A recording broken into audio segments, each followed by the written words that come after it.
give it a go. All right. Give it a go. Hang on. Oh, Jules is. It's been a while. Yes. Been a while. Is everybody running excited? I know it's early for you guys. If we have to push it back or something, I don't like whatever we have to do. Silly. No, we're fine. We're all good. I was just getting all of my bits ready. I'll be just want to make sure recording, everyone's... kiddies. If you'd like to record, now is the time. That's true. There's the time. The chipettes are in the tavern. Pop it. I just want to make sure everyone's comfortable. Okay. Just that. This is the campaign. This is the recap music. I've been working on organizing all my music yesterday and today, so I forgot. You've been a curator. Yep, I've curated some playlists. Are those your dice, Tara? Like your active dice, right meow. Right meow. Amazing. I love it. That one's got 50 on it. Yeah, percentile die. It's out of a... You roll that with a d10 and you roll a 100. Those are not really used often, but you can. Okay, let's recap. All right. So, at the beginning of last session in... Oh, you've just changed the bloody thing. I ain't got the map in front of me now. There we go. Right, so four disparate and unlinked adventurers have found themselves in Balmoral, a small town, and they, at the beginning of last session, they all woke up from their first good rest since meeting each other, and it was ascertained that the hooded one doesn't sleep, and we suspect the pretty one doesn't either, despite the fact that Zake actually remained in bed, pretending not to... Oh no, which one of you remained in bed pretending not to wake up? That was me. It was Mira. Right, yeah, Mira stayed in bed waiting for Zake to go downstairs. Zake was entirely oblivious. And then they did some living in Balmoral. They bought some things. They bought some spells. Mira bought a alert spell after unveiling a little of her capabilities in terms of copying down spells and things like that from a little old bookseller called Casper, an ex-wizard who's very old and just writes down spells that he can remember. I think Mira also bought levitation that Pengelly chucked a bunch of cash at. Turns out Pengelly's a lot more generous than anybody thought. He's throwing money all over the place. Who would have thunk? Then I went to a fish shack, which was run by a chap called Hobart. Very rickety fish shack. That it's a wonder that they all got across there. Turns out Crianza might not be as heavy as everybody thinks Crianza is. But it was a close run thing. Zake bought a fishing rod. Did ya? Nope.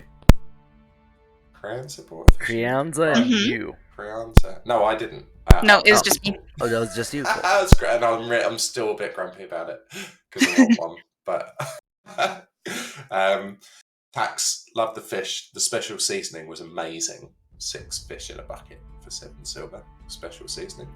And then went to the general store where Mary had been working.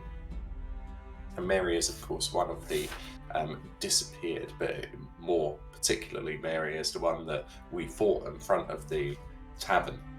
And I can't remember where Mary's carcass is. Thoughts, feelings, comments? Carcass is definitely back at the jail. I will say that's what I thought. With the others. There are several bodies there that have turned to stone. Right, okay. The body count as well has actually increased to 18. Yes. And I believe that it was Buck from the shop who told us that. And there's also Garvit who works at the shop as well. We learnt that the old mayor Treris. Mm-hmm. The old mayor was a good mayor, but then went mental and killed the Redmond family 5 years ago. And so Kralin was appointed from Beaucaster. We got glimmers of maybe some political machinations between Kralin and the mage Marcelo Roth, who is away. But we're still working through those. And then we went to Marcelo's house to find Ruth. And interestingly, what began as a somewhat harebrained and poorly thought out scheme proved to be extremely effective. Our two sneakier chaps, one of which is sneaky, the other one is not, went around the back, and our two squidgy magic users went around the front of the house and said, no problems, we've got this. We've got a distraction. No, we don't need to tell you any details. You just listen for the signal. What's the signal? You'll know when you hear it. It was quite a classic trope. And boy, what a signal. What an effective storming of the house it was. Using the tactics of fear. Mira turned herself into what will henceforth be known as Sexy Mira. And Bronzer frightened the bejesus out of the 4 guards in the house from the front, and they freaked out. They weren't able to enact any of their tactics, any of their traps. It was just chaos, and in the chaos, Mira took a little bit of damage. I don't think anybody's taken. Oh, Kranza took a hit as well, didn't you? Yeah. So, but at this stage, Pen and Zeke are in good shape. They dispatched 3 of the 4 guards. The 4th is still hiding in the toilet. In the toilet. One ran away. Oh, the orange guy ran away. Yeah. Zeke persuaded him that it would be better for his health to just bail. Which he did, and then there's one in the toilet.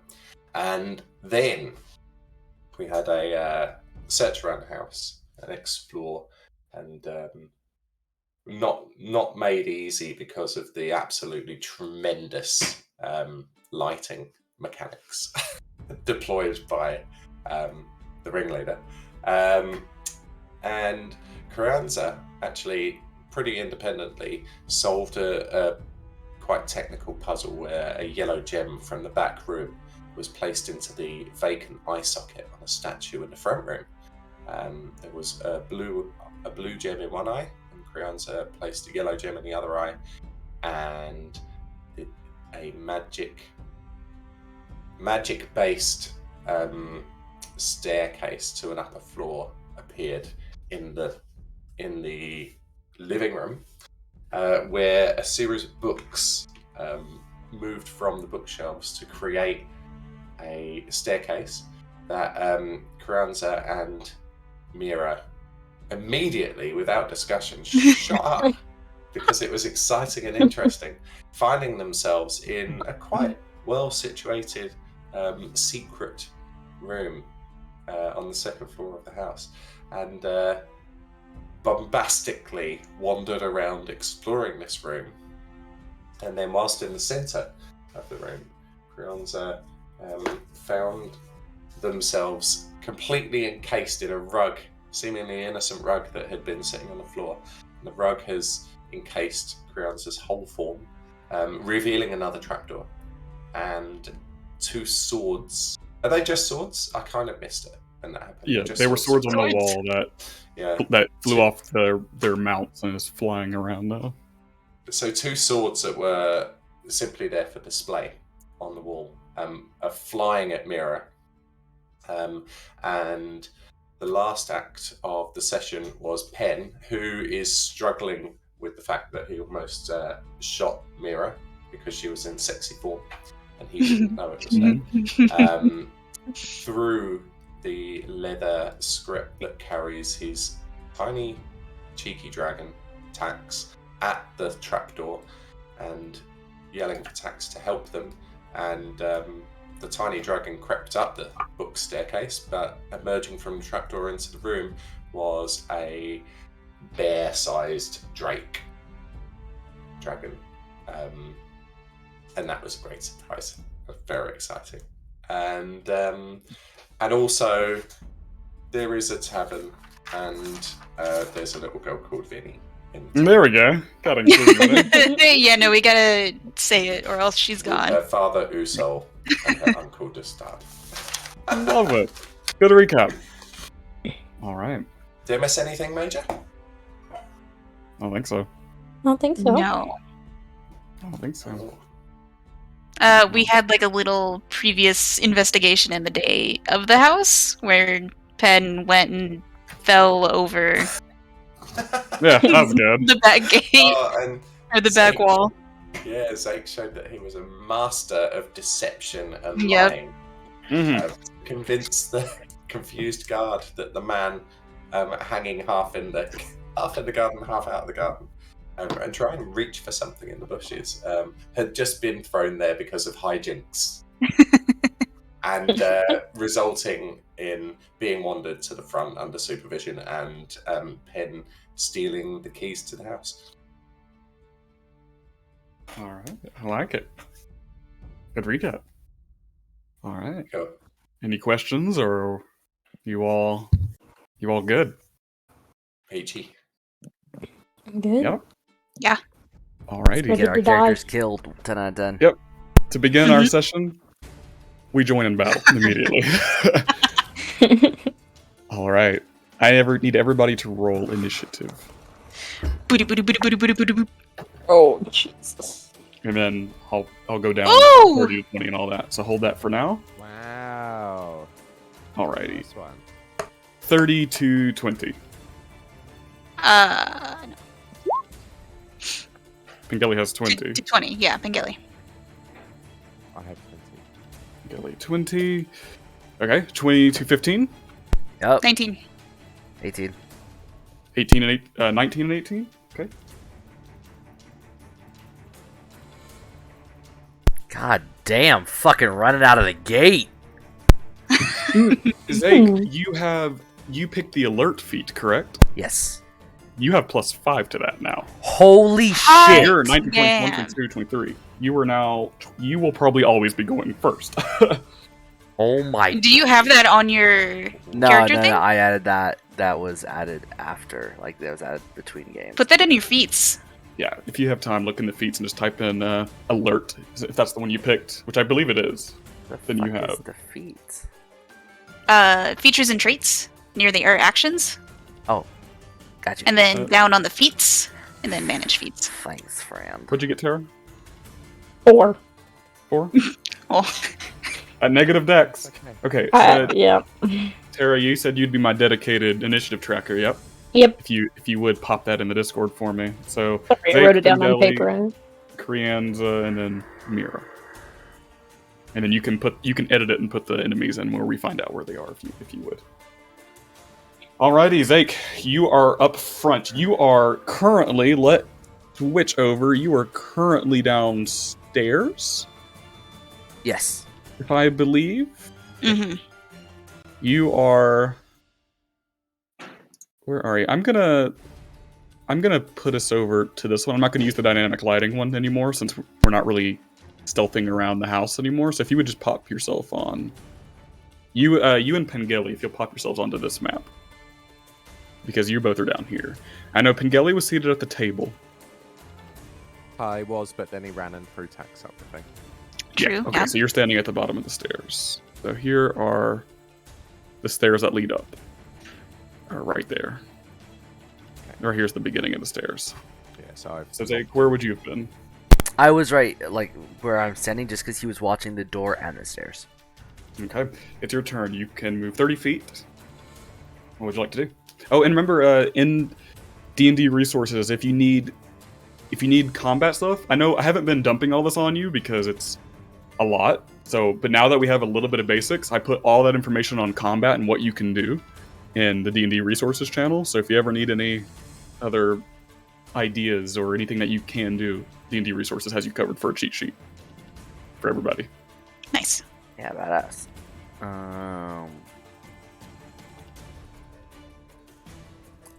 Yeah, I'm thinking he's just gonna run up. Okay. So that would be... You can get up to the very... You can get right up and poke your head out, basically, of the trapdoor. You gonna do that? Yeah, hell yeah. Okie dokie. So you will be basically halfway out of the trapdoor. Your feet are still on the ladder, because it actually goes up to stairs and then a small ladder. So you're basically poking out of that. You'll put yourself on the trapdoor. Badass. Google. And are you able to put your marker on there? I'm sorry, I'm horrible. That's fine. Now, you have an action. However, remember, so what you can do as well, if you want to get further into the room, is because if you can't reach anything, you could use an action to dash. Basically, you'll get another 30 feet. You won't be able to do anything else except a bonus action, but you could dash and get all the way into the room if you wanted to. Or you could do an action from here. Yeah, honestly, That he's small trapdoor. Is it going to block anyone else from? If you're standing on the trapdoor, yeah. yeah. Yeah. I'm gonna dash. He's not gonna go the whole 30 feet, but yeah, he's definitely gonna push himself to get at least out of the way and like into the room, so his body's into the fucking room. So just move. Okay. I'd say like 2 here. Yep, each block's 5 feet. So There you do go. it. That's all he'd do. All right. He literally would just be You- like, "Okay, I'm stable. I can see what's going on." Sounds good. You come up this and you see this rug. You see it is holding something the size of Crienza, and it is squirming, and the bristles on it are flapping around. Holy shit! And you see the mounts where the swords were are still shaking as these swords have currently flown off. They moved about a little bit off because they're in the air right now. They are aimed towards Mira, but when you come around, you see one of them. You see the red one just turn its head towards you. There's a glistening of light on here off the sword. You see what appears to be a study. You get the smell of a lived-in environment, but right now there is a battle. Yeah, would you have any bonus actions you can do or would like to do? Not that I know of. Bonus action was the dash. Oh yeah. Bonus dash is full action. Yeah. Oh, Dash, yes. Dash takes a Yep. whole action. If you don't have a bonus, I don't think you have many bonus action abilities. Yeah. Nope. All good. We coach. All right. Pingeli, with crayons on deck. You are currently... So sorry, just so that I can understand. So, because I don't worry. Ignore me. Oh, what's your question? No, it's fine. I just realised that I had the numbers wrong. Could I ask a favour? Sorry to interrupt again as well. Can you send me taxes pages because they're really high up in our conversation and I save them anywhere else? Yeah, I'll get that to you because he will take his turn right after you. So yeah, I'll do that while you're. His stuff, or would I? You control him. He basically will Yeah, take yeah. his turn right after Ignoring. Pingeli takes his turn. Perfect. Okay. Yeah, I'll work on sending you that real quick. Right. So Pen's going to dash up the stairs. Not dash. Run up the stairs. Yeah, you can actually make it all the way to the top. Yeah. You can make it just up there, and you have one block to move. You could move to either this block, or right under the sword, or to this block. Basically, one block adjacent to the trapdoor is where you can stand up to. Right. Can I go right beneath the sword? I mean, am I going to sort of take the scene in very, very quickly? I think like he's relatively battle hardened, so probably dash up the stairs, take things in, identify the threats relatively fast, and then move to beneath the blue sword and, I don't know, maybe try and grab it by the handle. All right, try to grab it by the handle. Okay, I want you to make an athletics check for me.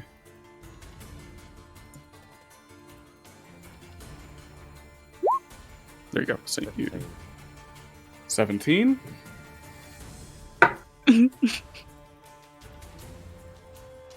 You try to grab it, and it immediately whips up and further out of your hand, up into the air.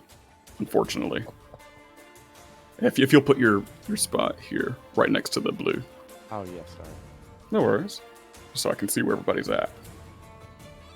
And I sent you in your private channel in the Discord. Perfect. All right. So they're quite high ceilings. They're about 15 feet up. About 15 feet up, yeah. And it's right now. This one has floated about 10 feet off the ground. It's floated up around 10 to 12 feet. It's a little high up now. This one has, as you've attempted to grab it, it has flown up. It succeeded to dodge your grapple and has flown up above your reach. Right. Okay, and I don't really have any bonus actions, so I think that's me. Yeah. You would be able to hit it with a weapon, but in terms of grabbing it, this one has flown up. It has learned. Was Alright. my grab at it considered an action, or was that just... Yeah, that's an action. To grapple is like an action. Essentially, Right, what so- holding that would have been a grapple attack. Yeah, and I can't really bonus action to weapon fighting because I haven't used my first weapon anyway, so I can't Yes. take a swipe at it, and I'm too low. Yeah, okay, Exactly. he's done. No worries. What would Tax like to do? Right now, he is the Drake form. He is. What he can Okay. do is bite, essentially, right now. Yeah, and he can get up to it and bite. Can he? Not the sword, but he could the rug. Okay, yeah. He's a little too Tax will- small. He's like a yeah, he's like Tax a will dog. go and- Yeah. I think Tax will bite onto the rug, but bite to latch on and sort of twist and use his bulk to rip or pull the rug away from Carranza. So are you trying to do damage to the rug or trying to grapple it? Grapple. That's really the mechanics of it. Is more trying to yeah. grapple He's, it. and he's get hold trying on to it, or grapple damage? to pull it away. Okay. So he will come over here, and you see the dragon whoosh, grab on. He's going to try. Do you want me to roll for it, or you roll for it? I can roll. Yeah. All right. It'll be a d20. Just Yeah. roll a straight d20. 19. 19 plus 5. All right. That was... No, it was 19 plus 3. You see him grab onto the rug by the end of it and some of the bristles, and it has it, and it starts to tug like a dog in tug of war, pulling it backwards. Okay. It's still on it right now. The rug is still in Carranza, but it will be helping them to get out. Alrighty. Cool. That's Taxus's turn. Keep in mind with Taxus, by the way, you get one reaction. Each creature gets, anybody here gets a reaction. I put it in the $S battle channel, basically. A whole round, not a turn, but a whole round of combat, every person gets one reaction. And his reaction ability is he can give people bonus damage. So keep that in mind. If someone makes a melee attack, you could tell Taxus Oh, he can to... infuse. the infused strikes. Yeah. Yeah, Cool. and you can do that once per whole round. So once we go back to the top, it restarts. So keep that Perfect. in mind. And that +3 that got added to his d20, that was dexterity, wasn't it? Strength. Strength, right. Yeah, Oh, because right. he was grappling it. Yeah, not a main attack. It was for strength. Okay. All right. Crianza, you are currently in the rug. I'm going to need you to make... And you could try to hit it from here if you want, or you can try to escape. So I'm still in it. The thing... Tax was able to grapple it, right? You feel something start to tug. Starting You to start tug, hearing okay. this growling, strange noise. You don't know what it is, but it is No. pulling the rug. It's not off of you, but you think if you try to escape, it might be easier. I can attempt to escape if that's something, like I don't know, push out of it or something. Yeah, you can either make an athletics check to try to escape, or you could just straight up start attacking it from the inside. It's more of, do you want out of the rug or not? I don't know. I'm gonna squirm. I'm gonna try and get out. Make an athletics check with advantage because whatever is pulling the rug off of you is helping. It's making it easier. Ooh. So an athletics check with advantage. 1, 2. 12 and 13. Just barely you manage to just throw it off in a dust cloud. Just because this thing is old. And the dust just comes. It doesn't, not enough to block the sight, but there's stuff everywhere. If you had to breathe, you would be coughing right now. All right. that would be your turn. You have movement now and a bonus action. But you see this large drake tug of warring, just grabbing this I rug. will get to this spot. Yeah. No, I'm gonna get to that spot. Be on the other Okay. side. Sounds good. Alrighty. It's the rug's turn. So the rug is trying to escape. I need Taxis to roll me another athletics check. That's a d20 plus 3. Ooh. 8 plus 3, 9, 10, 11. It's 11. The rug manages to just swipe out, and Taxis grabs another bite at the air, but isn't able to keep him down. So the rug is now free, and the rug will stay there at the moment. It just floats around, and the head of it is turning back and forth between Taxis and Krianza. All right, and with that is the sword's turn. This sword, the blue one is going to turn around, seeing that a human has jumped up and tried to grab it. The sword will swing towards you, Pingeli, and will go in a stabbing motion downwards towards your chest. You will take 9 slashing damage as it goes straight into your arm and pierces through the other side and quickly retreats back into the air, splattering blood onto the floor. Yeah, that was big damage on that. And with that, the other sword is going to keep heading for Mira because it was heading there originally. Uh-oh. Yep, it can get there. It is going to swing over this way, dart through the air, making as if it's cutting through the air a noise. It's going to try to hit you. Mira, I need you to take 5 slashing damage as it cuts through your collarbone and slashes a piece of skin, and it darts around you and back to its original position. As it basically dices you for a second. It stings. These blades they're sharp, but they're old. It hurts. It adds a little bit of sting to it. And with that, it is Mira's turn with Zake on deck. I am going to cast Witch Bolt Is that a ranged attack? at. Yes. Okay, you will have disadvantage on it because you're in melee. I'm gonna do the blue one. Okay, you have disadvantage. So you're gonna wait. Even what if- does it look like? The one I'm fighting, even if the one I'm targeting isn't. You still have a creature within 5 feet of you that is Yeah. aggressive. It's like still getting in your way, and you're currently dodging it, turn out to get hit, so it basically makes your arm movements and spell casting difficult. It's worth a shot. Yeah, I'll try it.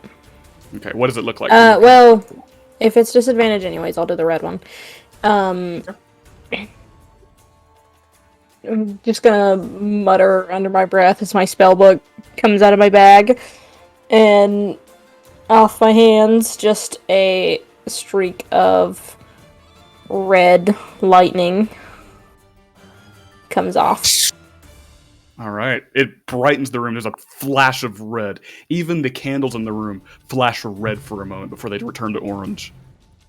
That's only a 9. 9. Unfortunately, whoosh, and there's a crack of thunder as, unfortunately, the spell goes off, but it doesn't make contact. It dances around. There's a gleam of reflection off the sword, but unfortunately the sword whoosh, dodges out and does like basically a spin, unfortunately, as your spell crackles into the wall and leaves a burn mark above the bed. Is that your turn? Mm-hmm. Okay. Would you like to move? No. Okay. Sorry. All right, Pingeli with Zake with Pingeli on deck.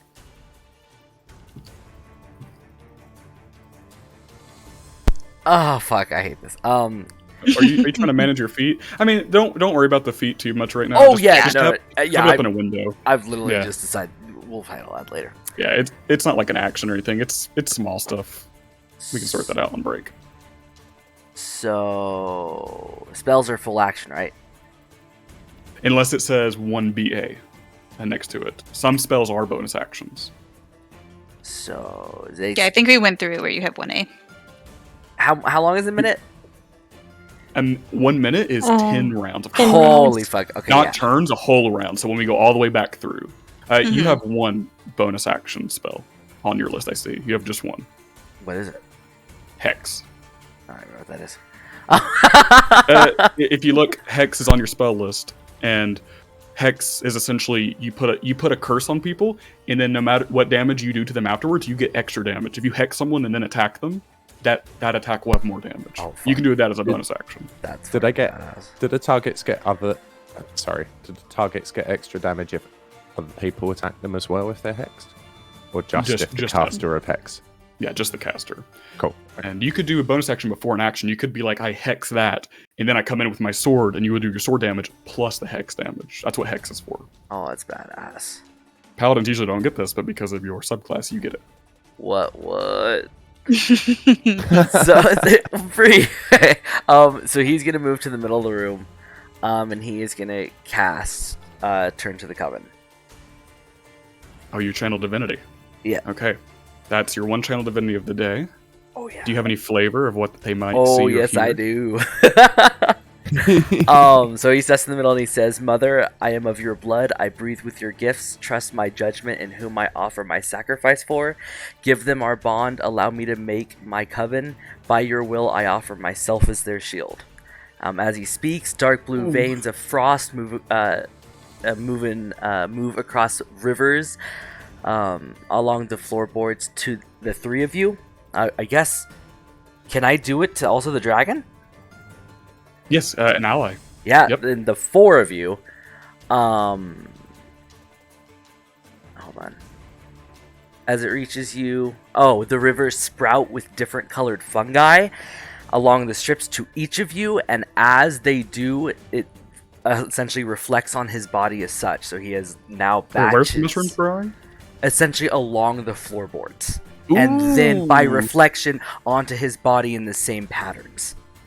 Ooh. Badass. Is flavor. awesome. There you go. Okay, so and with Turn to the Coven, you all are now bonded. The four of you and Taxis, you all feel safe around Zake. You feel well, like you feel more of a unit now. And yeah, Okay, for a minute. And you know what that does, right, Zake? You know. Oh yeah, I know it does. Remember, you get one reaction per whole round, so you can do that once per. We get back to the top. You can do that anytime. Hell yeah. Alrighty. And that's your action. Would you like to use a bonus action? Nope. To hex somebody? Okay, gotcha. Alrighty, Pengelly. With crayons on deck. Pen looks at Zake questioningly, and then shakes his head, realizing that there's no point in trying to make sense of sudden blue veins striking out across the floor and mushrooms sprouting reflected in Zake, and he sort of looks at him, checks that Tax is okay. Tax, interestingly, seems to accept what was happening from the get-go, and of the four of us, looked the most comfortable with what Zake just did. Which Pen also notes, but then shakes his head, looks at the blue sword, gets his bow, and takes a shot. Alright. Who are you? Which one are you shooting at? The Blue. blue sword. The blue. Ooh! With that one, it's currently above you, so you will not have disadvantage. It is currently 10 feet above you, so you're not in melee with it at the moment. So, actually, sorry, no, it is in melee because it swooped down to hit you. So it will be disadvantage. You have to roll twice and take the lowest because you're in melee combat with it. I'm hitting it with a bow, though. I'm shooting at it. Yeah. All right, that regardless. Yeah. Any ranged attacks, if you're in melee with it, and it's like, even if it's meleeing you, if you're in any range attack, whether that's spells that you throw or bows, will have disadvantage because it's constantly stabbing at you, so it's really hard to draw a bow and shoot that. Oh, right. So if I just decided to hit it with sword, sorry, I thought it had flown back up. I Yeah, did because it too, looks but- a little bit further. Yeah, it basically came down and hit you last turn, so it's currently at you. If you would like, I'd let you use your swords if you want. If you No, would no, rather do that. I'll stick with the bow, seeing as I've done it. I haven't actually used. Pen hasn't used his swords once yet. Yeah, if you do that, you Alright. can use a bonus action to get another swipe in with him. But yeah, if you want to use the bow, just roll again, and we'll take the lowest. I'll stick with the bow for now. Because I've already committed to it. Let's just hope it's not dreadful. Ooh, 11. You think I got a shot? 6 into the ceiling. Oh, so sorry. There's just an arrow in the ceiling. Sure. I'm sorry. Yeah, it's ranged attacks, or if you're in Vibrates. melee, it's unfortunate. Yeah, That's all right. it's I'll remember unfortunate. that. Sometimes. It was a good lesson. Yeah.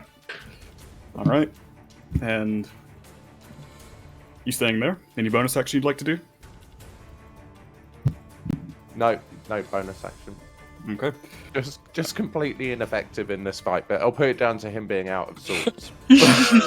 All right. All right. Crianza with the rug on deck. Yeah. So there's now mushrooms growing over a cloak that is enshrouded in like this freezy, frosty mist. No, Crianza will look down and be like a little weirded out about it, and like go out and touch the rug. And the electricity will shoot from their just touch the hands. rug. Just Got it. touch the rug, just like stroke it a little bit Just and stroke it a cast little bit. shock and grasp. Alrighty. Roll an attack. 24. You manage it, and you see the electricity go through, and it's almost as if you can see the weaving patterns in the rug as the electricity bolts through it in all sorts of directions. It's kind of beautiful, but electricity is sizzling it at the moment. It's 3 damage and cannot take reactions, so going to Ooh, get the fuck away. that's good. Forget that the reaction Over thing is there. really good. Yep. Right, that's It can't take reaction, so it can't attack of opportunity you. Yeah, so if you move away, the rest of you, if you were in melee combat and you try to move away from that enemy, it gets a free attack on you. But it takes the reaction to do so. So shock and grasp is a sneaky way to not get hit. That's really smart. I always forget about that. Alrighty. Is that your turn? yeah, this is bonus action. Yeah, that's done. I don't have too All right. much. It's the rug's turn. The rug is seeing his tax is still right there, and it has pulled it off. The rug swoops around and will try to engulf itself around tax. I just do this. You see the rug attempt to get tax. It goes on them, but tax just shakes it off, and the rug flies into the air and is instead going to. Sorry, Krians. It is just going to come over to you. It leaves. Tax will get an attack of opportunity. So if you'd like to make a bite attack, Pengeli, for tax, that's just a d20 plus 5. Hot damn. Oh wow. 24. As the rug is going away, you see Tax bite onto the end of it and pull bristles out of the end of the rug. Roll me a d6, please. Pengeli. That'll be the damage.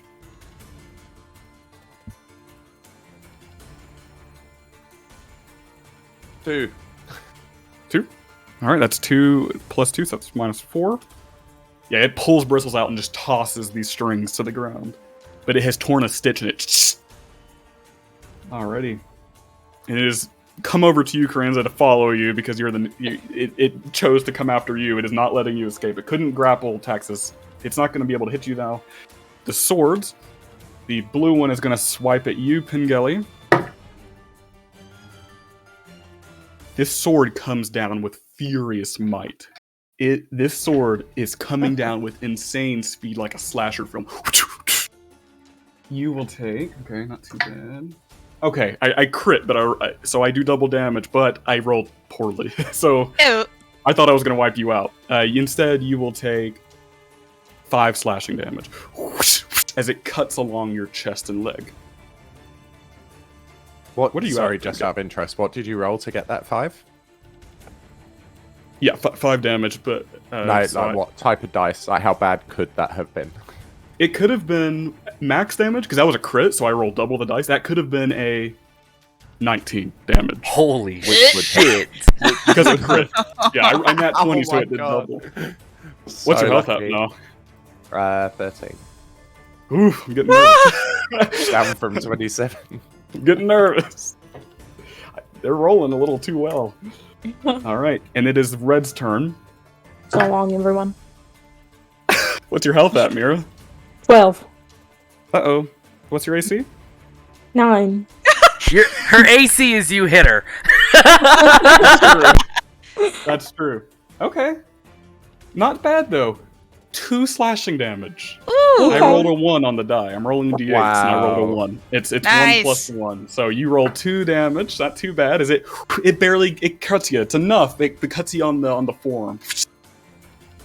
Alrighty. I like to think that sometimes, even though you've got your are you a half health? Me? Are you lower than half? Yes. Yes. Don't you need to make a concentration check for your amulet? Oh, shit. Oh. Because you were under half health. You see, as this thing is slashing her, you see her amulet flicker with red energy. 18. 18? You're good. Your illusion, not illusion, but your transmutation spell to make you look normal stays up. All right. Oh, right. So sexy Mira is actually Mira. And what we see is an illusion. Constantly held illusion. Yeah, Yeah. like when you met her, her necklace makes her look like a normal elf. It makes her look alive, but it basically just transforms her. Alrighty, that's the sword's turn, and it is now Mira with Zake on deck. I'm gonna do chill touch. Sorry, can I just ask something? Sure. Sorry, Mira. Terra. Did Tax get a go? Because he goes right after Pen, right? Yeah, he just bit the shit out of. Yeah, That was he a did reaction. That was his reaction. Oh. to That was it his moving reaction. away after Crianza. He didn't Oh, get yeah. a go after Pen. Oh yeah. Sorry, it's a lot for me to keep track of. Yeah, No, go, that's fine. I wasn't sure whether to say anything. Yeah, because he takes his turn immediately after you. Yeah, if we'll do Mira and then we'll do. Yeah, Tax. that's fine. I'll just make a point of remembering. myself. Sounds good. I gotta get in habit. So He just can- for future then, he doesn't actually have initiative or an order. He just is always straight after Happy. Pen. Yep, always. Perfect. after. I'll remember that then. Yeah, I gotta remember that too. My apologies. All right, so you're chill touching the sword, I got a 6. No, I got an 11. and 11. Your skeletal hand just flies past and it slices it, and it just goes away. Your skeletal hand. I'm so sorry, all of you. I'm so They're sorry. too good. These They're swords too are dancing. slimy. Yep. Is that your turn? Yeah. Remember, you can always use a whole action to disengage as well. Is a potion a bonus action? Potions are bonus actions. Then I will drink a potion. Okay, you see Mira take out this red little vial that Pengelly got her earlier, and you drink it down. It's 2d4 plus 2. You should send a picture of your potion. She has an actual glass potion that I got her. Oh, really? Oh. That's It has awesome. dice in it that you can shake out and roll your health. 2d4 plus 2? 2d4 plus 2. It's whatever's in that Okay. die. Yes, plus So I 2. got 7 health back. Not bad. That's really good. That was not Pen bad. makes an ironic bottoms up gesture. Yeah. As he's drinking potion. Middle of battle, glug glug, bruv. Yep. Up your bum. What is the beer thing? Is it dilly dilly or something like that? Is that the beer? Dilly dally. Is that her? Yeah, that's an American thing. Dilly dilly. Yeah, where you shout when you chug a beer. Something like It's that. dilly dally. I was going to say you drink in far posher pubs than I do. Dilly dally, chaps. Yep. Their turn, Mira. It'll be Tax now to catch up. Okay, and Tax is just going to attack the rug with fury. Okay. It'll come up. So That's a 1d20, right? Yep. Yeah, there's the healing potion. You can just shake out the dice. 5. 5. Unfortunately, the rug just swoops up not even to dodge it, but just by happenstance and misses, unfortunately. But he's there for next time. All right, Zake with Pengelly and Taxus on deck. Yeah. He's gonna go after the red sword, move and then swing. Okay. You're pulling out. Are you? What are you wielding right now? Sword and shield. Sword and shield. Okay, so not two-handing the sword. Gotcha. We're also keep in mind of your fighting. Holy shit! Oh, sorry, go on. You just click on the long sword. You can just click on it; it'll roll it for you. I literally feel like. Oh really? Yeah, if you see the +6 next to longsword in actions. Oh, I rolled. I think I rolled the wrong thing. No, you did good. Oh. Longsword. That's a 12. Oh, that's On the cool as sword? fuck. 12 to hit. Yeah. Unfortunately, you bring your sword down and you see the sword that is facing Mira turn with insane speed and ting! It blocks your sword and your sword bounces off. Unfortunately, the swords have a high AC. They don't. Fuck. They're small, thin, flying things. They have a high AC. Unfortunately, keep in mind as well, Zake. I know we're still learning all our abilities and whatever. You have a fighting stance called protection. I think you can give a. If you have if an enemy attacks an ally of yours within 5 feet, you can give that enemy disadvantage because of your shield ability. If you remember, Is that a reaction? Protection. While wielding a shield, a creature you can see that attacks an ally of you within 5 feet, you can use a reaction to oppose disadvantage on it. Yes. So Nice. you have one of those per go. So, say this sword were to attack Mira, you could use a reaction to make it roll bad. And do I just like when you say they hit swinging? Do I just say reaction? Like how do I? Yeah. Mm-hmm. Okay. Yeah. Reactions can be Interject used on yourself. anybody's turn. Yeah. Okay. So reactions can be used outside your turn anytime. So So can you I only get one per round. Mm-hmm. can I do that like to the one I'm looking at, or can I also do that to the one behind me? You can do that to any that you can see, I think, within... Oh, no, sorry. The ally and the enemy have to be within 5 feet of you, so it has to be the ones that you and Mira, or whoever it is fighting directly. So melee. in this case, yeah, so it would be Mira and the red sword, but just for argument's sake, if Pen were there, it would be all of us, right? Yeah, Pin's a little too far away at the moment. But yeah, if you were there, sorry, it would if he were there, yeah, fair yeah, enough. it's No, basically... it's handy for us in terms of sort of battle formations, right? And where to Yeah. move. Exactly. Because essentially what's happening when you do that is you are sticking your shield out in front of your friend when you do that. So they have to be right next to you. Love Okay. it. Cool. Yeah, that's essentially what that is. Also remember, you can use a reaction to use your turn to the Coven and do that ability to save somebody. Yeah, You only yeah, get one yeah, reaction per round. So you can Oh, either good use to that. know. Okay. Yeah. The turn to the Coven one can be anybody in the whole room, though, as long as they're within 30 feet. So Right. that one is distant. So, yeah. That's really interesting with the reactions as well, because had Zake actually connected and damaged that sword, Yeah. Tax could have done the infused strikes reaction, right? To that? Exactly. Yep. If he would have made contact, Tax could have used his reaction to make that sword. But then he wouldn't be able to Pen's subsequent attack on the blue sword because he'd already used his reaction for that round. Exactly. Once we get back up to Zake, everybody gets their reactions again. Because when it goes back to top of the round, everybody gets their reactions again. Okay, cool. Yeah. Yeah. A little complicated, but that's kind of... It's good. For it. It's all Yeah. learning, in it? Yeah. Just no reactions can be used on anybody's turn anytime. You just say, I'm going to do this on any moment. And everybody has one of them until we get back up to top of round. So in this case, when we get back to Zake, they all refill. All right. Whose turn was that? Mine went? now, I think. Are you done? We rolled around to Taxix, but Yeah. before that was Mira, I And Zake believe. just went and just swung and... Yeah, got Zake launched just by the went. force. Okay, yep. Would you like to do a bonus action or anything, Zake? Nope. All good. Okay. Sorry, combat's complicated, by the way, everybody. It's just a No, it's learning cool. curve. Yeah. We got it. You guys are doing good so far. Pengelly with Crayons on deck. All right, so Pen's going to take yet another attack at the blue sword, but this time with his swords. Okay. So, just so that I can understand, because I haven't used the swords yet, the Second, because he's dual wielding, the second weapon is a bonus action always. Is that the case? Yeah, he uses your bonus action to swing with your other Right. hand. Okay. So Penn unsheaths both of his swords and tries to hit the blue sword with both of them. All right, roll 2 So attacks. I roll that sword 1, which is 22, Ooh. All right. and then The other sword attack 2 Mirror to the is sword. 10. Okay, your main and- one will impact. Cool. Okay, and Tax is gonna infuse this Okay. as well. Would you like to narrate what it looks like when Taxus looks at you Yeah. and does Just mechanically, what does he do? Just roll a d6 for it to accompany it. Yes, Then he he adds a deals, d6 like, to the the- damage. An extra 1d6 of damage on the top. Right. Okay.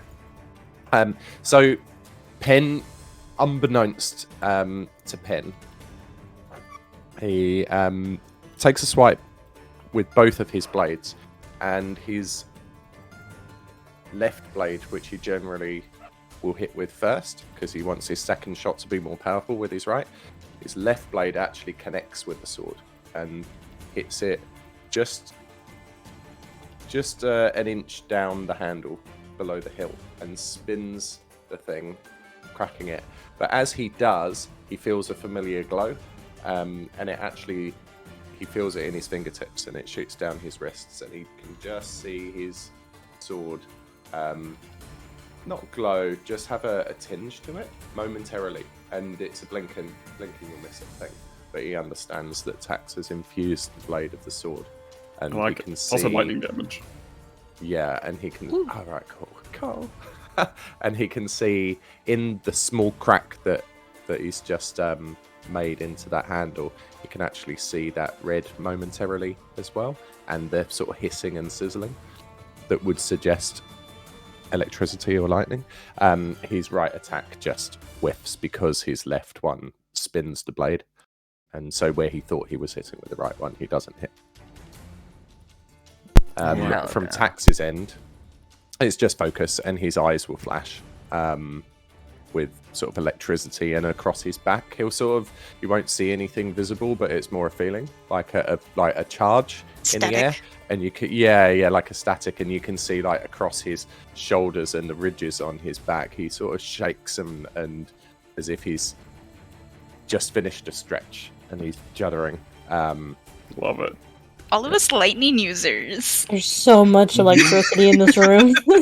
Everybody's hair standing up. I love it. Okay, so he rolls a 1 for 4, but then Okay. with Tax's D6 D6 on that. plus 5, so 9. Not bad. Not bad at all. Yeah, this sword, as you bring it down with this electric swipe, you see part of the leather around the hilt just burns off and flakes into dust, and the actual metal of the sword is starting to blacken on the enemy sword, and is starting to get dents in it. And you see one little crack of glowing starting near the hilt. All right. Would you like? It's also Tax's turn.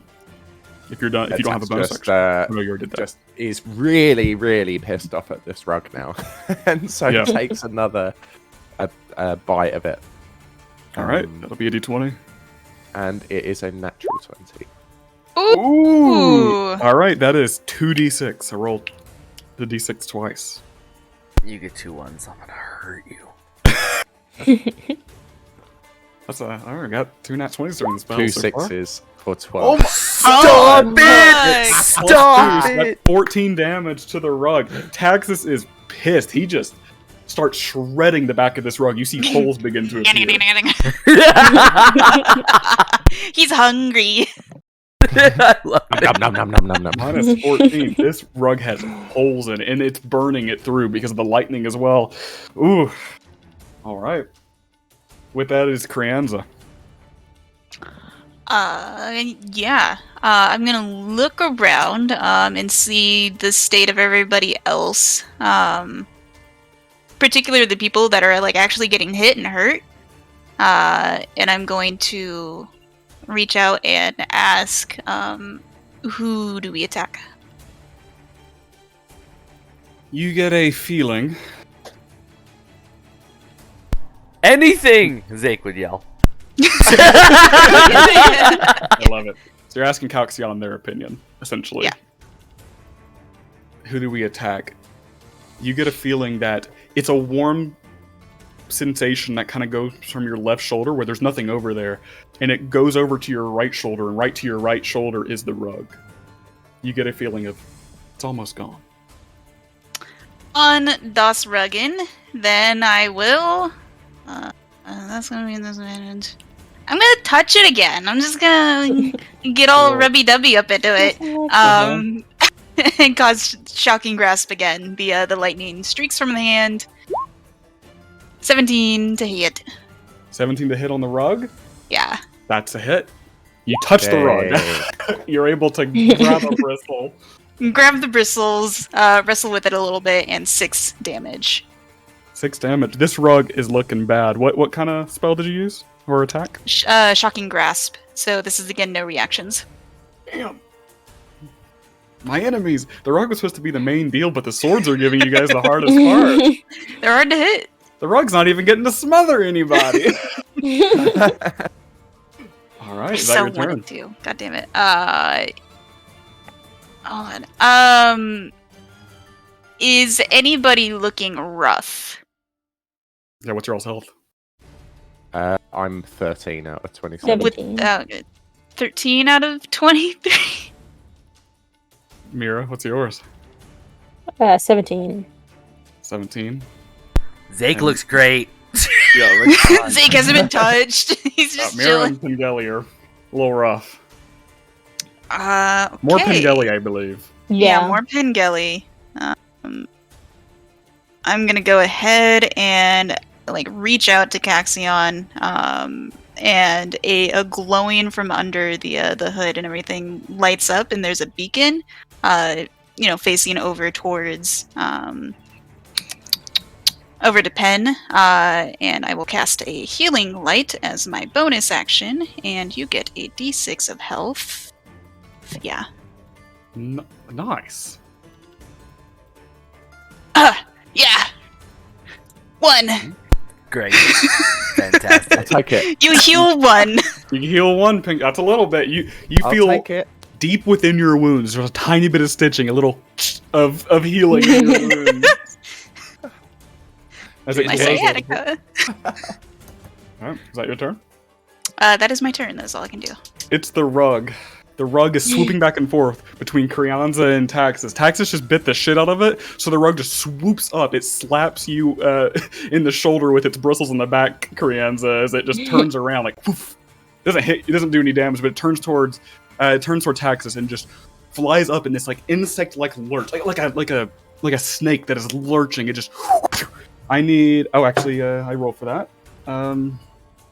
It will envelop Taxus completely, whoosh, and it wraps under him too, so it's completely burritoed Taxus. Taxus burrito.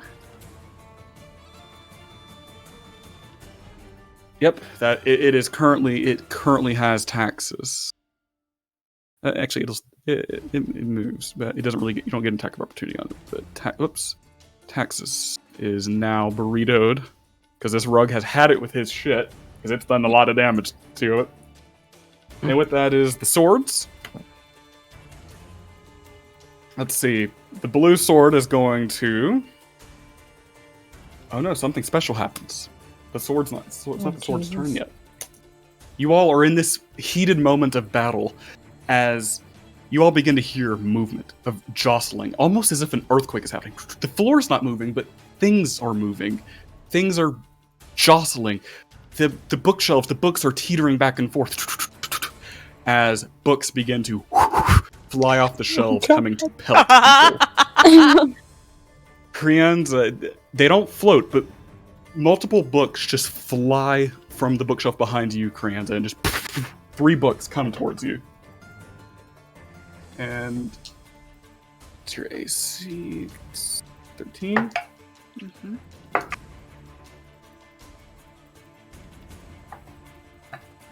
You will take 7 damage as one book flies past you and whoosh, slides under the bed. But you turn around just in time to get pelted in the chest with 2 books that are flying with insane speeds. Right onto you. As you take 7 bludgeoning damage. Yes, those books that attacked me and everything, I still have the Armor of Agathis going on.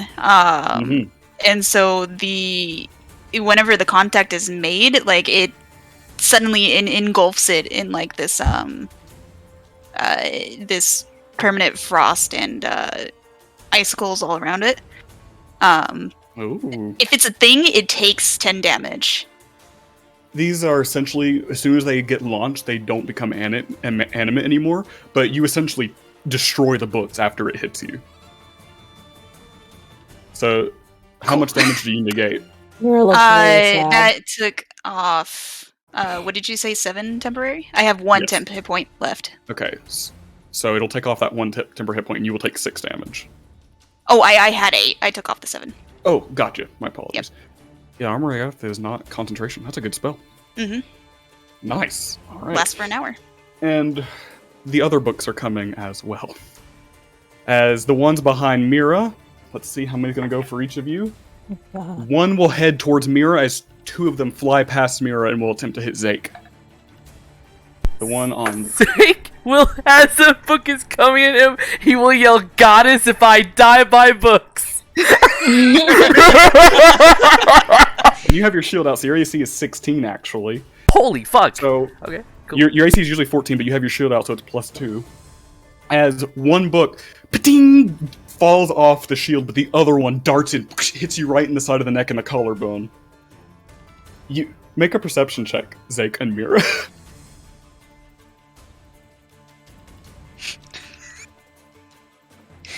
What the fuck is this gonna be? 16. What'd you get? Tara? 16. Hey, me 16? too. You both see fly past you that hits the one in Zake's neck is "How to Woo a Dragon" by Alvor Pilgrim. Hits you in the collarbone. I feel like that's when I would just be like, oh. Yep. Zake, you will take 4 damage as it hits you right in the throat. Clotheslined him. Yeah, clotheslined you, and the one Mira, you will take 2 damage as it hits you right. Another one, as you think that's it, another one comes and hits you in the lower back. You hear a crack, but at 2 damage. And the one over here, some of them are going to go for Pengelly and for Zake. I'm rolling really good tonight. I'm kind of scared about it. Pengelly, you will take 5 damage as books from this bookshelf fly off and hit you in the left shoulder and in the ribcage. Poof, poof. And another one will fly towards Zake. I'm just not missing. And you will take another 4 damage, Zake. Fuck. Into your lower thigh, and it hurts. And oh yeah, we have this bookshelf over here no one's at. So 2 of them are going to go for a Crianza, and 1 will go for Zake. Yeah. Sorry, Zake. No, I'm a good fucking target right now. Here's where the bad rolls come in. All of them miss. 2 of them go for a Crianza, and you just kind of step out of the way. 1 hits the statue and breaks off one of the statue's winged helmet pieces. And 1 comes for you, Zake, and you turn around just in time. Almost by accident, you turn around to see if more are coming, and your shield just happens to hit 1. Ding! And it hits the ground. Alrighty. So that's over with. It's the sword's turn. So this one's going to go for... Who's looking worse at the moment? Pengelly or Zake? Pen. What's your health? I would say probably Pen. Sorry, Pen. The sword will start going towards you, and you're able to bring up your short swords and cross it as an X, as it ting, and you're able to block it and grab it by the cross, and it flies back. You're able to block it, and the one on the red is going to go for. It's going to go for Zake. Essentially what I have is I roll for sometimes if they realize they should go for the weakest one. Otherwise, they will go normally. I have a little table, and it's just going to go for the normal. Nice. But it's going to do a flourish and hit Mira anyway. Sorry. That's also on my table. Zake, you will take 4 damage as it comes over and cuts your shoulder, and Mira, you will take also 4 damage as it turns around and swipes your leg unexpectedly and swoops back into the air. It almost tries to swipe your leg off, but you're able to, just in time, sidestep it and take only 4 damage. I'm at half health. This is the point that Zake would yell, "Worth dying for?" He would kind of look around on him. Do you all say anything else to that? You know, very flustered. All right. You don't need to roll it again. Pen's delirious. Okay. He's Pain and bleeding. confusion and worry for Tax, and has no leadership qualities whatsoever at the moment. Yeah, you guys have got yourself into a pickle. All right, Mira with Zake on deck. We got the wizard in melee. This ain't good. Oh, I can't do that one. Do you have any touch spells? You have any sensual spells? Any? Saxophone? If I do ice knife, I'm gonna kill us both. So I can't do that. You could throw it at a different enemy. I would say you could throw it at blue. Is there I don't know if she'd want to throw it at how with ice knife. close That's a specific one. is blue to Pengelly? Within 5 feet, they're in melee. All right, then I cannot. Or Are there you any throw that creatures in not the in red. melee with somebody? No, because the rug is on. The rug has Taxus. You could throw it at the rug. If you threw it at red, it would explode on you and Zake. If you threw it at blue, it would explode on Zake and Pengelly. Zake and Pengelly. If I throw it at the rug, would it hurt Taxus? Find out. That you're Thoughtful. unsure of. I'm not gonna do it. So I was just about to say, oh, thank God. I Oh, was thank just about God. to say, Pen looks at me and goes, "Stop, Dithrid, just do it. It'll be alright." Fucking He says 10. that. What'd you like to do? I'm gonna do Witch Bolt again. Going for red. Going for red, right in front of you? Alright, disadvantage, unfortunately. That's the big thing about ranged spells, unfortunately. 11. So sorry. This flash of red lightning just makes all the lights in the room. These have really high AC, unfortunately. It pings off of it. The sword actually flicks and redirects the lightning into the wall, and there's just a burn mark. They're hard to hit, these things. They're Anything small and else? thin, so they have a high AC. Keep in mind, you all can use the environment as well. Like, you know, if your spells aren't going and you're rolling low, you could always. No one ever uses the environment in D&D. That's always something you can do. Is that your turn? Yeah. I'm so sorry. These swords are hard to hit. Alrighty, Zake with Pengelly on deck. Yeah, he's swinging for that fucking goddamn fucking red sword again. Okay. Everybody's reactions now refill. Everybody gets a new reaction.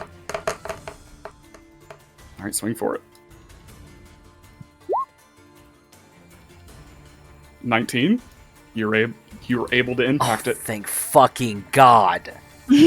For notice, their AC is 17. It's high. Holy For this shit. Fuck. It's because they're so small and so fast. It's just hard to hit. They don't have much health. Not too much. They're just fast. And you do 6 damage on them. All right, what does that look like when you bring down your longsword? Honest to God, like, he is swinging with all of his might. He's actually nervous. So, like, it is just fucking sheer power of a fucking half-orc coming down and trying to shatter it. I like it. Yeah. Yeah, it definitely gets a glowing crack throughout it. Alrighty. Pengelly. And Taxus. Pen's gonna.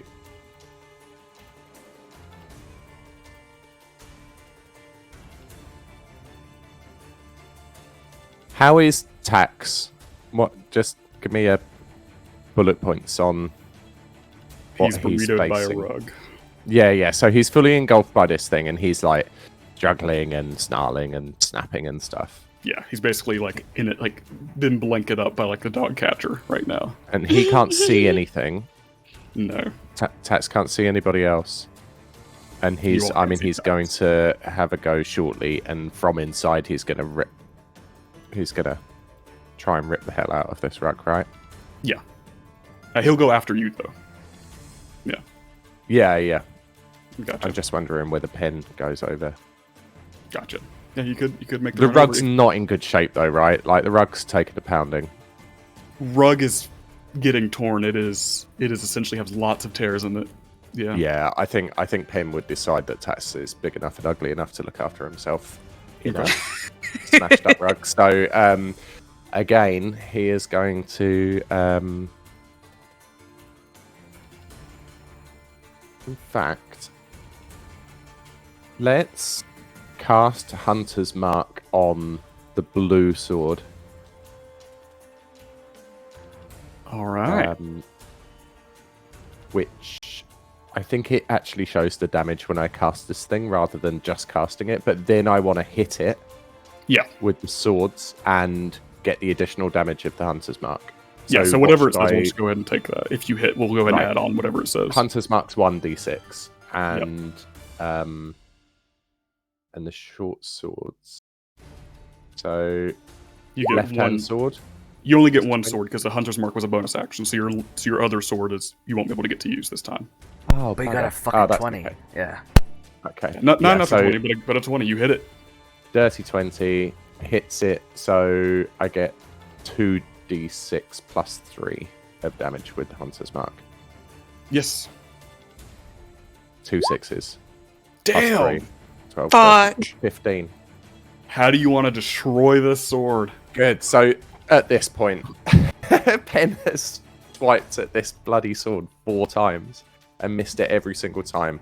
And he's confused, and he's hurt, and he's worried about tax, and he didn't want to do this fight because they just had a fight downstairs. He's pissed off, and just absolute guttural rage explodes from his throat.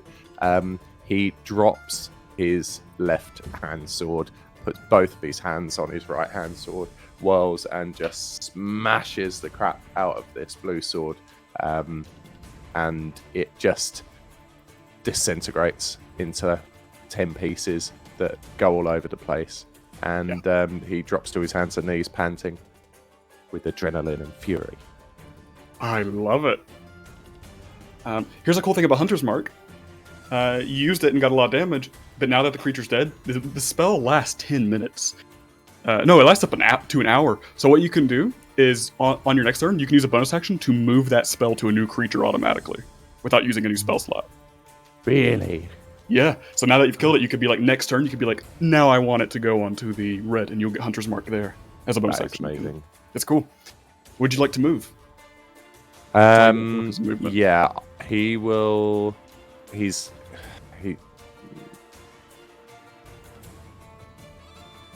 I'd like to say that he would go to stand sort of.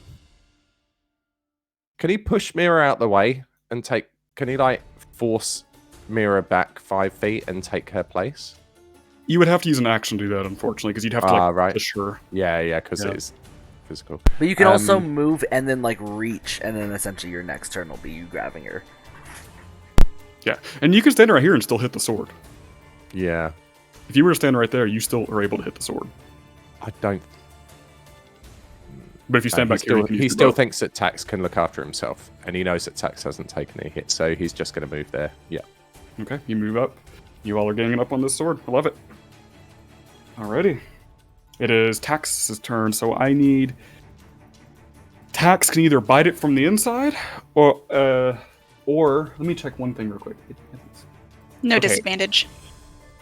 It will have disadvantage. If you can either, first of all, I have to do something, but you can either attack it from the inside and have disadvantage, or you can try to get into escape.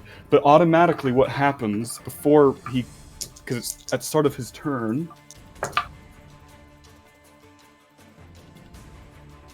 you see the rug. You all glance over and see the rug tighten and hear a whimper from Taxis, as Taxis will take 8 damage from being crushed by this rug that is getting tighter. Ooh. So that's So that's 8 damage. Got it. So he has 12 health. I'm keeping track. So now it is his turn. Would you like to bite from the inside with disadvantage, or would you like to get him to escape?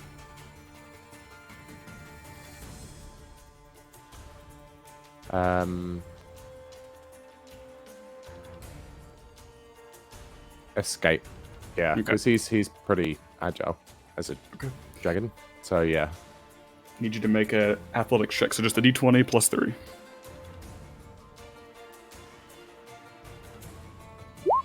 15. 15. He is able to worm his way out and come out on the other side. All right. Taxus is out, and the rug starts flying back up above it. Can he move, or is that his go? Yeah, he can move, but if he moves away from the rug will get a free hit. It'll get an attack of opportunity. So you could take it if you wanted to. You just might get points left. No, he's fine. Okay. Crianza with the rug on deck. I'm gonna see everybody having a very difficult time trying to hit the sword over there. And I'm gonna go ahead and put my hand out over towards the sword and going to attack that. Casting Eldritch Blast, and it's a little different than like the typical lightning. There's more of a beam, but it does have the lightning streaks through it. Just not as obvious as the like shocking grasp, and so.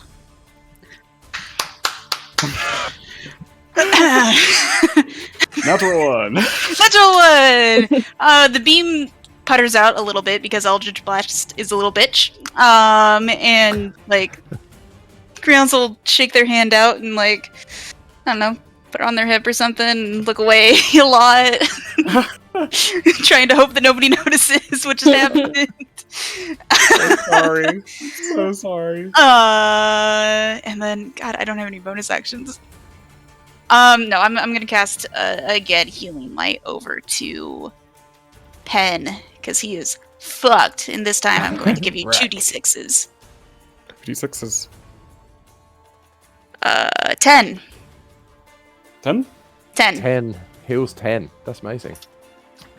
Why was that one 2d6s, just out of interest? Because I have multiple uses of this thing. Of this bonus so you action. sort of stacked it. Yeah. Right, cool. Thank you. How much did you give him? 10 health points. 10. Nice, really good. Is that your I'm turn? up to 19. That will be my turn. So we do have a healer, isn't that nice? So we do have Right? a couple of healers. All right, we have the rug. Who is the rug gonna go for? Is it gonna keep going for the dragon, or is it gonna go somewhere else? It is. I'm just gonna roll for it.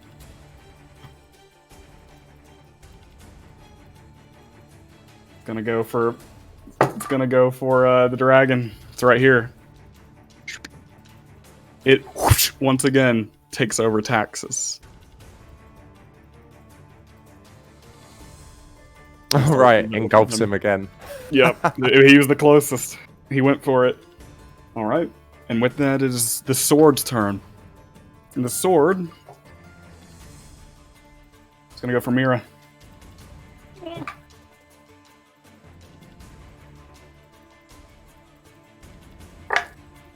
And you will take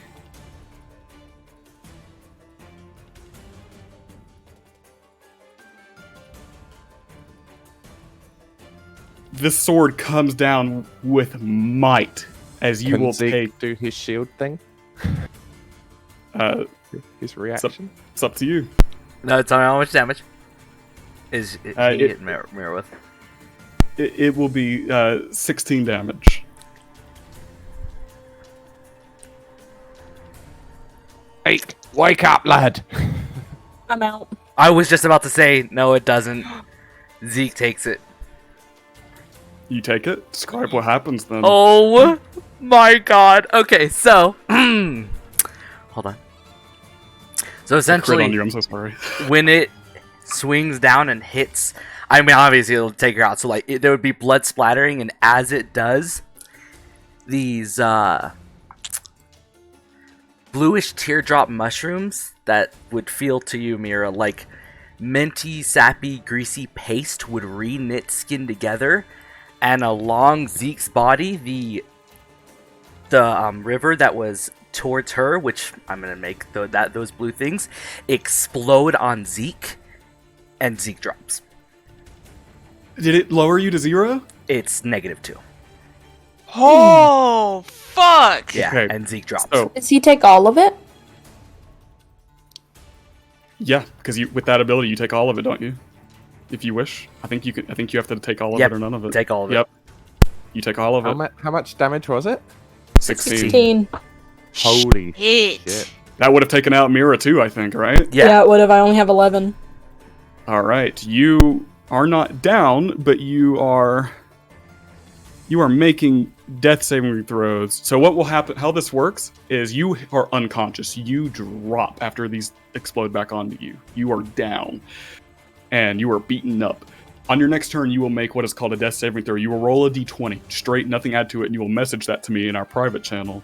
And you have to get 3 of those to get back up, 3 successes. You have to basically get a 10 or above to get a success. And if you get 3 successes, you come back up. If you get 3 failures, you're dead. Hell If you get a- yeah. If you get a What, natural like 20, actually? dead. Oh my God. Yeah, perma. You- And there's nothing any of us can do about it. You all, if you had a potion, you could use an action to feed it to him. I If you drank have it. healing, you could heal him as an on your turn. But if no one were to heal him, I think you can also make a medicine check to stabilize. But that is, It's You have to have a first aid hard. kit. yeah, I believe so. And there is still a fucking sword, so this is fun. yes. 10 out of 10. And if you get a natural 20, you get 2 successes. If you get a natural 1, you get 2 fails. If 3 of each, either means you I come up or you love go it. down. 10 out of fucking 10. Right now, you see Zeke drop after saving Mira. All right, that's your turn. That is sorry, the sword's turn. And that was its go. Mira.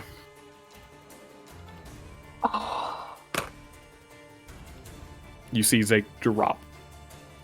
And the sword is still fighting you. And Pengelly now.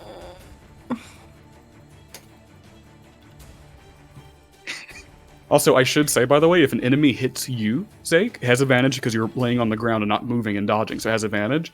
And if something were to choose to hit you and it succeeds, it doesn't actually do damage. If it lands a hit on you, you take 2 fails automatically. Holy fuck. Yeah. If There's a it were to hit question. you. Brutal. If it were to hit you. Right now, it There's a seems very question. focused on Pengelly and Mira. These things aren't really smart enough to know. To its sword, it turned its attention to Mira and Pengelly. If it were maybe a humanoid figure who was like, oh, he's still breathing, he might come over, but these swords think it's dropped. It's moving to you all now. Okay, So- so I sorry, you don't don't see think it. it'll try to hit him. No, this sword definitely is. It's an enchanted object. It's not smart enough to realize that right now. To the sword, it thinks Zeke is dead. It is moving its attention towards you both. So you think he's at least in the clear from getting hit again.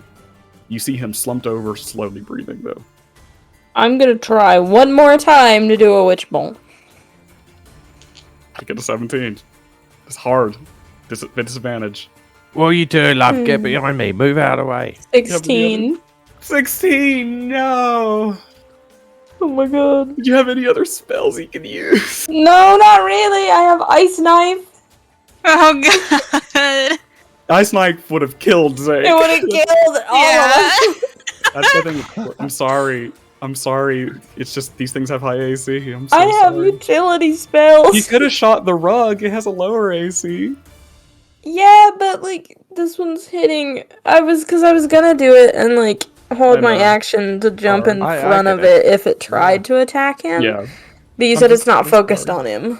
Yeah. I'm so sorry. It's just the rolls. It's not high. So I'm you should sorry. be. It's not my. I'm not the one rolling bad. That's They have funny. I'm so sorry. Is that your turn? Yeah. I'm so sorry. These things have a lot higher AC than a lot of other creatures do, just because they're small, thin, and flying. I'm so sorry. There's only 2 of them, but all right. It is Zake's turn, so I need Zake to message me. Just roll a d20. I guess it'll show up on there, but if you could use one on Google, maybe, Oh, fuck so yeah. that it doesn't show up. And I like to do them secretly, so you don't know whether he's succeeding or not. It makes it tense. So just roll a d20 and just tell me what it rolls in our private channel. You should mute Okay. yourself so you don't react. I mean, that didn't give too much. Okay. Okay, there you go. Nice. First death save of the campaign. All right. Pengelly with Krians on deck. Okay. Milky. So Penn is just bewildered because he's seen Mira take a massive smash from the sword, and then Zake's gone all blue and mushroomy and just dropped to the floor. And he's gazing from one to the other, and the sword has already been hit once by Zake, hasn't it? Mhm. Yep. Keep in mind your Hunter's Mark is still up too. You could use a bonus action to Yeah, remove yeah. that. So he's going to move the Hunter's Mark and focus on the sword with a snarl. And Okay. he's already dropped use this. his left sword, so he's going to swing his other sword with all his might. Okay. And it really needs to hurt this thing. Yeah. Like, Yep. desperately. I'll use a flag. There we go. And it doesn't. It gets 12. Have I got any luck left? How many of those have I used? Fuck. I don't I've know. got you one used- left.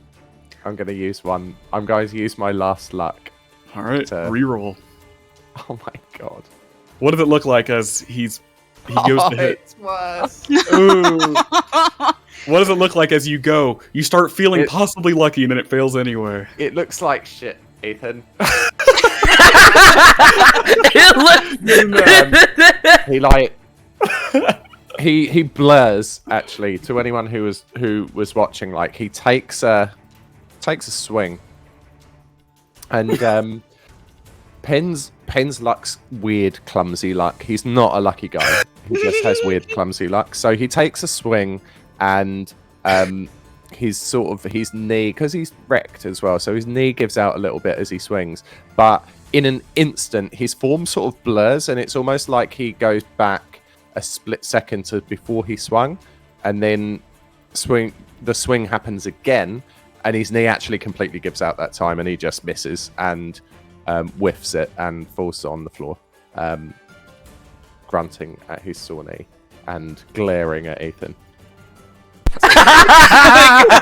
Fucking god. This fight wasn't supposed to be that difficult, but the rolls are so bad, and mine are so We have good. been rolling horribly. I rolled so And well it's for some brilliant. reason. The way I imagine Pengelly looking up at the ceiling is like, you know, when the dad on Fairly Odd Parents is like Dinkelberg. Dinkelberg.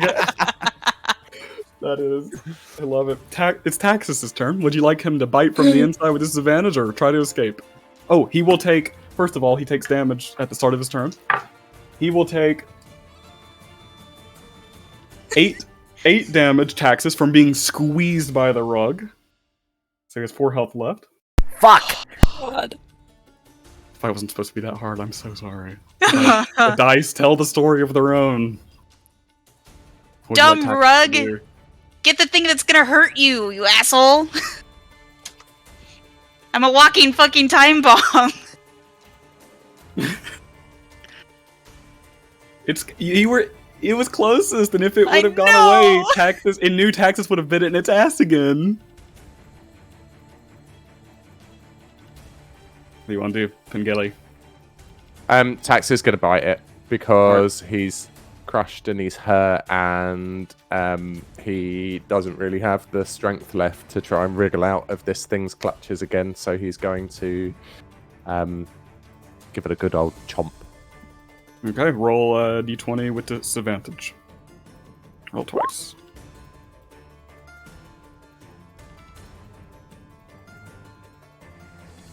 And it will hit still. Even with disadvantage, it will still hit. Oh. Okay, Go- and it has he plus two. is It's his 6 plus D6, isn't it? Yeah. Mm-hmm. As it starts tearing from the inside. 3. Kill it. How do you want Tax to tear Oh, this thank rug God. apart? Oh, thank God. Bloody hell. So Tax is exhausted, couldn't wriggle out of it, but knew that he could summon the strength for one last bite at To this consume. at this rug that is ripped and torn, but has just squeezed him, and it's just an absolute fury. Like, if you thought it was messy when he was tucking into a bucket of fish, with fish going everywhere, this is just something else. And he speeds up, kind of similar to the way that Pen just blurred a little bit. It's the same with Tax, but instead of backwards, like Pen did, this is forwards. It's almost like whilst Tax is biting, the next bite is already happening, and it just bites over and over and over again until there's just Tax laying exhausted on the floor amongst ribbons of fabric and material strewn all over the place. Mm-hmm. I love it. I love it. I love it. Would you like him to move? He is going to...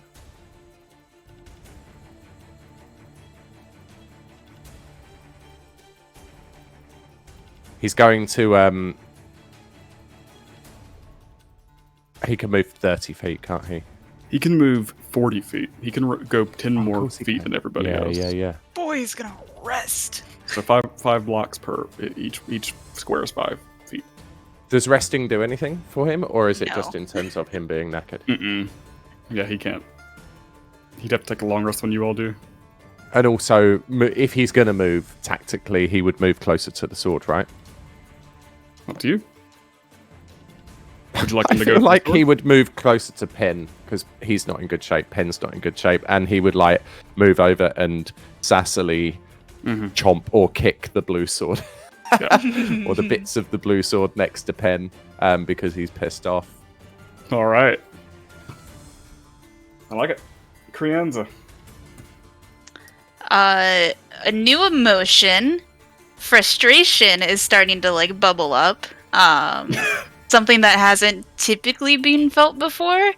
So Crianza is gonna stomp their way over the bed, over towards the sword, and like on the way start muttering, "Caxion, I need your help." Is gonna grab onto the sword and try and cast Shocking Grasp, or attempt to grab onto You have the sword. advantage because you and Mira are flanking it from either side. Motherfucker! And now Mira... Motherfucker! Did you roll another natural one? God damn it! Oh, Oh! you had advantage, so it's not a natural one. But No, 12 but will not. 12. It does not hit. I'm so sorry. God damn it! The I like lightning to imagine it's lashes getting more out frustrated. without touching anything. And then under the cloak, a bright flash of what seemed to have been like a yellowish bright light from earlier from Healing Pen is starting to get like tinged of orange going towards red, and it's gonna look down at Zake and use the last of the healing light, so a d6 for healing. Okay. You get 5. So you're back awake. Oh, puts him at 3 because he was -2, right? I think it just drops you to 0. It drops you to Yeah, zero. it just drops you to 0. Oh, okay, so do I not have 6? You have 5. Yeah. Yeah, 5. Yeah, you're always 0 when you go down. You don't go to the negatives technically. Right, okay. Crianza, you notice something. As you're focusing your attention on Zake, you noticed that as he was laying here unconscious, you saw, you swear, some of the floorboards near his sides were beginning to shake and ride up to get him, almost as if they were going to, as if the floorboards were a carpet, were going to roll over him. But once you heal him, they go back to stationary. It's so strange. You think you see it for a second. Anyway, is that your turn? Yeah, that's the turn! Okay. And that is the sword. The sword is going to turn towards Crianza. Turn to you and go for a swipe. Why am I rolling good? You will take 6 damage as it turns and slices you up as it tries to. My last bit of frost is gonna shoot off of me. because I still have that 1 temp hit point, and it's gonna cause 10 damage. Okay. And I'll take the 5. I love it. We'll take 5. And does it take And damage? then it takes 10 damage when it attacks. How would you like this sword to be destroyed? Thank God. The fucking Well the final bits of frost, once it escapes like the permeating cold off Creonce's body, is just gonna essentially evaporate off into the air and attach to that sword, and it's gonna encase it and just shatter it with the intense cold that it hits. I love it. And as it falls and shatters, as it rains down the remains, you all look around. Zeke, you were waking up and looking around to see this shatter right above you. And you all look around. You see the rug is torn, the swords are in pieces, and nothing else is moving. And you all wait. A solid few seconds waiting in your battle stances as everything seems calm. That's where we'll take a break. Fuck! Just real quick before we take a break, while everything was still kind of seeming calm, I would just... There are book pieces beside me, aren't there? Yeah, destroyed. I'm just gonna pick it up and just like start smacking the hell out of the pieces of the sword. Yeah, Yeah, there you go. yeah. I would say, like, the moment that Zeke wakes up, all he does is he sits up, Gaston says, "Not the books!" and then, like, touching his body as if he just got pounded by something. Yeah, as you stand up, Zeke, you almost stand on and slip on how to woo a dragon by Alvor Pillowbrook. You almost slip on it. Perfection. I love it. Did you guys enjoy that? Was that? I know. Yeah. I'm so sorry. That was so difficult. It's I so know, stressful. Don't apologize, because It was wasn't that a good. brilliant intro? Like, that's the first proper fight, Yeah. right? Yeah. Because the girl out front of the tavern was introductory and just a Pretty girl out easy. front of the tavern with all of us. And then the guys downstairs, they were wrecked before we even got going. You guys had a good plan. Those guys down there could have really damaged you guys before you got up here, but you all did well. Oh, yeah, God, wouldn't have made it. I don't think Right. you guys would have made it if you guys would have gotten hit by the guys No. downstairs more. Yeah, not only was this unbelievably humbling, but also, like, I even pinged fucking Tara. This was oddly reminiscent of Cock. Like, I was like, am I gonna fucking die? Am I gonna die saving Die Mira? saving God Tara. damn it! Fuck! You got to use your turn to the coven ability. That's all I wanted. You did it. Literally, that's the win. I got to use it, and I'm like, win. I don't give a fuck anymore. There's just now wet mushrooms all over the cloak. Yeah, there's mushrooms growing in like an X shape right now, like a T shape. There's rugs smacked. There's burned on the walls. There is. You all have left this place a little bit touched. Someone's gonna come in here. Well, what fairy bullshit happened in here? Yeah. A little fun So fact. good at investigating. Yeah. A little fun fact, since we won't really come to it. A little OOC knowledge. You know how the floorboards were about to roll over Zake? Uh-huh. Yeah. Just a little OOC knowledge here, because I don't think we'll find out in character, but I want to tell is that for anybody who got to at least 1 to 2 death saving throws who were to be unconscious, the floor would have taken them, stabilized them, and hidden them in a secret prison, because they're not looking to murder people. It's just Wanna this know is just who broke into their house? yeah, this is Whoa! a security Cool. program. They would have tried. They would have gotten you really bad and basically made sure you couldn't fight back. They would have made. Yeah, they were going to wait to the Wow, last so- possible second before imprisoning somebody. Hmm. So That's you almost so got rolled cool. into a prison. What? Your characters don't know that, but I don't think you guys Is could that find that out. central trapdoor, which we're about to look? Oh, don't give that away. Yeah, you don't know what Um, that is. When you said, just out of interest, when you said use the environment, what would be an example? Like what would? Yeah, I mean, you guys don't have to use the environment, but like, if as a player myself, if I'm just getting frustrated with my attacks, I will just start doing other shit to make the battlefield different. Personally, that's the characters I've usually played, because my characters are often bad at attacking. For example, in this room, I could have. What I could have, if I'm a player, I haven't thought of anything in particular.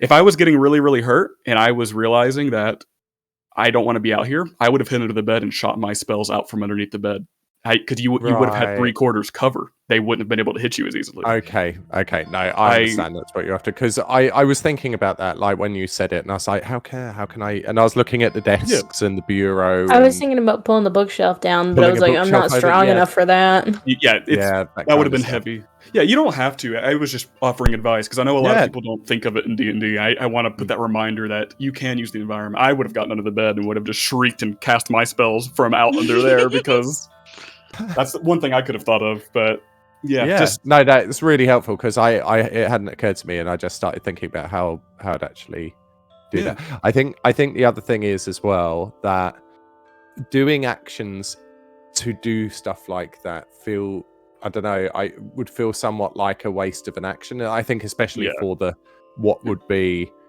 a frontline person.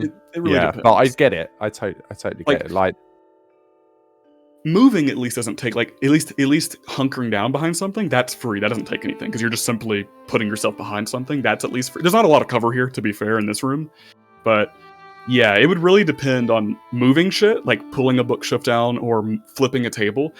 Something like kicking a table over, like a very small table, I wouldn't cause. Just feel free to ask me. Like if it's a very lightweight table, I wouldn't make that a whole action because that's kind of free. You're just tipping a table. You can do that in a second, but pulling the bookshelf down would have been a whole action. So it's really just.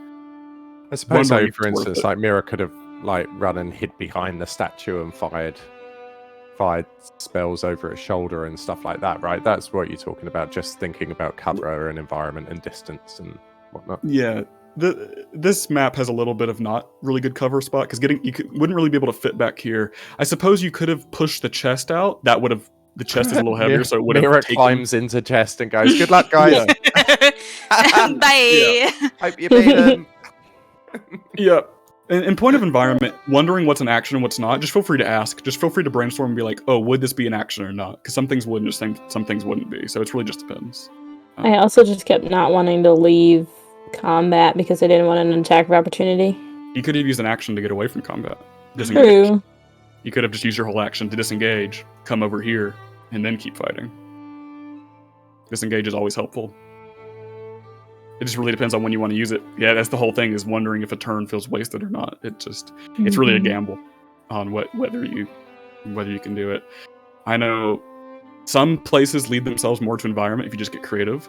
Like, I know I've had people fight in a bar before, and they will bring down the chandelier and puts that right in the middle of it. Doesn't add as cover, but it makes it so people have to go directly around the chandelier because they can't walk through it. Makes it hard terrain. Yeah, cool. Yeah, there is something called difficult terrain, which means people have slope. You get half movement, so instead of 30 feet, you get 15 feet, and that would be something like throwing grease all over the floor, or if there's something like that. It's very situational, and not in every environment. But yeah, you just gotta. Yeah, I was wondering if the bed would be rough terrain. What do you mean, walking on the bed? Yeah, like walking across it. I mean, if you were standing, not really. It's just if you're sliding across it, it would just be a little slide across it. Mm-hmm. Not big or anything.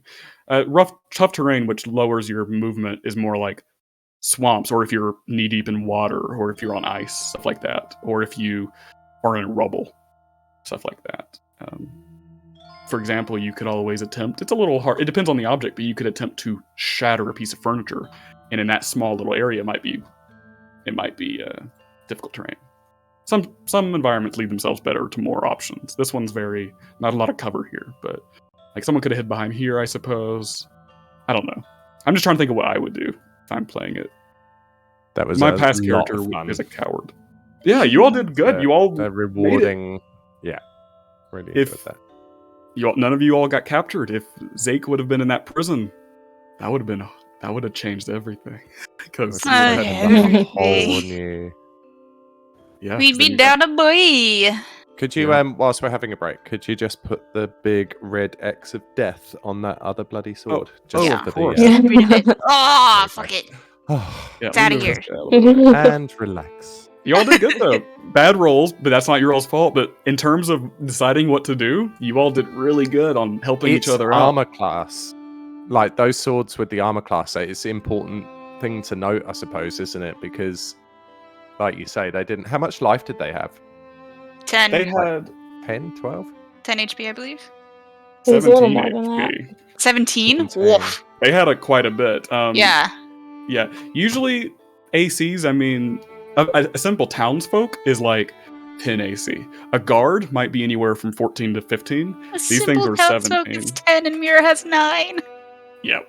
She's a little worse. You're She's dead. She sweet. can't dodge really well. She's My clumsy. She's bones arthritis. are rigor mortis. I mean, You do. You straight up my have muscles rigor are not good. Yeah. But That's why I'm so clumsy. yeah. Loved it. I loved it. It's stressful, isn't it? Yep. Yep. I was nervous as the DM. I kept rolling too good. I'm like, stop. Is this stop a rolling. TPK? I'm sorry for breaking immersion and scowling directly at you. No, I love it. It's good. Trey, did you have Does fun? this mean I'm better I- than everyone else? Better than everyone else. Honest to God, that was my fucking favorite. It looks like shit, Ethan. Like milky, like I love exasperated that. I'm is the clipping that funniest shit ever. I am clipping that for sure. No, honestly, it's fucking so goddamn good. I'm glad. The mushrooms were great. Yeah. Flavoring from your everybody, blue all of your stuff. abilities and spells. They're crazy. Yeah, that's the homebrew ability because Zake's homebrew subclass it's entirely made by me. It's not in a book. And one of his paladins and clerics get something called Channel Divinity, which you can do once per day. And he has 2 to choose from, and he chose that one. Oh god, And so good. So while that's up, and remember you can do that multiple times while it's up too. You can do it a number of times equal to your charisma. So you can do that 4 times to people. Oh fuck yes! What? But it's only a reaction, so you can only do it once per round, Round. essentially. But you have I think, how many uses of that? 3. I think it's 4. That is 3. You have I 3. have plus You can do 3. Yeah. The only Hot payoff, damn. the only trade-off is instead of them taking the damage, you get the damage as seen. That's your turn to the coven, and yeah, as the battle ends as well, you all feel whatever connection you have with Zeke begin to filter out as it ends, because it's been a minute. Yeah. All right, I'm gonna. So I love what just comes organically out of it as well, like the fast mo and slow mo bit. Like even though it's not a major detail, like I had no idea that was a thing. It's So what do you just popped out there. When Pen's luck made him look Mhm. slow mo, but then Taxus Mhm. ravaging that rug made him look fast mo. Mhm. And I need to know more about the mushroom thing, but Penn doesn't give a shit, unfortunately. So I'm gonna have to wait until someone else finds out. We gotta be inquisitive. We gotta get some inquisitive questions going on eventually. Right? From some Tax folks. is the inquisitive one, so Yeah. we'll see. Cool. Are we breaking? Are we making cups of tea and things? Yep. Cup of tea break, Yeah. bathroom break, snack break. Cool. We'll That was come back great. and- Bloody great. And then what time are we ending? We're ending at 9 p.m. Eastern time. That's 3 hours. It's Is that 10 right? a.m. here, so It's 3 we're hours. ending at 1. 3 hours. Is that okay? Still a good time. Okay. Mm-hmm. So we'll come back and we'll take a tea break, and then we'll come back and investigate this room. Yeah. Well done. Woo. Yeah. Well done, team. All right. We're alive. Just fucking barely. Just fucking barely. For now. Oh Yes. god. Oh. I was already thinking of a new character. I was like, what am I gonna play? No, I will not allow. Imagine having a healer on the team. I know, like when you were healing, I'm like, oh, thank God, because I thought I was the only one with a little bit of healing, and I'm like, this is gonna be a bad idea. Fuck. No, if anything, if we didn't have the healing, we have the healing potions, if anything. Mhm. No, I did not grab one of those. Okay. Oh boy. Yeah, I'm gonna get some water. Do it.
Hello.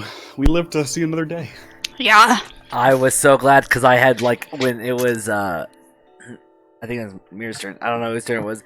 I rolled again and it was a 2, and I was like, "Oh, let's go for another fail." What? Yep, that third fail. Yeah, you would've died. another fail? So yeah, Yes, I the was. first one was a fail. Yeah, my first one was a fail. So I was just No! like, and so this is gonna be a second fail, and I'm like, "Oh my god, I'm dying today." Yep. Perfection. I will say one thing: the prison thing that would have kept you and stabilized you. That's not always a fail. That wasn't like a guarantee that you would live because it takes time. It takes a couple of rounds for it to start getting you. So you could have died and just ended up in the prison dead as well, like completely dead. So it wasn't like a safety net for you all either. It was you could have died in there. Perfection. So this woman has some security. Yeah, she fucking does. She does not want people in this room. It means there's got to be something good. I mean, we'll see. I'll fully describe the room in a moment, now that we have time to look around.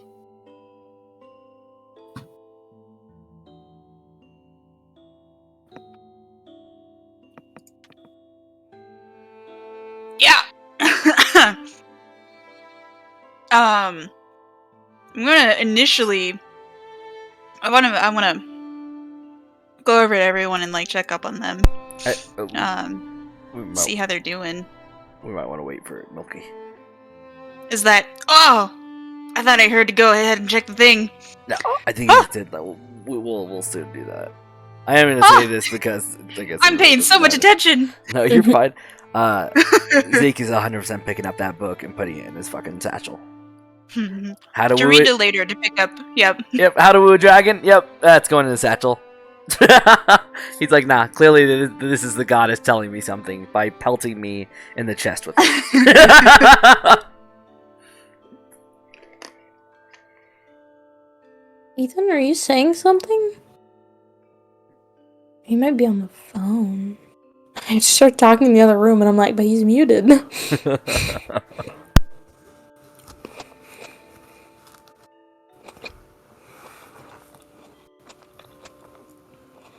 What you eating? Peanut butter jelly sandwich. And Tara? Great. Calling us out. What the hell? I was watching my mic light up as I was leaning farther and farther away from the desk. It's okay, I'm the motherfucker that people can eat chips on stream and it literally doesn't even faze me. I'm not one of those people that care. I just heard it and I'm like, oh, well, they look like they're actually enjoying themselves. I wonder what they're eating. Those must be some fat fucking grapes. They are. Right? I was just about to say, Jeez. yeah, but the way that you were doing it, it literally sounded like you were eating like an apple. So I was like, oh, fuck. Green or red? Like. Both. Oh, yum.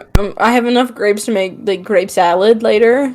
I was trying to make it before D&D, but I didn't have time. I was about to say, what do you put in your grape salad?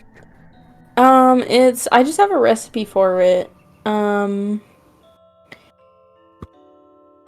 It's sour cream and cream cheese, vanilla. I can't fully remember. I know there's brown sugar on top. I don't like nuts. So Ethan's getting nuts on his, but I'm not getting it on mine. I get you. I'm 100% like put pecans in it. But I get it if you're not a fan of nuts. Ezra's the same way. Ezra doesn't like nuts. There's a trans joke in there somewhere. Yeah, but I literally, the one I said it, I'm like, that's funny. But hell yeah. What's up? Are you eating Weird grapes too? I had one. I had one. I'll get my snacking in afterwards. Imagine. I got too much to do. Also, I don't know if you heard, but he's picking up that book and putting it in the satchel. Yep. I love it. I'm detailing that to you right now. You put that in handouts. Hell yes.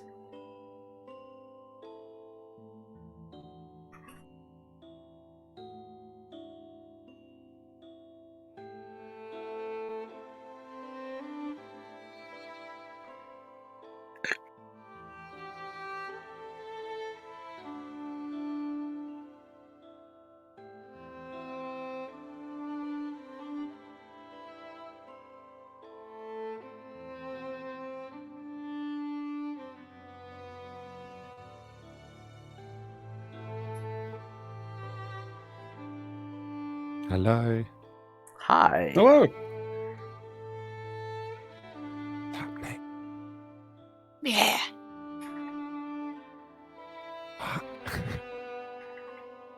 Did you just at me? I said, yeah.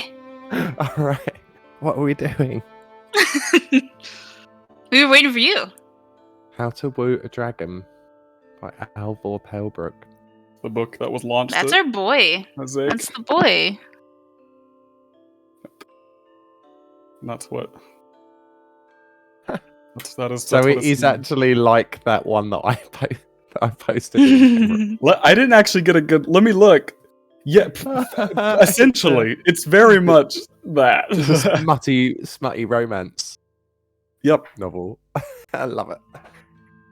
My next It is- door check. Yep. This is very much a smut book. 351 pages of story. Story in inverted commas. Story. All right. You guys ready to get into it? Oh yes. Yeah.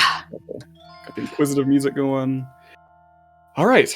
As you all had come up the stairs and completed your battle against these enchanted security items of a rug and 2 enchanted flying swords, you have come to ease with everything still. Zake, you get up and you pocket the book on How to Woo a Dragon by Alvor Palebrook. The other ones are other books on other book scatterings that you all see in the room. Is ones that were pelted is the fine tropics of the Cavamoira archipelago, the political intrigue of the Custon dynasty is one. There is one on a cooking book on simple recipes for your halfling town, things like that. And there are a couple practical magic books on magical basics and whatever. Look very old, perhaps a sentimental value from her time as a student. There are multiple books here that you'll notice that are issued from the Solera Academy of the Arcane, simple spell books. No spells actually in them, but on practical motions and somatics. You find the other books are laid where they are. You find this bed, however, is as the bed downstairs was never moved, and there was a thick layer of dust. This one has been slept in.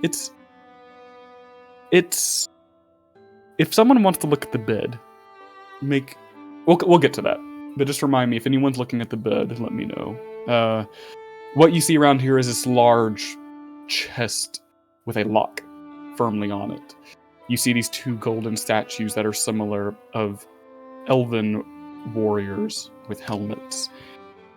You find the podium with a book. You haven't gone over to look at it, but there's a book. You have smudged the inactive teleportation circle with your foot, Crianza. You find a hourglass device. It is still, and if anyone were to look at it, you find the sand has stopped. There is sand floating in midair inside the hourglass, no longer spilling. But strangely enough, it looked to be when it was active, it was spilling upwards, defying gravity. You find other statues as well in here, and you find a desk littered with books and scrolls and lit candles, which lit when you arrived. And of course, you find the trapdoor in the center, which also appears to have a lock on it. You find a vanity table with various makeups and polishes, as well as containers of strange dusts and powders that you haven't gotten too close of a look at. So who's doing what, and what would you like to do in this a seeming wizard study / bedroom?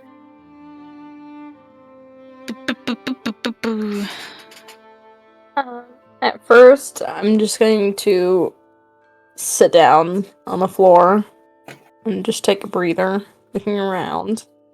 And then after a minute, I'm just gonna go look at all the books. And while just reading through them, I'm gonna just gently run my hand over the Solera Academy ones. Okay. Yeah, you find very much basics on basic conjuration in there is basic illusions. Not actual spells, but like I said, on how to practice the movements and Mhm. tune yourself to into the arcane. Familiar books to you, being a wizard. As you put your hands over them, you mark thick dust along them. They haven't been touched in a very long time. I would love to pop the wonderful thing that I love to do always. Detect magic. Your eyes flash, and Continue walking around the room, which is what I was doing before I got wrapped up in a thing. In a rug. yep, In a rug. you find the items that have attacked you, as well as the books, are no magic aura comes off of them. This one, I know it usually says you have to have an action, because usually I read the spell, you see an aura off things. However, to know what type of magic it is, you take an action. But since we're out of combat, I'll just go ahead and tell you what, because it just takes a second to do that. The teleportation circle is definitely conjuration magic. You find the hourglass has enchantment magic on it. You find in the bookcases where those empty spots are, dust has flown out from these books that have launched at you.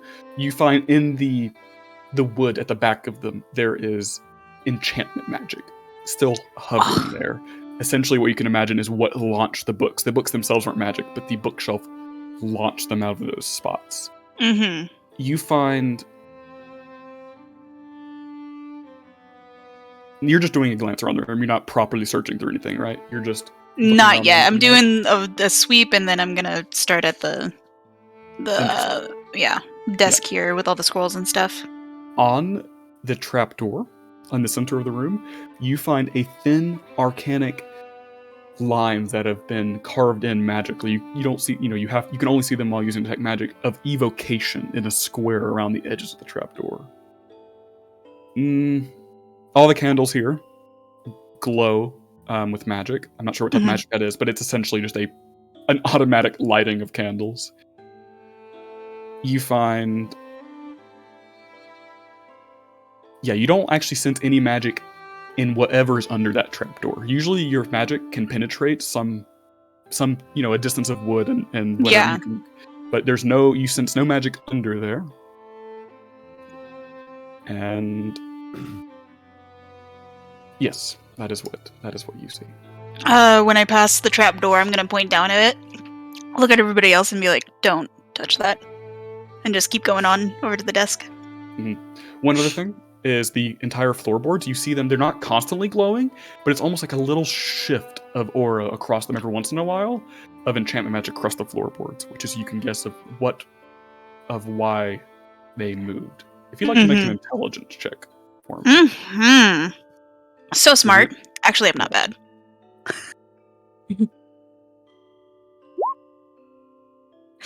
You don't know why those floorboards moved, but they certainly moved. They're not moving anymore, but an aura of enchantment magic shifts over them, but nothing seems to be happening. Wood isn't supposed to do that. Yeah. Starts hitting wood. Bad wood.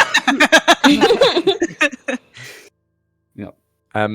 Pen and Taxus are both sitting next to each other on the floor. And Taxus is hurt. He just probably leans into you, I imagine.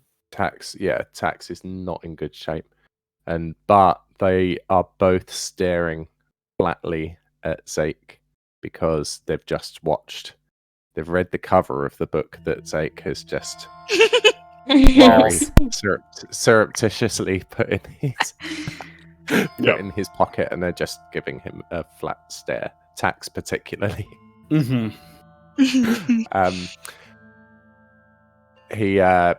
Pen glances at Tax and just sort of clicks his tongue, and slowly before your eyes, Tax actually shrinks down to his pseudo-dragon form, and Pen actually lifts him and puts him in the script, which is the first time you've seen him have to do that.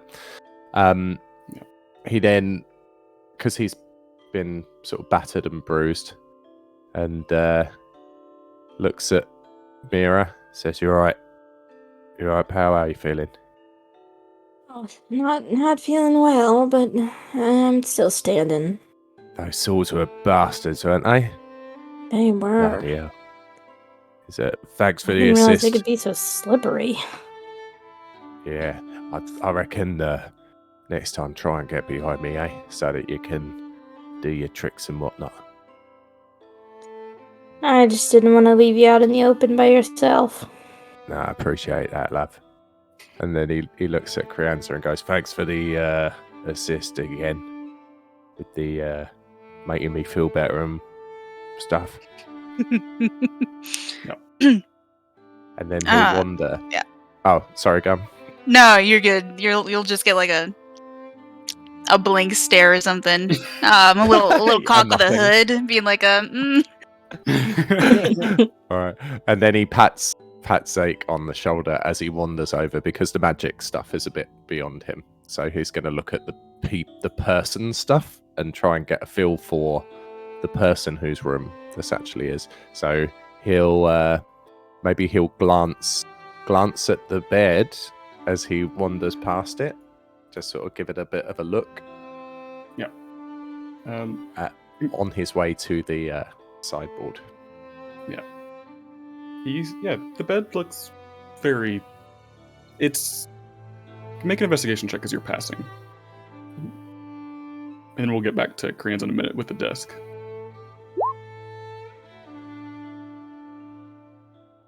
$20. As you're kind of looking past it, you're good at notifying this type of stuff. You pinpoint it down. This is lived in. Unlike the room downstairs, this is lived in. This place, while some of the books have dust, this bed is lived in. These vanity tables used. However, the bed hasn't been used in days.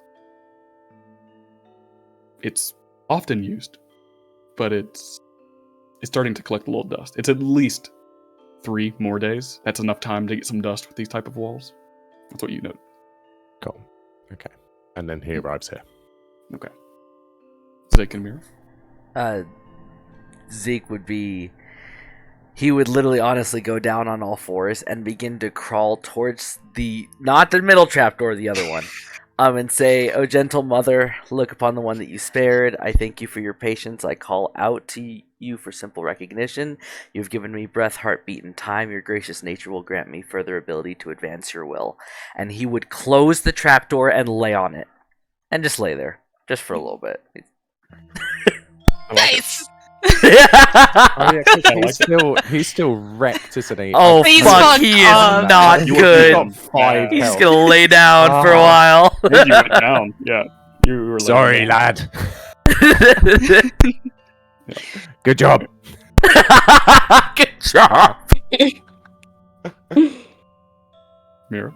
I'm just gonna watch that happen for a minute, and then just go back to looking at the books, seeing if there's anything that interests me, while also keeping an eye on Crianza at the desk.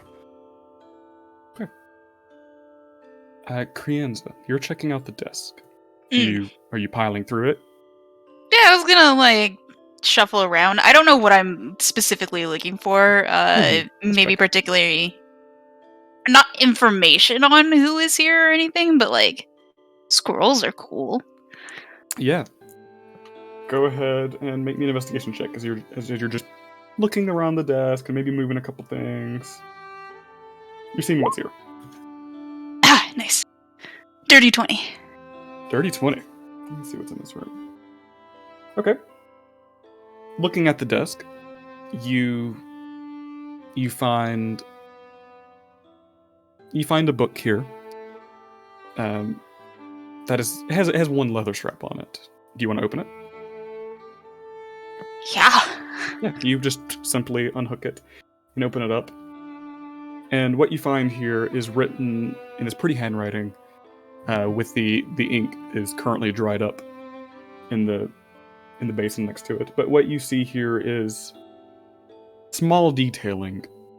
Not quite a diary, but simply you see check on, and then whatever name it would be, or object, is written in something you can't understand. It is talk to blank today. Send letter to blank before Saturday. Things like that. It is little notes to them, to herself, essentially. You find some pages are simply as mundane as ingredients to get. You find ingredients to purchase. Some things are did this today. It is very simple. Nothing is sticking out to you of importance in this. However, you're looking at the scroll, and what you find here is a little note stuck onto the scroll that says,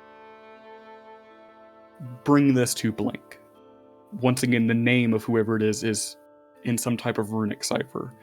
And if you unfold the scroll, it is seemingly a scroll detailing a simple spell of magic projectiles. Okay, it's a spell of magic missile. It is a simple magic missile spell that says, bring it to somebody. They will like it. Need it for training, is what it says. Very shorthand. What else in this drawer? There was a couple of drawers.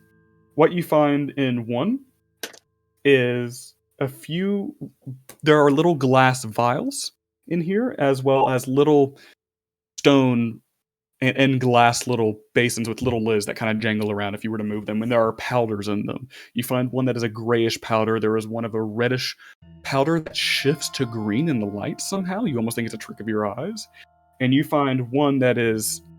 You find a box that is ornate. It is a black ornate box that you can open up the lid of, and it clangs as you open it up, and you find this white material. It is like chalk, but tougher. It's clumps of it. It looks like rock. Some of it is turned to dust. It looks like chalk almost, but stronger. If you'd like to roll an Arcana check for me. 12. 12? You're not quite sure what this is. The other things, you're not quite sure what they are either. Your common sense tells you this is some type of magical reagents here, but you're not sure what they are.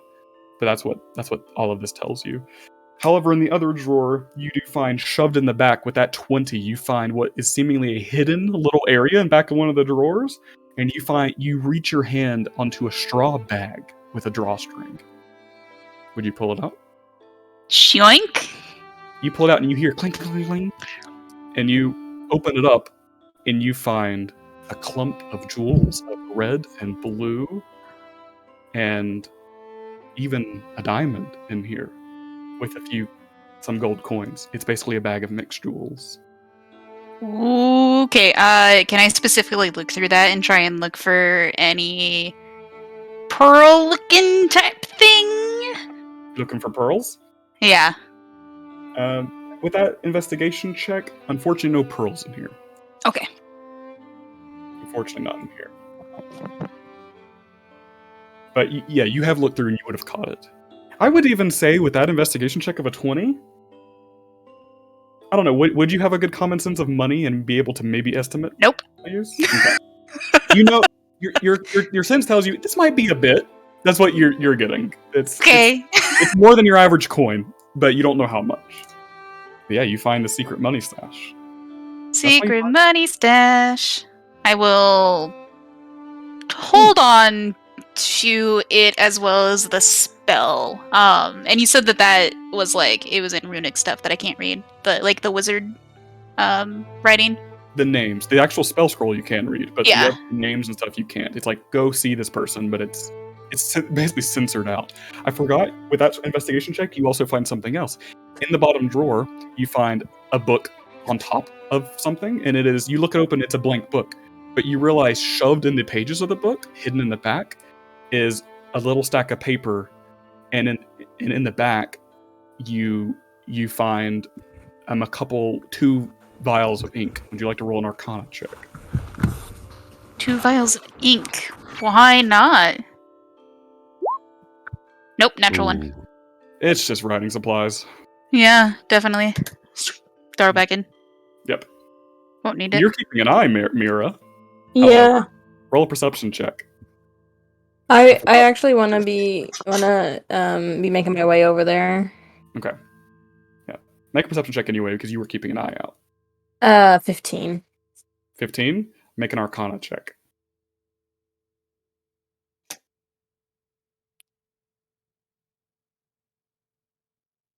With advantage. Let me see. Actually, you don't need to roll. I just realized this is a dumb roll Oh. for me to make you make. You see what Crianza, what they pick up from that bottom shelf is a stack of paper and 2 bottles of ink and just put it back. These are materials used by mages to transcribe spells. Like, these are the expensive papers and inks that wizards use. I realize I probably should make you roll because you would know exactly what those are. But you see them just toss it back in the drawer as you're making your way over. Mhm. Wizards got to have their writing. Their That's the thing transcribing that I was material. looking for, yeah. Yep. Okay, you make your way over. Real quick, Pengelly, are you searching through the vanity? Yeah, just gazing.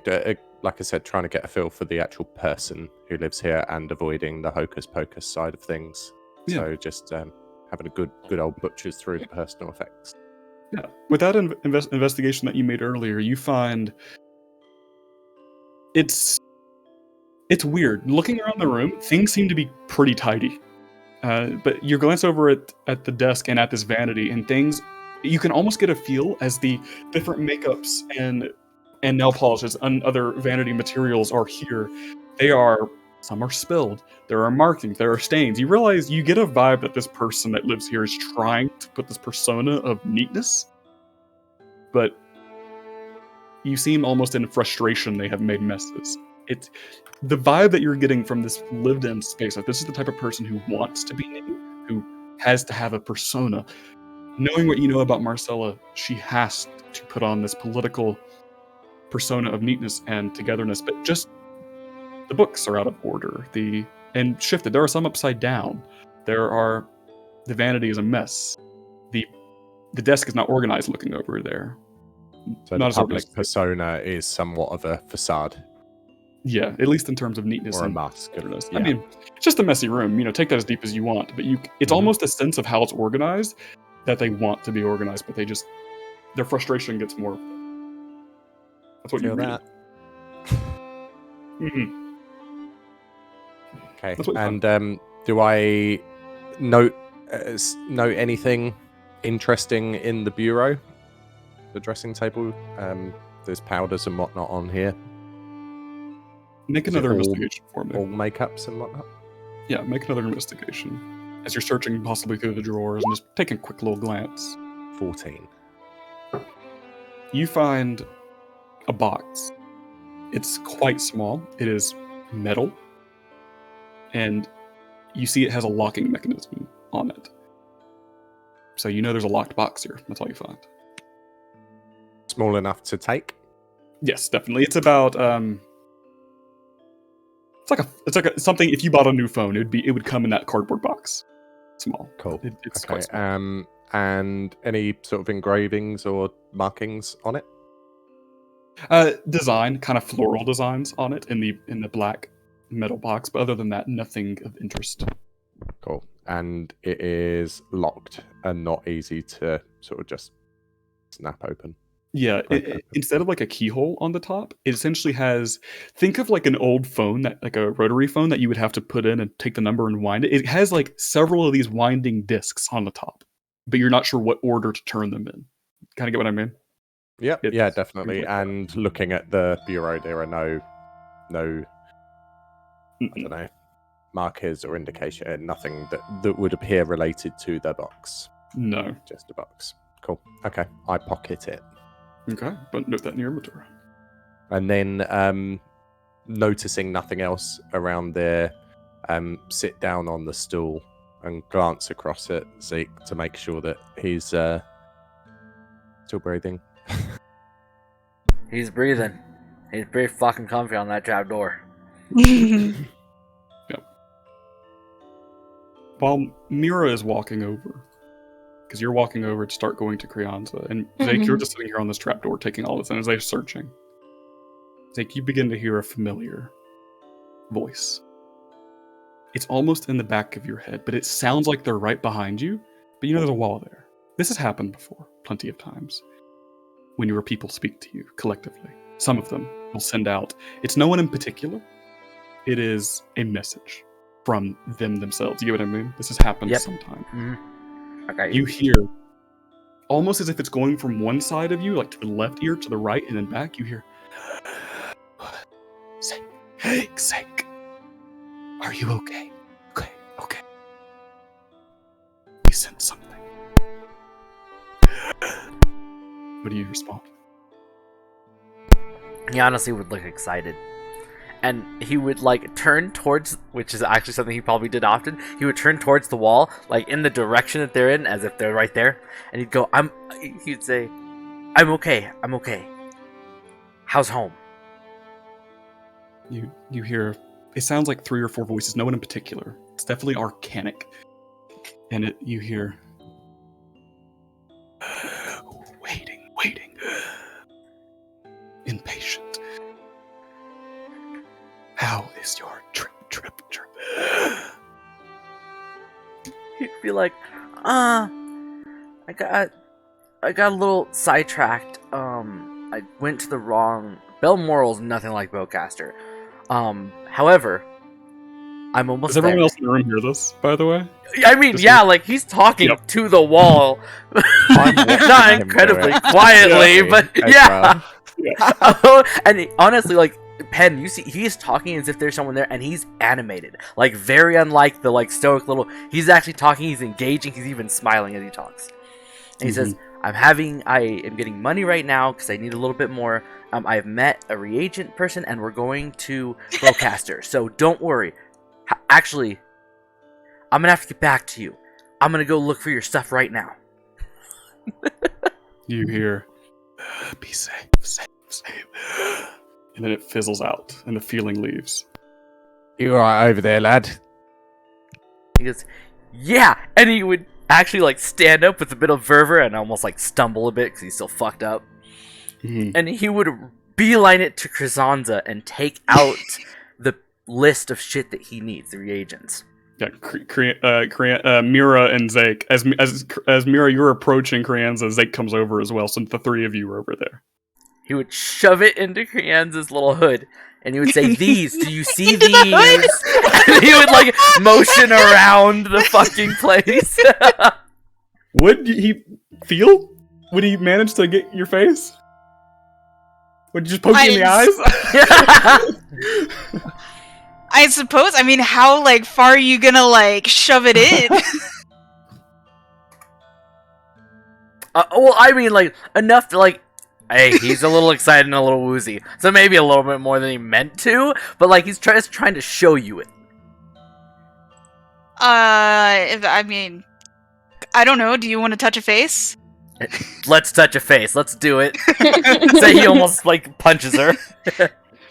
Yeah, so essentially the hand kind of like does a little connect off to the side, because you're holding, well, I'm just gonna continue to punch myself, as you're holding the paper and stuff, in the hand trying to show. Boop. Hand touches, you can feel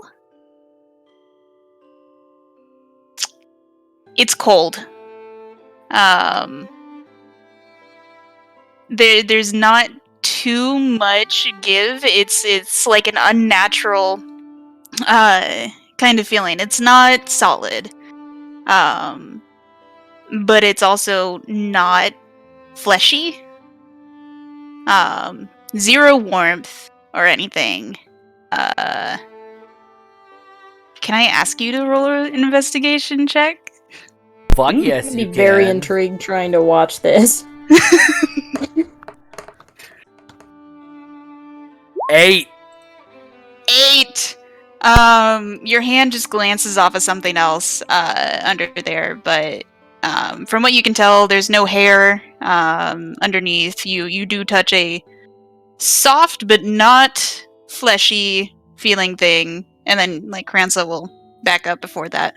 Reach Before for the anything hood else. and touch God itself. Yeah, you back up. And then I'll try to actually read what's on the paper. Oh, fuck, hold on. Do I have that? Hold on. It's the reagent list, right? Yeah. Yeah, that's somewhere in our messages. That's almost say I think that it was in our personal messages rather than... Oh, is it? We should probably pin it. Let me look.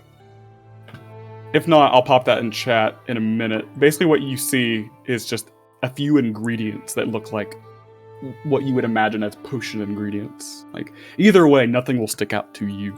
Yeah, nothing that is particularly known Yes. or what I would have. What Yeah, is 'cause I Zeke ain't got asking shit. here? Is he just asking if No. if Crane's found any of them? Yeah, no, yeah, he would be motioning around the room. He's like, "Do you see any?" Would Crane? I mean, we can do a nature check if you would like to. Maybe It's but just would you- herbs and stuff? There are other things on here. But under potion ingredients, some of it would be like makes sense. I remember some of it off the top of my head. So if you want, go ahead and make a nature check, even if you don't know what the ingredients like are and what they're used for. One of them, if I remember, is bark. Isn't that right, Trey? It's like one is like wood, so you might be like, oh, have I found wood? Willow bark. Yeah, something like that. Yeah, Yeah, I'm Boop. trying to find that. 12. I'm gonna be trying to peek at it. I got it. I got it. I got it. Sweet. I have it written down somewhere in my binder, but I knew it would take me ages to find it.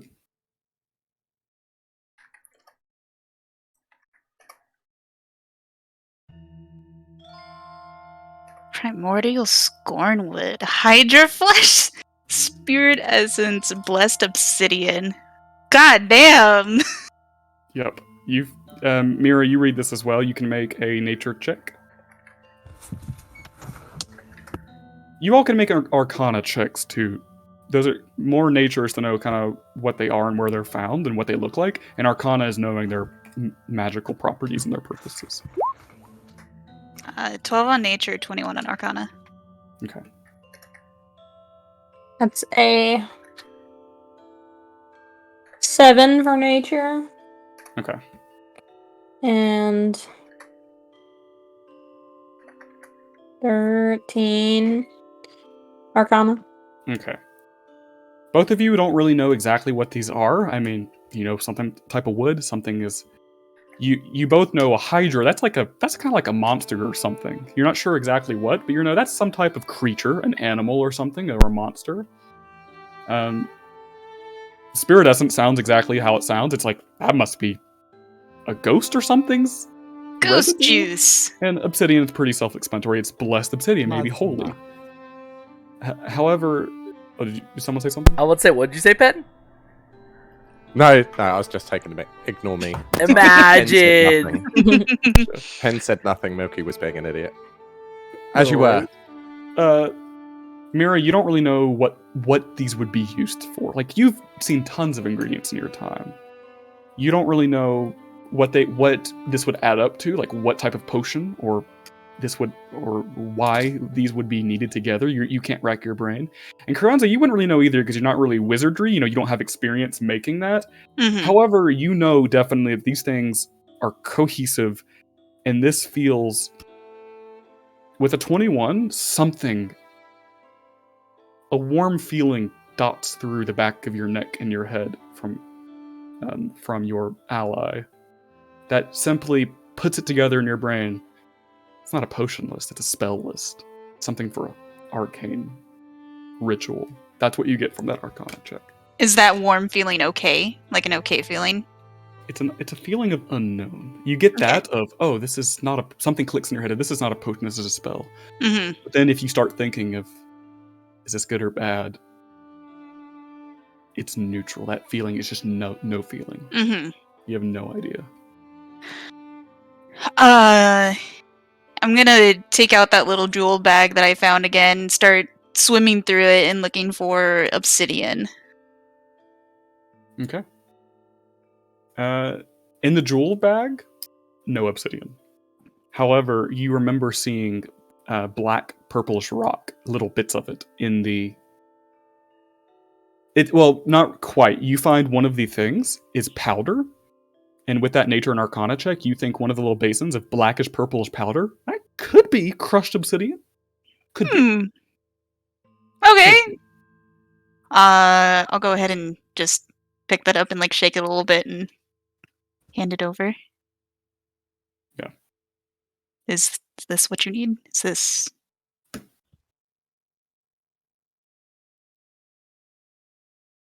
he would look at you for clarification and go, "Is that what I need?"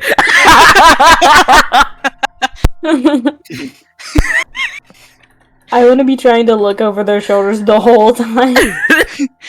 Kronos is gonna like slowly nod.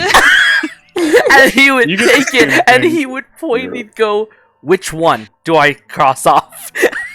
He has no fucking idea. He looks as lost as he sounds.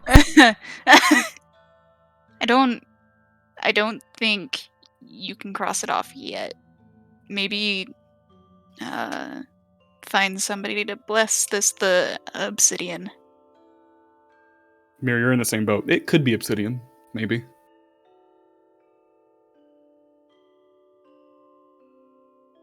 He'd nod, looking confused, but would still nod, and he'd go, "Okay." And he would slowly fold up the paper. And then he'd probably stand there for a moment and go, "Okay." And he would turn and he'd go towards Pen. Okay. Mira, you've gotten over here. Did I see the white powder? No. All you saw was the unfortunately was the you can search through it if you like, but that's all you saw. Yeah, I'll them give it take. a look over. Yeah, you come over, take through the drawer. There's nothing hidden here anymore. You know the paper. The only hidden things were in here was the jewels, and the that could be found was the paper as well, and you know that's there. So looking through it, you see the little powders, and these are definitely some type of powders used. And you open up the white kind of rock, the chalky stuff specifically. You recognize what this could be immediately, but make an Arcana check for me.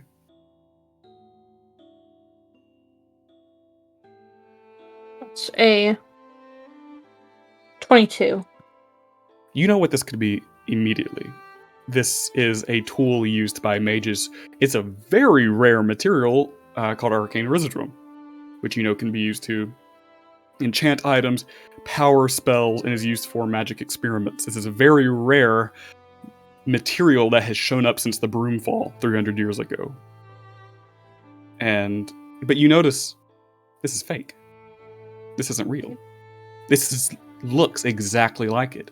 But knowing and have dealt with this stuff in your past, this is fake. No wonder it's sitting out in the open. It's not real. This Not real. valuable resource that is people have fought wars over, that have turned into, it is very rare. This wouldn't be sitting out here in a desk. No wonder it's fake. Mhm. But it's fake nonetheless.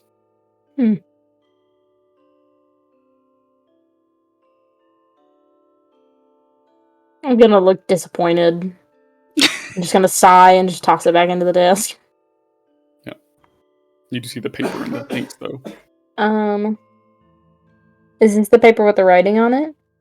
This is the wizardry material paper that you can use to transcribe spells and inks with. It's the inks and spells that you need. Like in the inks and paper you Oh, need like to I transcribe don't need spells. The material components.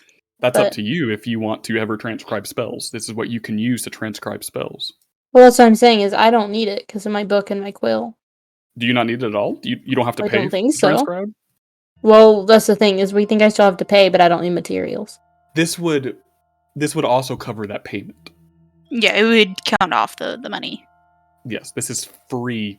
Because I don't necessarily know what I'm paying for Let me look. with it. So Wizards and Scribes, specifically, and let me bring this open. Feel free to roleplay if you all want for a minute while I look this open.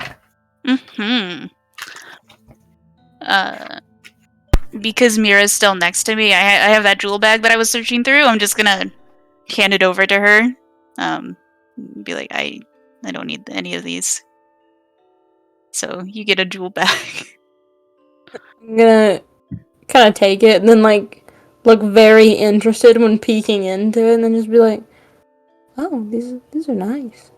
Yeah, that's nice. Oh, good job." You know as well that some spells need jewels to complete them. Zake would move and move to put his hand on Pen's shoulder, and be like, "How's Ashvin?" And he'd kind of motion to the what is it called? Your fucking little scroll thing, whatever the fuck he hides in. What is it called? Ashvin? Well, yeah, he calls him Ashvin, but what the fuck is the thing that holds It's him? just like a leather script. It's yeah, like script. That's what. like a sash, but it's wide in the middle so that it can be sort of wrapped into almost a bag, but it's not a bag, so that it's just for carrying heavy things rather than putting things in it because Right. it's not got it sides. Yeah.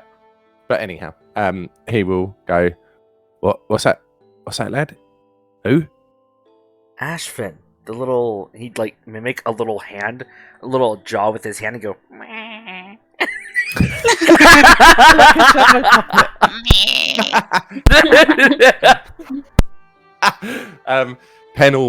Pen will look puzzled, and then Tax will actually stick his head up out the script and look at Zeke and say, "What's he talking about?" And Pen will look down and say, "I think he's talking about you, pal. How are you going?" And Tax will just keep looking at Zeke. Yep. Yeah, Zeke smiled out Okay. at him, and he'd be like, "Hello, Ashvin." Taxus will look up to say, "You didn't look too good." In Draconic, that Pengelly understands. He says that to Zeke. Zeke would stare, totally not understanding Draconic. You just hear hissing and snarling. Sorry, was that you don't look too good or you didn't look too good? You don't look too good, pretty much now, like to Zeke, because you look rough, basically. All right. Yeah, he says he's fine, pal. How are you feeling? I don't know if you want to go into it, but am I right in saying that you copped that big hit that Mira took? He'd smile The one and he'd nod. He's the- like, "Go on." Sorry. The one that put you on your ass. He'd nod. And he's like, "Yeah," and it put me on my ass. Would have disintegrated her, right? Just, and he'd like do a mist. He seems odd, like much more expressive right now. Like literally, like almost like the What's that? lucidity of death. It's like brought emotions out in him. What's got into you, lad? Are you savvy? Are you all good? So, You seem chipper. nah. I need to eat. I need to sleep. What? But don't we all? And he'd grin.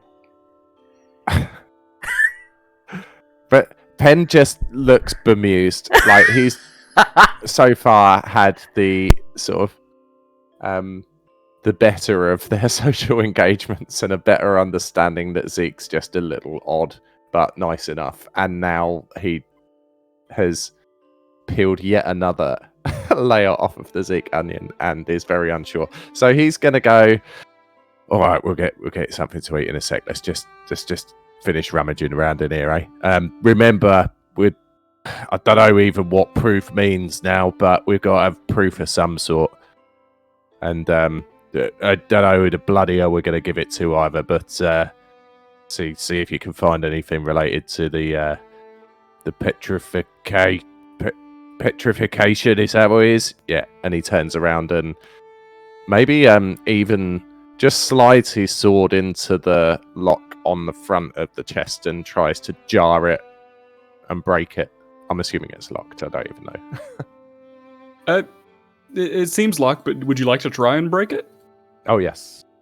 Yeah, go ahead and roll me an attack roll as you're shoving your sword in there and trying to break it.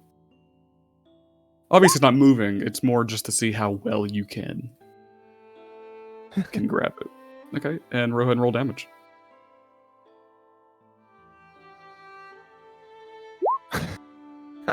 5.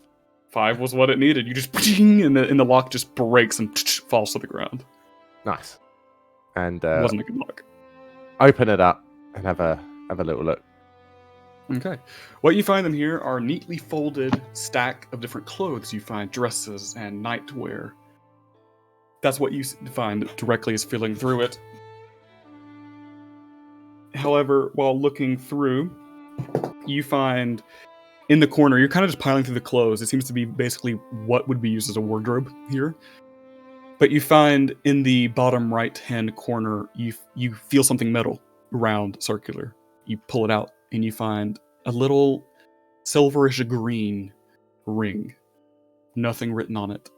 It is a silver band. It almost looks like a wedding band.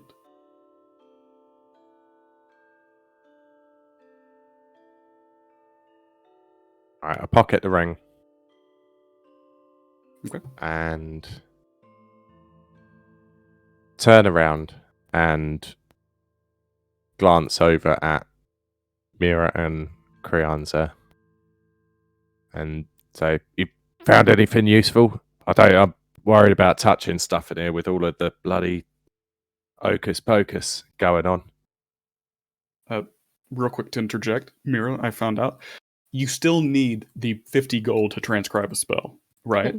So what this would equal up to is, since your book is magical, you could essentially put the paper in and it would meld into your spell book, and the inks and the powders here would put the cost of magicking it basically and actually making the spell magical. You know what I mean?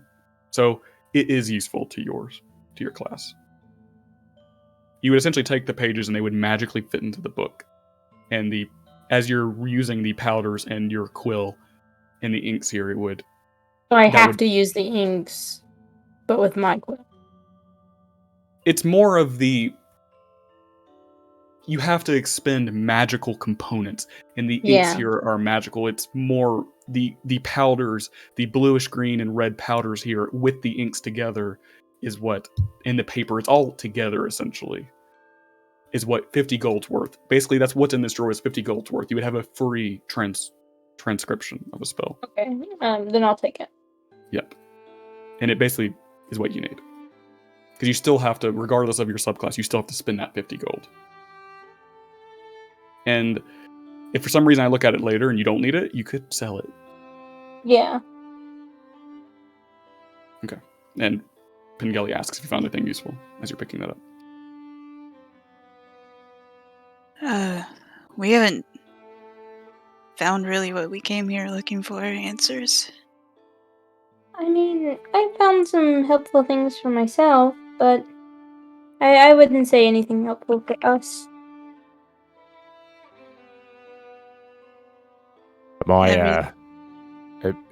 Is anyone? I mean, there's a bloody great pedestal with a book on it over there, but I'm a bit weary of going near it, especially that fucking weird sand timer thing. Look at it. And I'm definitely not going near that bloody weird circle. In fact, I'm gonna stand over here. It's okay. I've already stepped through it. Ethan. Yeah, she did. Good for you. Mm-hmm. Zeke is going and just like going up to every statue and like pulling on like the wings and the arms and the things, just seeing if is this magical. Just make a perception check. Oh fuck! Or investigation. Make an investigation check.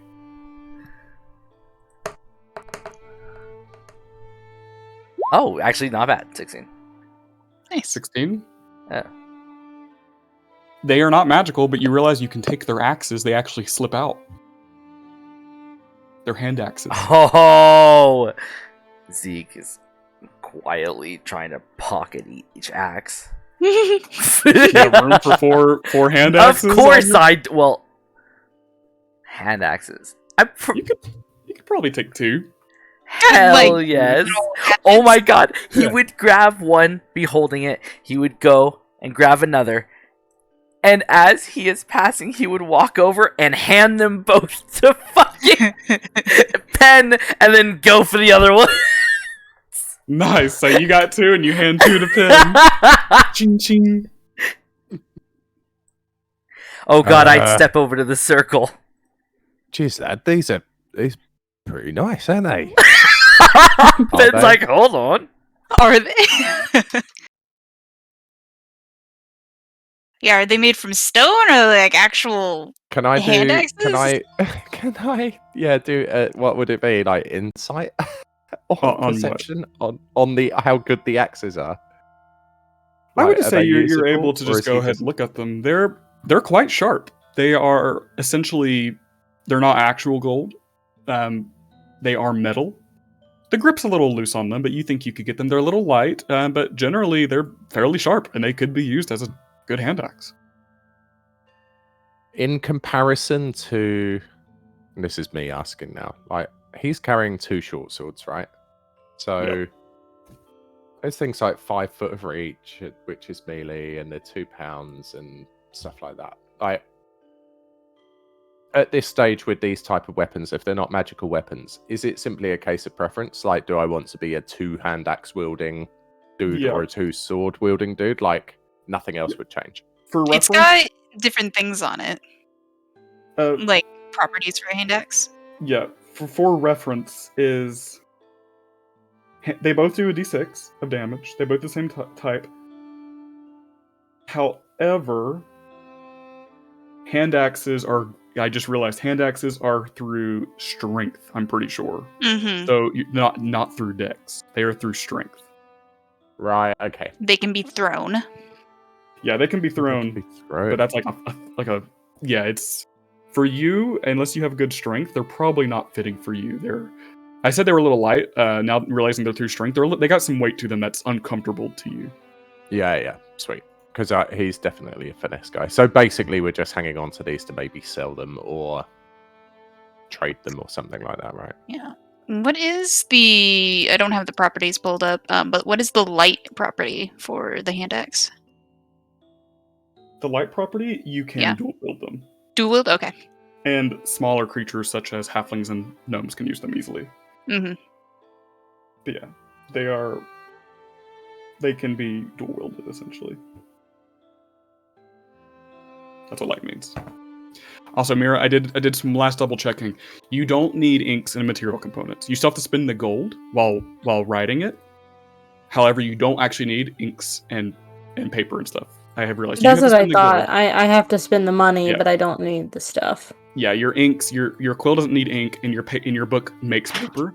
Yeah. However, you could take this, and if you wanted to make a scroll and give it to one of your other party members, you could do that with this paper. You can't do that with your book. So if you How long wanted to be would like, that take? that gets into like a few hours and some money. That gets into crafting stuff, which we can get to Okay. later. It takes some time. We can do and that some later. effort. Yeah. But that's what you could do with that. It wouldn't be useful to copy spells into your book, because you can already do that. But if you wanted to take spells out of your book and you give them to people or sell them, you could do it that way with these ingredients. That's what I found out. Anyway, feel free to continue. But say, Pen doesn't want to touch the thing on the desk, so I'm gonna go ahead and touch the things on the desk. While she's doing that, I want to see if I can try to figure out the name in the book. The name in the book? How so? Yeah. Oh yeah, in the journal. Like the ones that are censored out? Yeah. How would you do so? It's more or less thing of a roll because it's a cipher, essentially. You haven't found. Oh, it's like the bloke with the spells. Yeah, It's the like wizard. Casper, It's it's his own personal. Yeah, wizard it's a personal hand. wizard's Would rune. this be considered a spoken language, or is it more like a secret message? It's definitely a secret message, more like thieves' cant and stuff. Okay. Yep. Karanza, you're looking at the podium. Mm-hmm. What you find here is a blank book. Blank Open. book. Lovely. Mhm.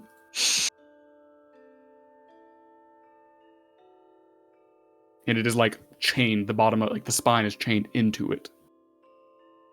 And even if I flip through it, everything else is still blank, even the previous pages. Blank book. Yep. Blank book. It smells like old paper. There's nothing in here.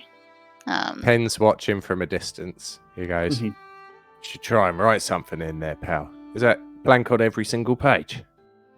So far from what I can see, yes. I will take my ink pen and my ink out of my backpack. Do I Okay. see her doing this? Yeah. While you're getting out your ink and stuff, I'm gonna run over and be like, "Oh, wait, maybe we should use something that can be erased." You're like, I think erased. they're gonna know we're here. Yeah. Pens out of his yeah. depth again. He retreats to the sector. That can be erased. What the fuck is that?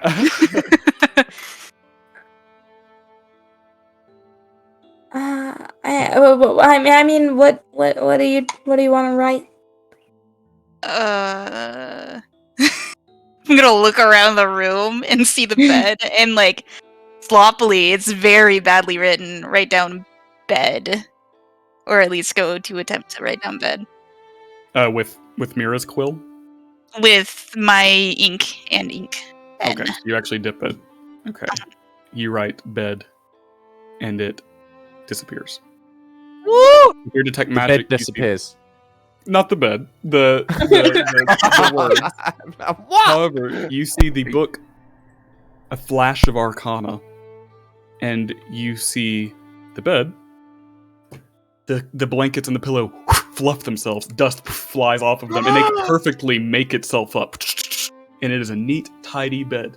The pillows are fluffed, and the bed is made. I'm just gonna be staring at it open mouthed. I didn't know if you guys would get to Can I experiment write with down this or not. statue? You write statue? Yeah. You write that, and the statue,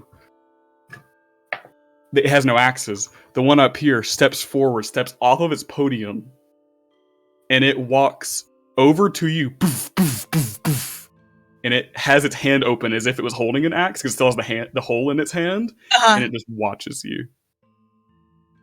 You all just see the statue move, and it freezes, and it hardens back up. Zeke pauses, taking the axe out of what he is. He looks at him for a moment, and he's like, "Don't fucking do it." As he like pulls the axe out. Mm-hmm. Can you make it go back? Oh, actually, the word statue has not disappeared. What you find that appeared next to the word is a dash. Statue dash. And the ink is still there. Statue. I'm gonna write return after the dash. The ink fades, a flash of arcana to you, and the thing just walks straight backwards. And it stills back into the statue. Oh my god. Honestly, at this point, Zeke would walk over with the two axes and look and be like, "Did you put one of our names in?" And he would look so curious.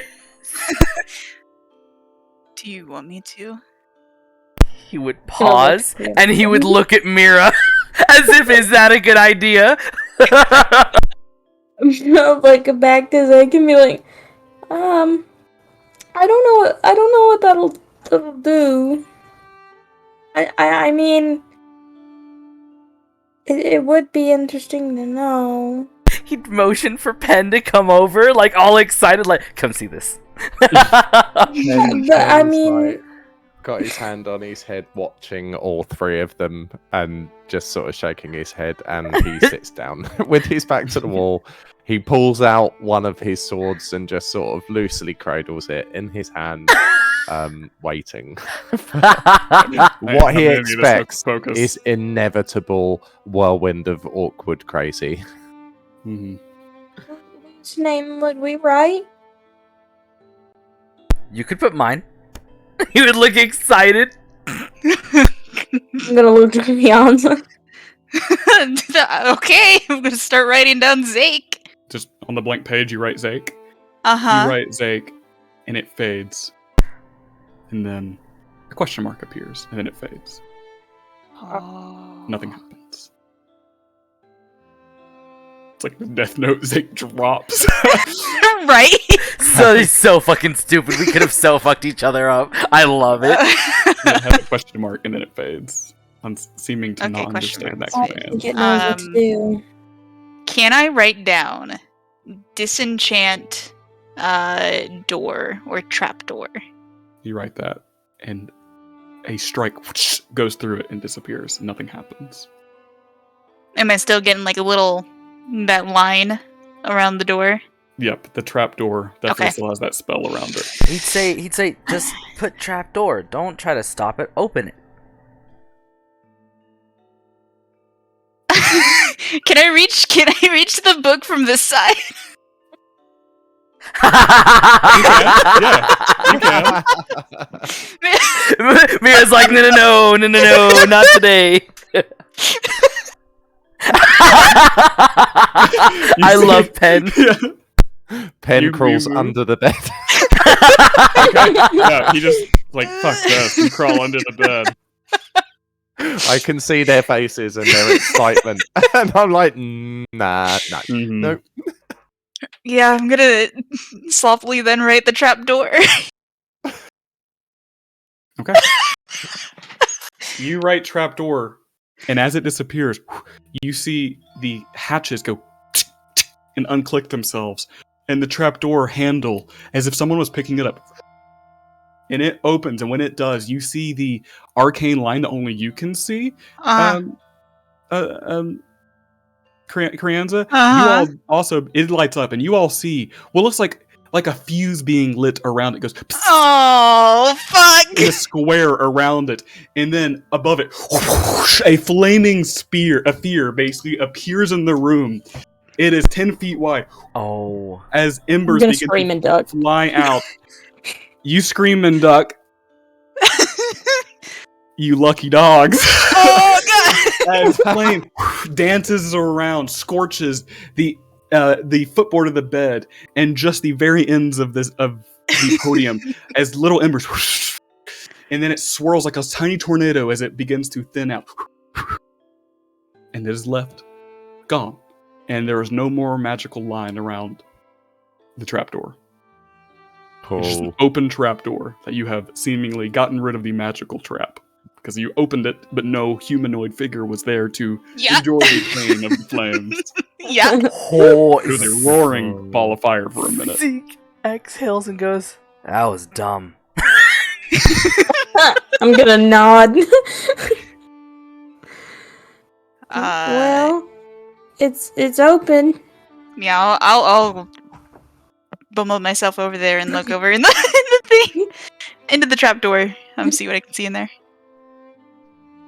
Okay. As you all go over to the trapdoor, you see it's just about a foot down, and it's just a compartment. It doesn't lead into any room. It is essentially this compartment. There is a blue kind of soft blanket over there's like objects, but a blue blanket is covering it. Do you move it out of the way? Yep.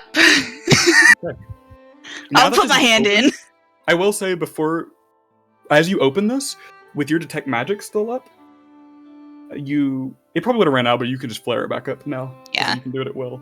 You see under the blanket, you see there are magical objects in here. You find an aura. There's one aura in here of one color, and there is another of another color.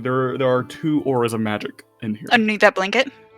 Underneath the blanket. And Mira, as you open up the box, you realize the walls of this box, you recognize this, being a mage. It's made out of lead. This is supposed to hide any magical people with So you detect can't magic. see through it. Yeah, people with detect magic wouldn't be able to see through the floorboards of this.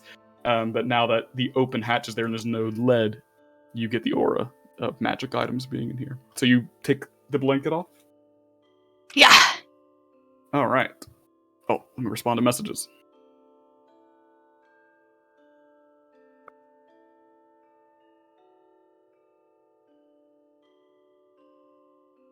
Hold on a minute. Let me respond to this.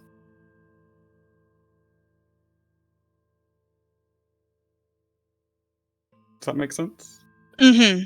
Yeah, because that Yep. would probably give you that. Okay. So you probably would know then. Mm-hmm. But yeah, you take it off, and what you see in here is it's actually the box is a little bit more. It's more than a foot deep. Sorry, propped up against the wall. It's about 2 to 3 feet deep, 2.5 feet deep, and going the whole line of the wall, propped up in the corner of this space, you find this. It is what looks to be a wand of sorts, but it's a little longer. It's like 2 feet. It may be 2 feet in some inches. It is. It's basically a rod instead of a wand. It's quite large, and what you see is it is made of gray and light blue stone with lines and runes that almost resemble vines, but it is definitely runes and marks of arcana marking up this rod. and it is stone. It gets thinner at the end. It basically looks like a magic wand, but like a little bit longer at the end. You see that it is magical. And if you were to look at it, it is at the moment, because you'd be able to tell what type of magic it is, correct? What type, yeah, but not what it is. Not That's what my it is. other special thing is for. Yep.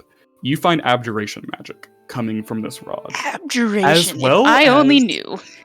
Yeah, roll an arcana check for me. Okay. As you're looking at this, there's something weird here. 20. Dirty. There's abjuration, but there's something... You've never seen this before. It is two acts of magic fighting over one another to take control of this. It is strange. It's almost as if another aura of magic is layering over this past one. You find abjuration is what is sticking out to you, but as you look closer, you find underneath, in the core of this rod, it is transmutation. What else you see in here, all of you who are looking, is this very sharp dagger made of stone. But it looks sturdy. It curves upwards, almost like a sickle, but not quite to that extent. But it is a dagger with green runes. It almost look like it's like a rock. It's like a stone dagger. However, it looks like someone carved out runes and filled it with emerald dust in there to have emerald lining. What else you find in here? Pen actually glances at Crianza and sort of shakes his head a little, looking at those weird eyes into a hood that he can't see into, and sort of reaches down for the dagger, but has eye contact with Crianza and goes, "Do you mind? Is it safe?" Yeah. Go ahead. With this one, you find transmutation magic on it. There's I also don't a like book the in here. idea of these, but have I been able to touch them and hold them as I pick them up and pull them out? If you want, you can pick them up. Oh. You grab the wand and the dagger. There's also a book in here, and that's what you find. You pull the rod and the dagger out. Yeah, and then I'll lay it. And then also go and shoink the book and just lay it out, just so it's out of the hole. Mm-hmm.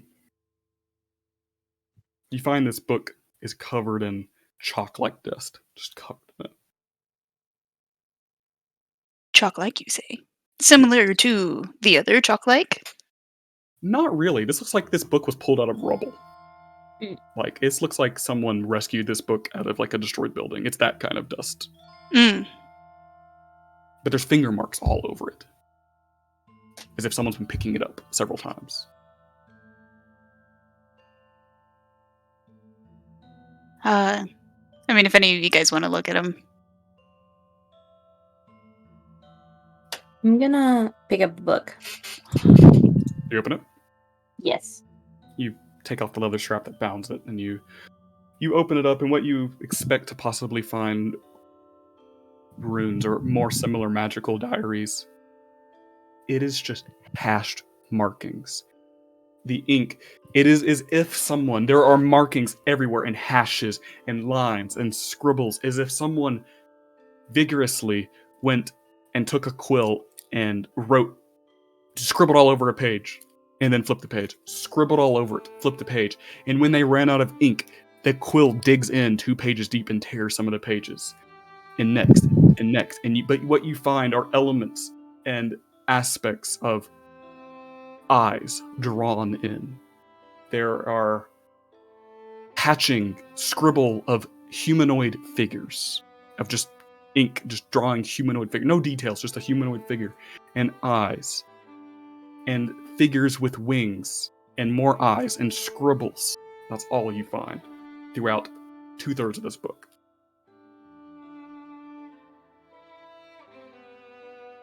Whoever was doing this wasn't drawing. They were digging their quill in. Eyes and wings. Wings on and humanoid figures. And I Can take a Pen little take look the at that? dagger? Oh, what do I'm you guys gonna. do? I'm gonna be looking through it, and I'm just gonna be like, "Does anybody else want to make some sense of this?" Yeah, I've been looking over the shoulder. Is any of that like curious?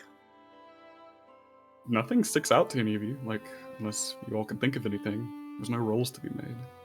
And Gelly, what were you doing? Can I pick the dagger up and just sort of do some sort of balancing tricks with it in my right hand to just get a Mhm. gauge of its weight? Yeah, feels good. It feels very good, and it would be decent in battle. Light, but Can you just repeat the visual presentation of it? Was it green runes or something you said, and Yeah, it sort of it's- feels like stone?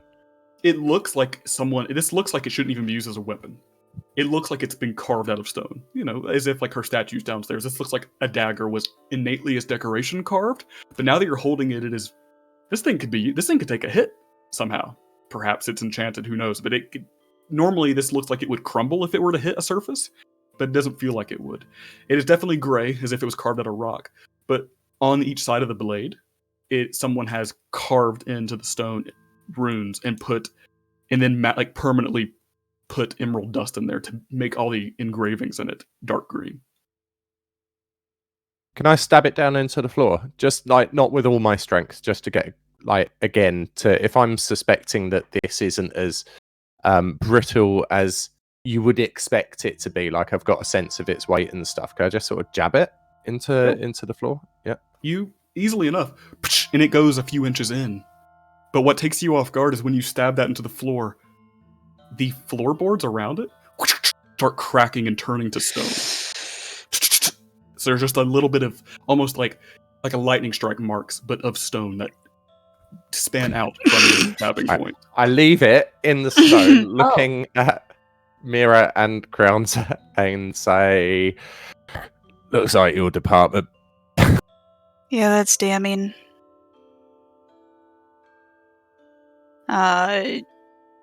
Has the crackling stopped?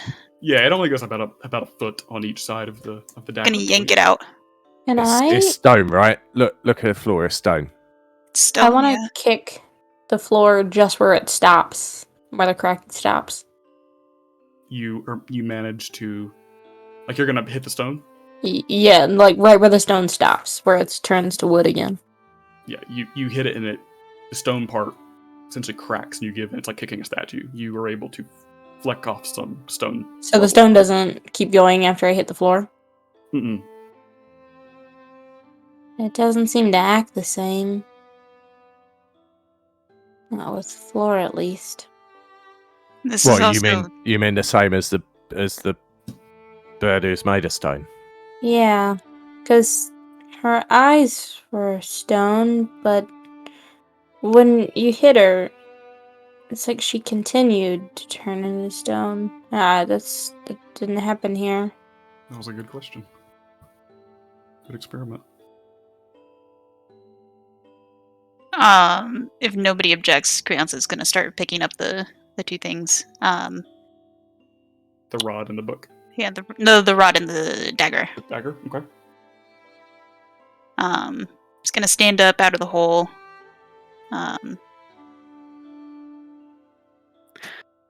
So I think that we found something. I know it might not react the same, but the floor is also not a person. The floor can't look at Exactly. us.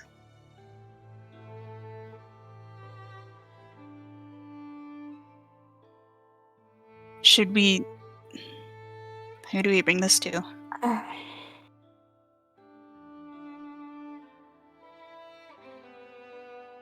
I don't really know. I'm kind of torn between Alvor and Kraylin at the moment. Look, maybe we don't need to bring it to anyone yet. Like we're all wrecked and could do with a kip, and we It's picked up true. some bits and bobs. So shall we just sort of sit on it? We don't have to do bloody anything. I mean, what they gonna do? Come and try and interrogate us before we've had a chance to sleep? Right. Are we? The thing is empty, right? Like Pen can see, is the lid-lined compartment empty? We've taken everything. Blanket's probably still in there. Yeah, just the blanket. Do we? I mean, are we done up here, or does anyone want to have a look at that bloody weird sand timer thing and that book that you two were fiddling with?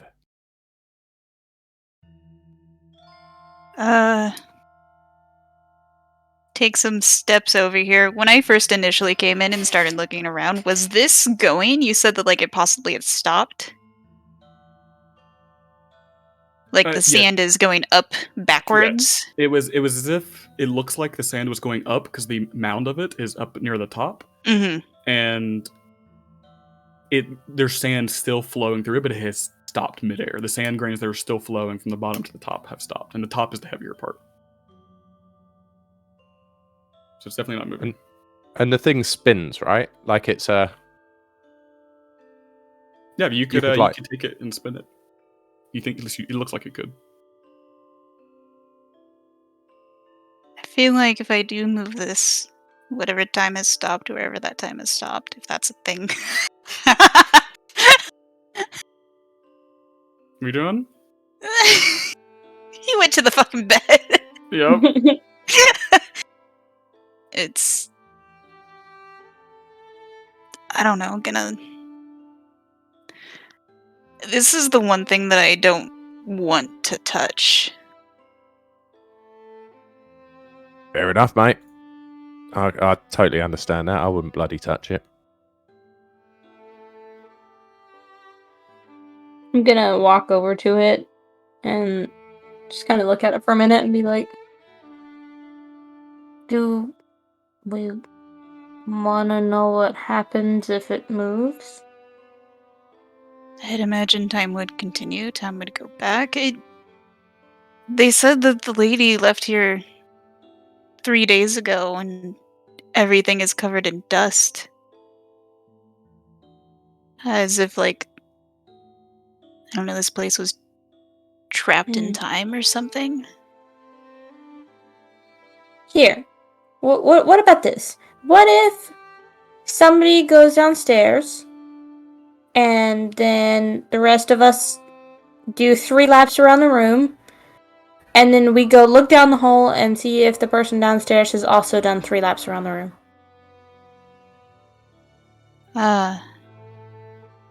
Sure. Yeah. Experimenting. I'm gonna start making laps around the room. As they're running around, Zeke, like, while they were doing all of this, he was 100% not paying attention at all. He is looking through the shelves, like literally just jumping between them. He is looking for Witch Mother, any books about the Witch Mother, any books about Umberlee, and how many books are by Pelbrook. Okay. Make an investigation check. And this, you would have had time to look because that lasted for a few minutes, so we'll see how much you would have gotten through. Make an investigation check. No, Pelbrook, who wrote the Saucy what? Dragon. There's fucking bookshelves? Yeah, you're looking through them, and some of them are common sense, but you're looking through, and even with a natural 1, you're not finding anything on the Witch Mother, Umberlee. Yeah, they seem to be storybooks and information books that is of wizardry of not your understanding. However, you do find one other book by Alvar Pelbrook, simply enough, just by reading the title. You find a big one. I'll pull up my list of his books. Hold on.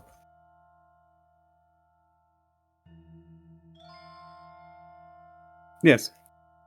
You find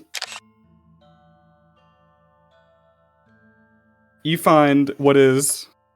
I have a little table. There we go. You find what is the Half-Orc's calendar book, and flipping through it, you find what is essentially sketches of Alvor for every month of the year. And various exposing... Oh, God. Exposing things. And that's for every month, all the way. All 12 months. That's the book you find. Oh, thank God. That's, yay, natural zeros. Okay, cool. Go. Natural 0. That's what you get for that. Is you get more Alvor. That was pretty forgiving, I'd say. No information on what you actually wanted, but a -1 though. So Alright. bad. So sorry. The dice do what they do. Alright, so you're doing laps. Pengelly, you went downstairs when they were doing laps, right? Is Yeah, that what you're doing? Yeah, he doesn't thoroughly understand what Mira wants him to do, but he's just following because she seems to know what she's about, so he's Okay. just gone downstairs. Okay. You're running around? You Right. do that. So, after I've done the laps, and he's down the stairs enough, I'm gonna just look down the trapdoor. Do you turn the mechanism? No. Okay, so you just look down and you see Pengelly walking around down there. Alright, so he's just moving like normal. Yes. You're seeing if this room is basically frozen at time, correct? Mm-hmm. Yeah, you look down and you see Pengelly walking around down there. Good experiment. No, it's, I don't know. Do we No wanna time move it? weirdness. I mean, I want to. Second part of the experiment. Yeah. Keep an eye on him, maybe. I'm going to gently turn it to where it's not going crazily, but it has movement. You begin to turn it carefully, and it grips out of your hand like a steering wheel Ugh. that is out of control, and it starts spinning. Mira! I was just Look about around. to say, Zake would see this and begin to run to the fucking trapdoor. Okay, you start to go, and what you do, Zake, you are almost taken aback as you're walking across the room because you see two figures appear right around the trapdoor. These figures are blurred. One looks like a cloaked figure and one has black hair, and they're doing laps around the room. Backwards. They're doing it backwards. And you see yourselves. And then you see them stop, and you see Pengelly climbing up the ladder as if he just went down and now it's reversed. But they're spectral images. They're not actually solid. You see yourself in the corner. You see what relays as you all digging into the trapdoor. You see the battle come along. You see these shattered stone, this shattered swords in the rug put itself back together and resume in battle of what you all were doing. It's basically a rewind. You see the rug whoosh, flap back under onto the trapdoor, and Krianza's walking backwards. And then it keeps going. It keeps going. And there's hours of nothing and nothing and nothing and nothing. It just is fast forwarding through. And then you see exiting, climbing up from the ladder, you see this woman with blondish red hair put up in a very tall bun, with a quill stuck behind her ear, a bluish red dress. You see her come through backwards, and she walks over and she waves her hand and opens the trapdoor. She basically puts the book back. I'm just relaying it of what it would look like. Oh, but say, at that point he would yell. He'd be like, Icy, stop it! Icy! Icy? Yeah. Yeah, no, He said I'll that. attempt to grab hold. Maybe Okay, so you're to gonna stop like it. try Yeah. and stop it, yeah. Last thing that happens, you see this woman come over to the book and take out a quill and start profusely writing in it. You see her crying and crying as you are putting your hand on this thing. She is going mad writing this. And that's the journal that we found. Strength check.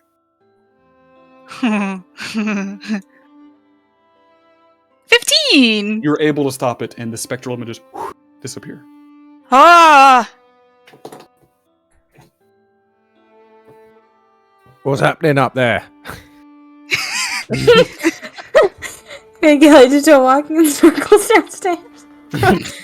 Well, I just hide. Come on.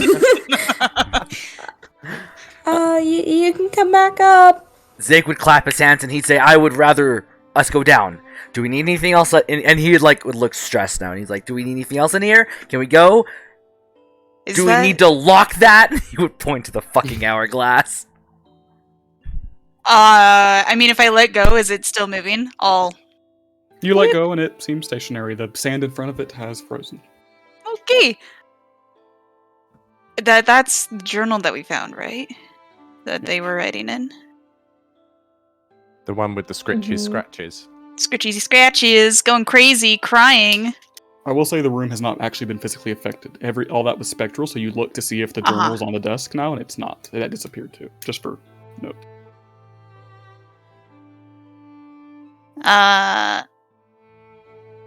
I'm gonna run it again. I'm gonna- Yeah. As gonna she hit starts the thing. moving it, I'm gonna be like, maybe it can tell us if she used that dagger or if someone else was up here. See if there's more.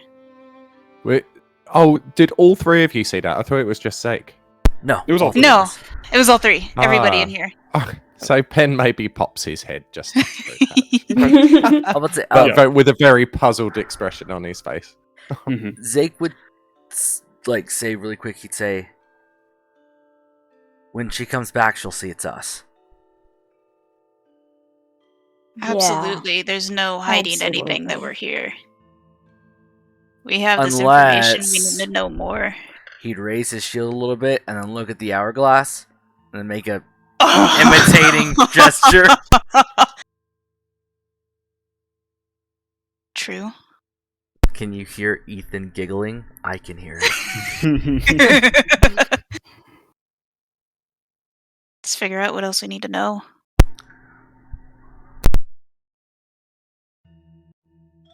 Gonna run it. You're running it more backwards, both of you? Mm-hmm. It resumes. The spectral figures, almost as if in smoke. It's like a blue hue. It's definitely vapor. Like, you see the woman resume. It's moving in time, like moving backwards, but you see her essentially scrawling throughout this journal. It's already been filled, what you notice. She's just adding more and more to it. And she goes, and you see her go over to the trapdoor, put it away, leave.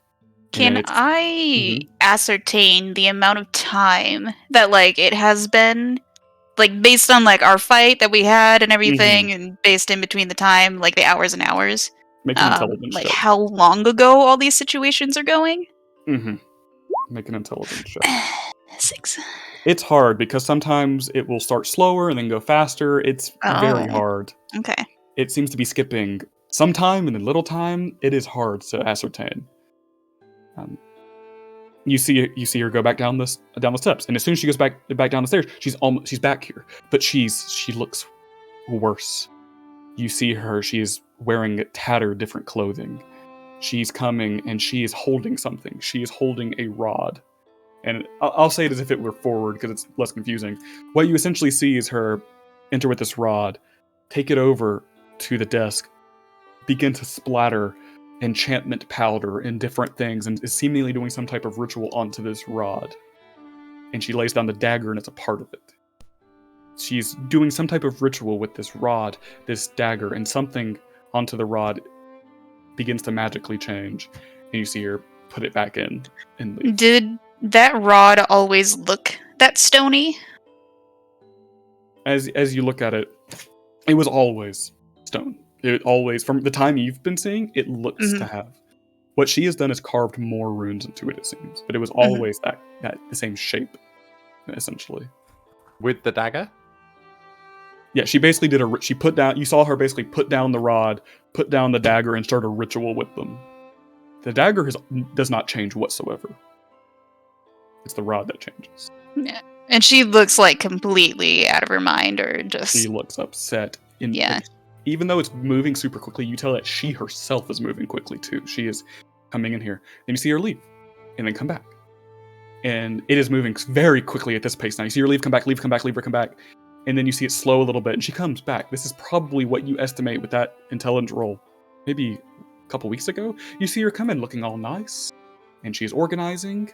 You see her, now it's going through time of her waking up in bed. There's some time of her sleeping and coming and organizing and then leaving, putting on her makeup and then leaving. It seems to have gone maybe a couple weeks ago. And it keeps going, it keeps going, it keeps going.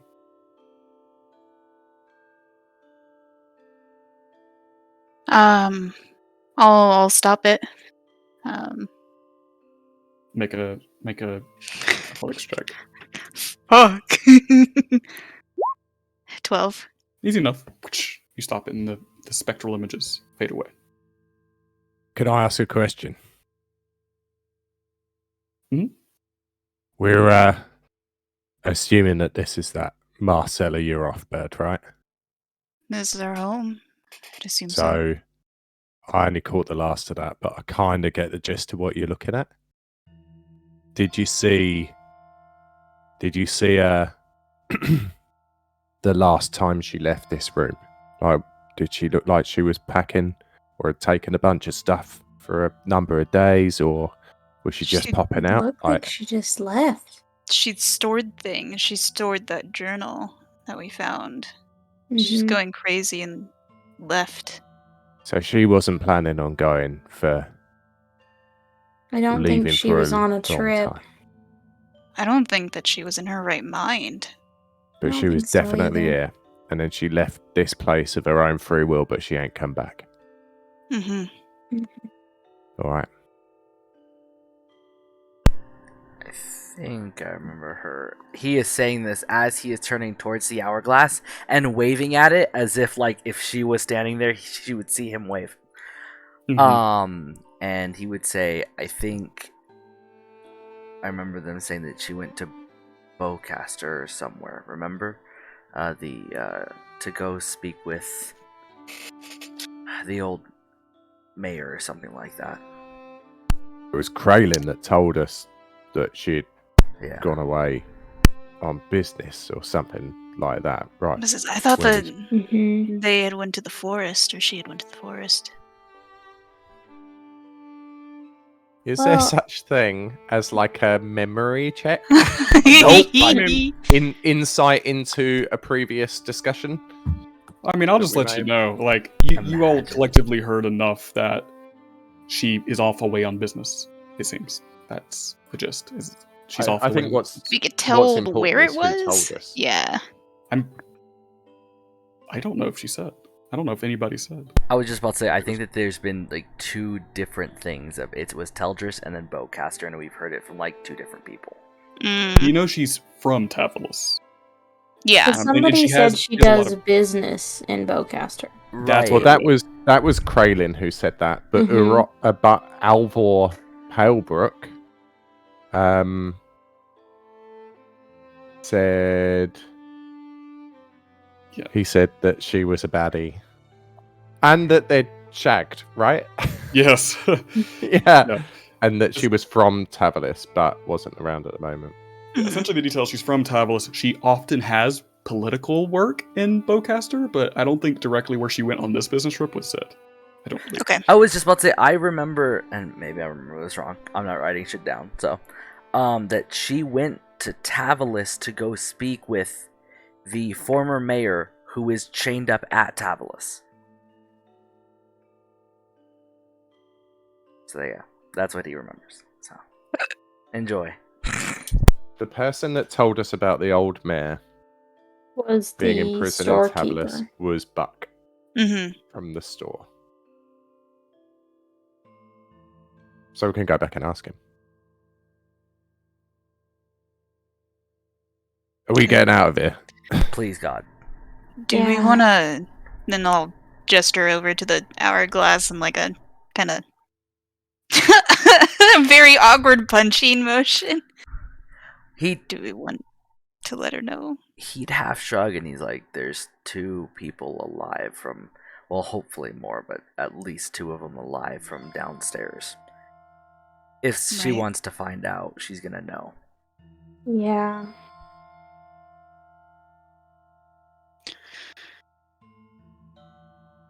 Rather not destroy it. I mean, I would rather not. It's very interesting to me. Mm-hmm. Also, So we go. might want to take another look. So, I mean, I'm assuming that you can make that go the other way and then play it again. Granza? I Sure. think you just You have reckon to you turn could? it the other way. Yeah. So let's Yeah. leave it for now because we might like who knows who we're going to talk to and what they're going to tell us. This old place, no one tells a bloody truth, so we may as well keep that up our sleeve, right? Some video proof. Is there any way that we can lock this trapdoor once we get down it? I'd assume maybe take out the eye again. Take out the eye. Yeah, nice one. All right, let's do that. And he heads down the thing. Okay. You all I'm head down. gonna follow behind. Okay. Yeah. I'll leave the room. And you head down, close the trapdoor. Yeah. You putting the eye socket away? Like you're closing the staircase? Yeah, I'm gonna pop out that yellow gem. Nice. And we'll leave Crianza to do that. Alright. You guys leaving Seeing the as house? they did it last time. Yeah. Alright. I think we go back to the... What are we doing? We're heading back to the tavern. The Bell Inn. You all need to rest. You're haggard. I'm knackered.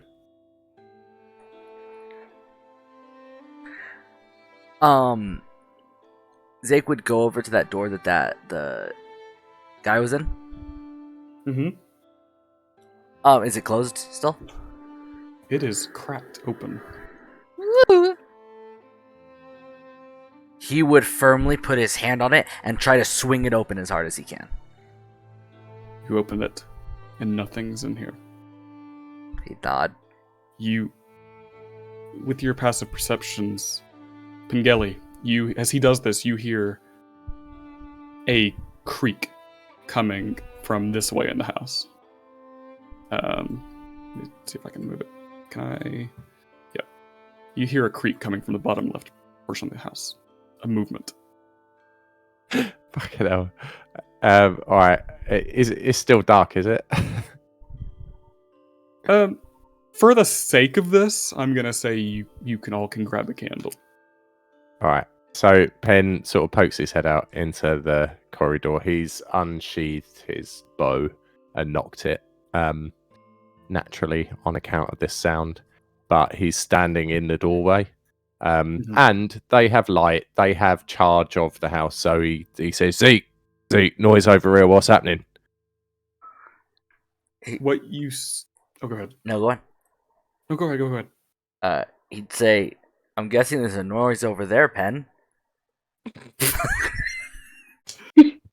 He would look really What puzzled. I meant, mate, is there anything in the room? Is that bloke still in there? No. Alright. So You see the Penn in the darkness. knocks and draws an arrow and sort of moves over to here. Come on then, lad. And it is waiting for Zake to come and back him up. As you're lurching around, Zake, you see them first into the darkness. You see a figure, two figures approach from the dark corridor of this area with their hands up. You see the one from the bathroom in the back is hunched over and leaned against this wall. And you see coming up forward with his hands up is the guy you let go and let him escape. He puts his hands up. Yeah. Okay. Penn runs at them both because he's had enough of this and he can see that they're shaky anyway. And so he pushes the green one so that he falls on his bum with his back to the wall here. And then he trips the legs of the orange one and pushes him into that corner. And he's still standing there with the bow knocked and it's pointing. And he actually, because he doesn't want to piss about anymore, he casts... I will say, as you're coming forward and doing this, the one in the back slumps over, blood pouring from his neck. Oh, Jesus. As you start pushing the guy in front of you. The guy in front of you is like, no, you don't understand. As you begin to do this, and the one behind him just rolls his eyes back and just falls. The one that was trapped in the bathroom just falls. What are you casting? I was going to cast Thaumaturgy to make my voice boom and go, sit down and answer my questions. But I'm now taken aback by the fact that the bloke is not in good shape. Yeah, the one that you approach in either way just slumps down like, no, please. You don't understand. Okay. He's scared shitless as you've run up to him and start doing this, and the other one just falls. He looks down at his friend back there. He's like, no, please, you know. So, Zeke, it was gonna go up to, like, grab Penn's arm, be like, whoa, hold on. But seeing the dude slump, he, like, would step to his knees to like try to like catch the man falling, and he will cast Cure Wounds. My last spell of the day. Boo. Okay, you cast Cure Wounds. Go ahead and roll that. As the one who slumps, you catch him as you lay him down gently. And cast Cure Wounds on him. God, I fucking suck. Oh! Okay, oh, that's a 4, not a 1. Oh, thank God. And he would say... O Earthful Mother, look upon the one that withers. I beg of your presence, I call out to you for nurture. Give them your lullabies, your compassion, your comfort. Allow them time to learn of your awe. And as he does... Back Pageli and you scared the guy. As he does, his body becomes, like, through... Not the dude... What the fuck is my name? Zakes. Sorry, y'all. Zakes, like, the veins in his arms would, like, darken to, like, almost, like, black abyssal. And it would shift from him into the man, and when it touches his skin, they would turn into, like, this brilliant blue until it fades into, and his skin begins to knit back together. His neck begins to... And you save his life as he's unconscious, but he starts to breathe, and he just kind of is barely unconscious. The guy who's in front of, like, and Pengeli just looks at Pengeli and you like, please, what are you doing to him? Please stop. Right. Don't go ahead.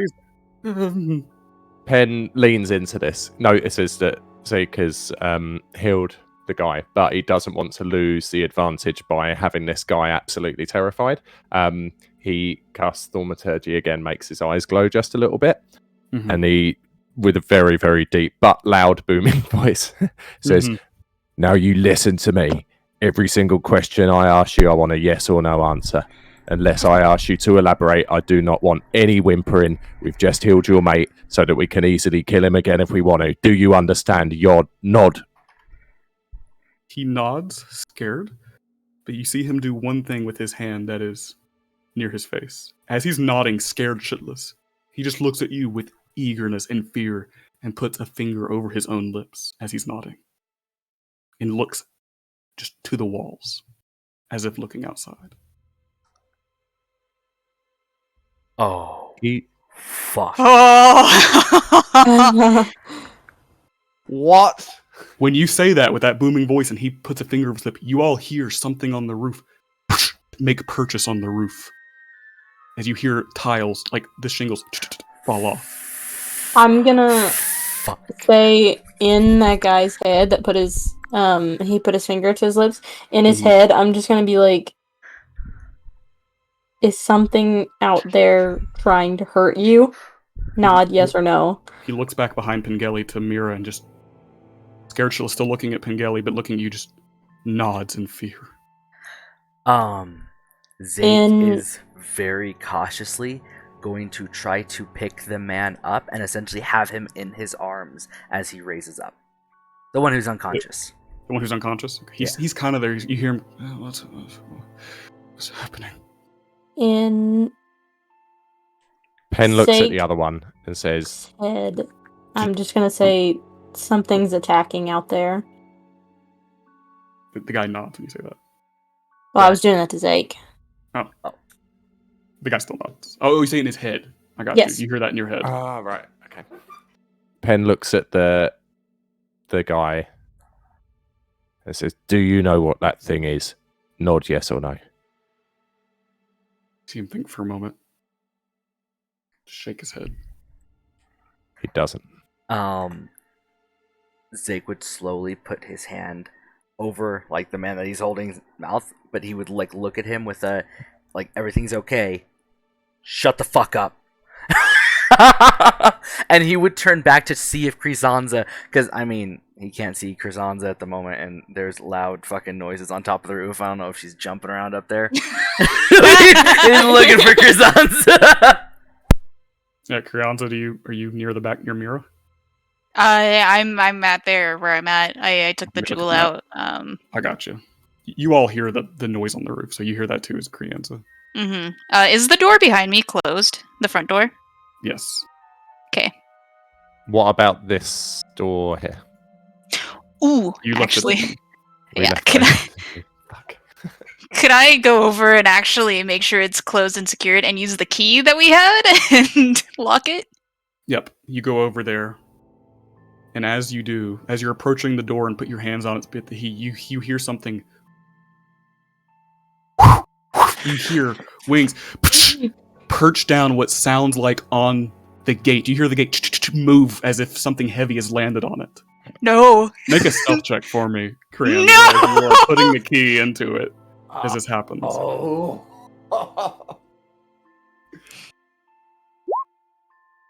I'm gonna use my inspiration. How do I do that? What does that do? That's your 1d6. Yeah, It's a D6. Just add a d6 to it. Don't roll. I don't give out inspiration much, but yeah, use it. That was the one of the campaign. +1. +1? 8 total. Fuck. You hear, Krianza only hears this. This is while you all were talking to him. Krianza, you have the key in it and you haven't turned it yet, because that would have created noise. You hear the gate move as if something has leapt off of it, and you hear something in the grass hunker down, and you hear come to the door. And you just hear along the door as if something is scratching very slowly at it. And you hear you hear another, all of you hear now on the roof again, something else land. Krianza, you hear on the cobblestone wall out there, something else land, and the scratching stops. And the only thing you hear is woof, woof, as whatever it was out there leaves. I need Mira, Zake, and Pengelly to give me a perception check.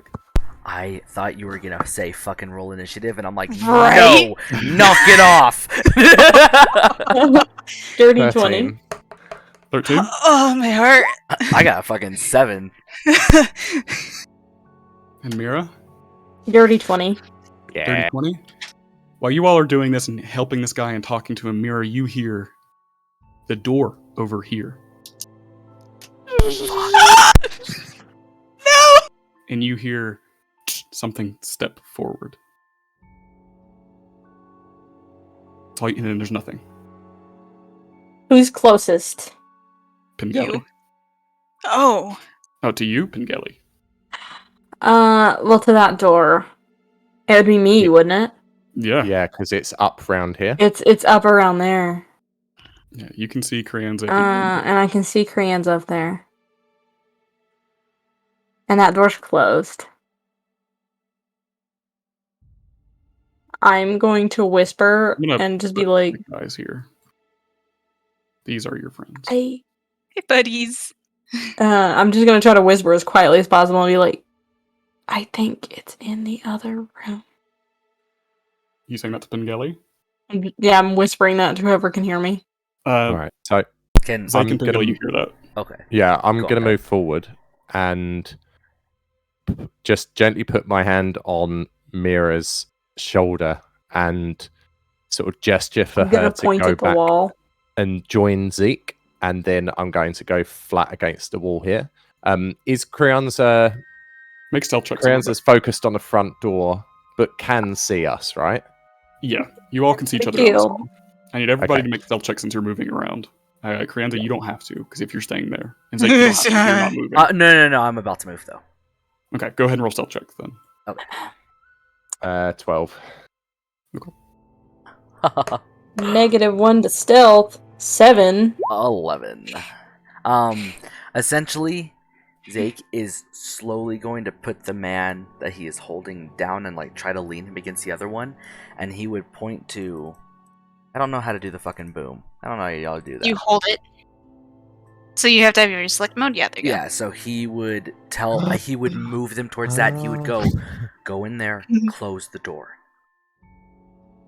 He nods, he starts taking his friend, and he's I'm carrying gonna him. look at Zig, and I'm gonna motion for him to go in there too. Zake would give her a aw, squishy little creature look, and then walk past her. Zake's only got 5 health, right? Yes, but he's got the ego of a god. A half orc hiding, please. Penn's got his bow Oh! drawn, but he's That trying reminds to me, actually. he's trying to lock eyes with Creonza, because he clearly sees the need for them to coordinate somewhat. And if Creonza is even looking at him, he's suggesting that he's just ensuring that Creonza's alert. Like, nothing is coming through that front door. Creonza's there. Creonza, he has seen, sort of knows how to handle themselves. So he's hoping that everyone, now that they're set up, just stays still and waits. And he's got his bow pointing very much this way.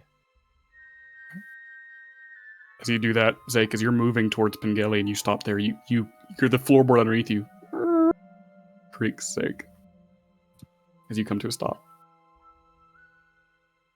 What were you gonna do, Creonza? I'm gonna take that key out of the lock and not lock it at all, because it's out. It's not in front anymore. And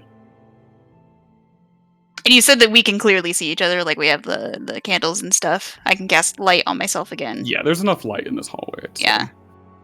It's And then I'm staying still because that fucking freaked the fuck out. I'm not having that.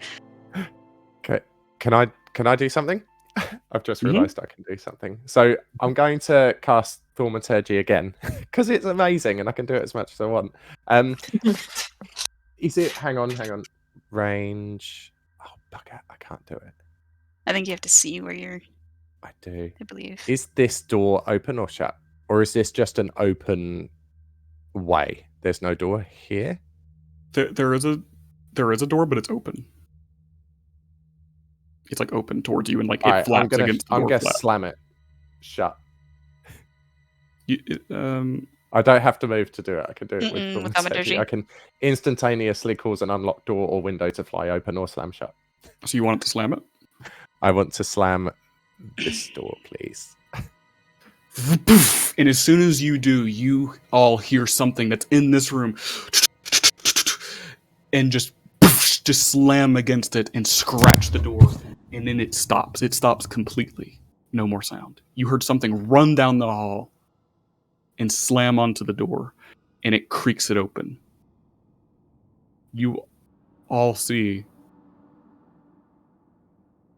a stone clawed, elongated fingers come throughout it and wrap onto this side of the wall. And you all see what looks like a person's face, but completely stone. Their face still shocked in horror, unmoving in stone, peek through. And then it whips its head back around. And you hear as it begins to run, and you hear the door in here slam open again as it leaves.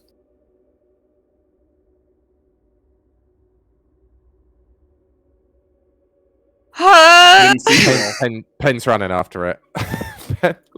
Oh my god, can I make a fucking... The moment that Penn looks like he's about to run, I'm going to tackle him. Zake is not fucking playing. Make an athletics check, Zake, and make an acrobatics check, Pengelly. 15. 17. 17. Oh. You are fucking taken to the ground, barely. Pengelly, with a thump. Fucking... He's like, God damn it, stay! Fuck! Like, holding on to him. Slippery fuck! Get off! What are you doing? He's like, you are not... He's like, you are not running off alone. Come with me then, catch it, get away! He's like, can you fly? Are you able to fly, little man? He says, taller than him. At that moment, as soon as you're arguing, you're on top of him. Pengelly, right next to your head, and Zake, you see it, a boot turn to this corner. And you just hear, as the boot touched the corner, you hear, "Are you all alive? Heard a thump." You just hear that as this figure, there's a boot toe, but it hasn't quite rounded the corner yet. Crianza, you actually see a figure, a hooded figure, holding a blade, is right here. I'm I'm not gonna say anything. Okay. This figure just slowly comes around the corner and does not. It does. He does see Pengelly and Zake right on the floor, and you just see him round the corner and go, "Holy shit!" Shit. He realizes how loud he's been, and he just quickly shuts the door and takes off the hood, and it is Alvor. Panicked. He takes off the hood. He is sweaty. And he just closes the door there, and he looks down to you all. Zake would awkwardly look up him, having seen quite a bit of his body already through photos, and just like slowly looks away and releases pen. Yep. And He just Pen, looks at you. Pen gets up, says, "What the bloody hell are you doing here? Did you see that thing, the little stone thing?" Yeah. And he actually pushes past Alvor and goes out here to look, and gives Zake a pretty rotten look as he does it. As you pass, Alvor just says, "I wouldn't go outside, and I'd keep our voices down a little bit. Mind my shriek." To mind my shriek. Are you heading out to the front door, Pengelly? No, I'm just standing here for now, looking Yep. at him, waiting for further.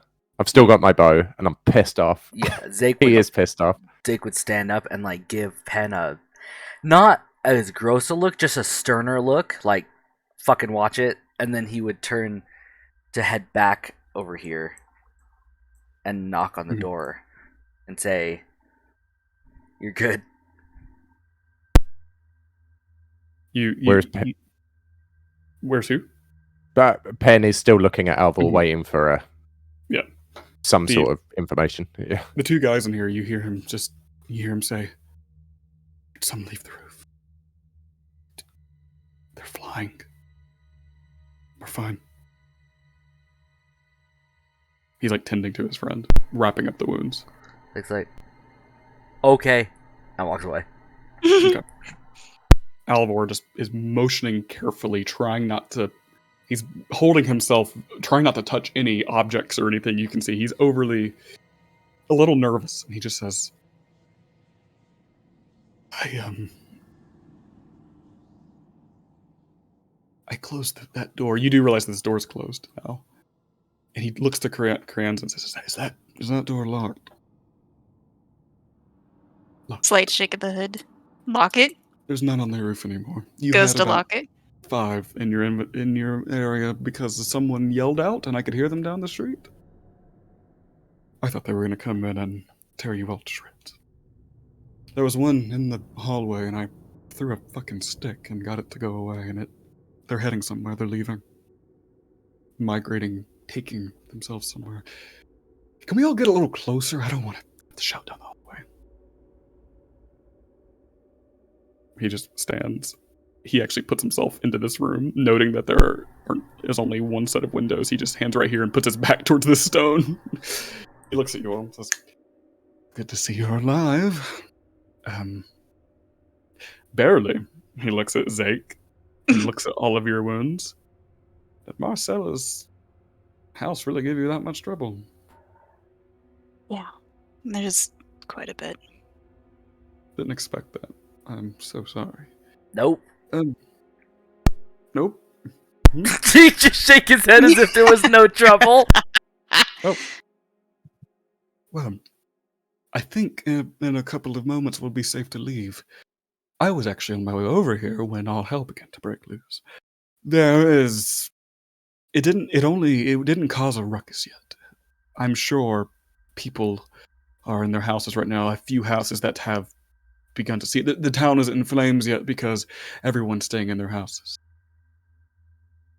The people who with flesh to stone, they have wings now. That's new. Don't like that. They were coming, and I saw them take a couple people away in the streets. People who were still wandering the streets.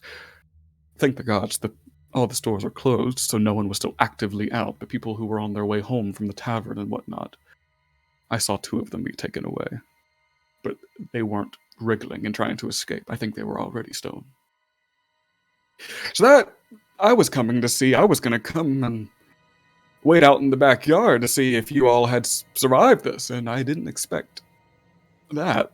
So now we're here and we're alive, and they seem to be leaving. So how did it go? Well, he gives a nervous smile, knowing how tense everything and how bad everything's gotten, but still trying to remain his persona of positivity.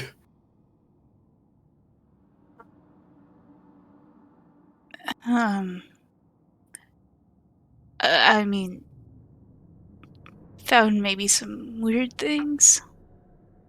Uh-huh.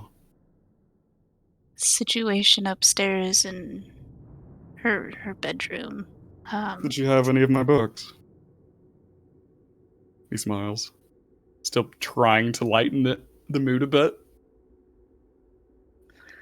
Yeah. Oh, good. I knew it.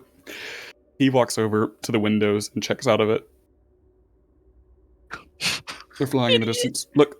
I'm He's gonna motioning go for look. everybody who wants to come over. Does anybody want to come over to the window and look? Is what Yeah. I'm gonna look. You go over and he has like his arm up on the window looking out, and he points, and in the horizon in the moonlight, you see 7 humanoid figures with large angelic wings flying way in the distance. They're leaving. They were only here for 10 minutes, and now they're gone. You sound like you've seen them before. I've heard of the same ones you fought, the ones that are, the one in the street, they come and they steal the statues or they petrify new people. I didn't expect them to fly this time, but it's the same thing. Just as the nights before, they're coming in, stealing people, although this time they're flying. They're advancing. But they're gone. If the knights have repeated themselves, they're all gone, retreating back into that direction. What direction is that? You see they are heading... Look at my map. They are heading southeast. Sorry, southwest. We haven't had a direction before because they've only come so stealthily. Now we know what direction they're heading back to. That's good. How long have you been out and about, Palbrook? About 15, 20 minutes. The walk from Patty's to here, and I was just coming, and I was just gonna... I won't lie, I was gonna come do some sarcastic. I was gonna stand in the front doors of the backyard and clap when you all came out with the proof. I didn't expect to have to run for my life for a moment. I usually don't do a lot of running. That was a lot. I don't think we found much in the way of proof. No, that's unfortunate. Nothing? Nothing at all? No, just a bunch of scratches. You see him start to light candles. He flicks his fingers and some candles light. Found a journal that we had somehow seen her write in. She seemed in extreme disarray, distress. I don't know what to make of the journal, but May I see? Mira has it. Gonna hold it out. He takes it. Thank you. Oh, this isn't very delightful at all. I was hoping for diary entries of maybe mention of me or mention of where she keeps all her secrets. This isn't delightful at all. This is actually kind of frightening. Yeah. Here, I don't want it. He hands it back to Mira. Okay. Also, I don't use this very well. He just kind of, he puts the short sword that he has, like, in one of the he puts it in one of the statue's arms that is in the statue room, just cling. Yes.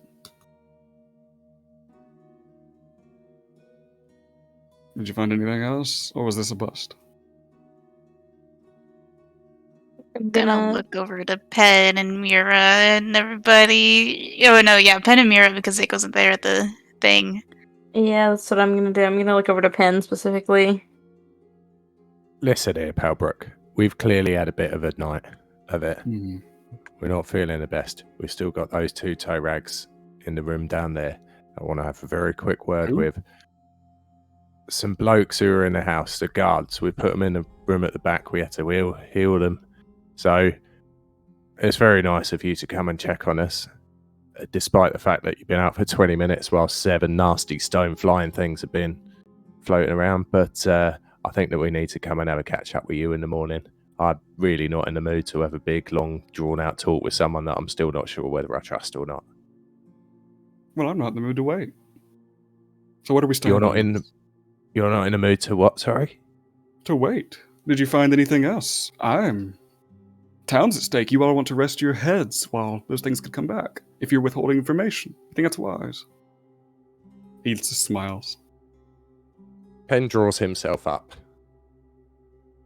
You've just told us that these things are flying off and that we're safe, and that based on your experiences with them, which seem to sharpen up and then dull depending on convenience of what you're saying, we should be fine until the morning. Isn't that what you said a minute ago, pal? Do you want to take those chances? Can I You do want an more insight innocent check lives on to him? go? Yeah, what are you trying to gain? I'm trying to see if, like, the fact that we're not giving information up is pissing him off, or if it's just making him upset or something along that line. Mm-hmm. Like if he's fearful or mad. Mm-hmm. Yeah. Oh, not investigation, right? Insight. But insight, there it is. 7. 7? You're really not sure. There's a lot of tension in this room right now. It's hard to gauge. He just keeps his smile.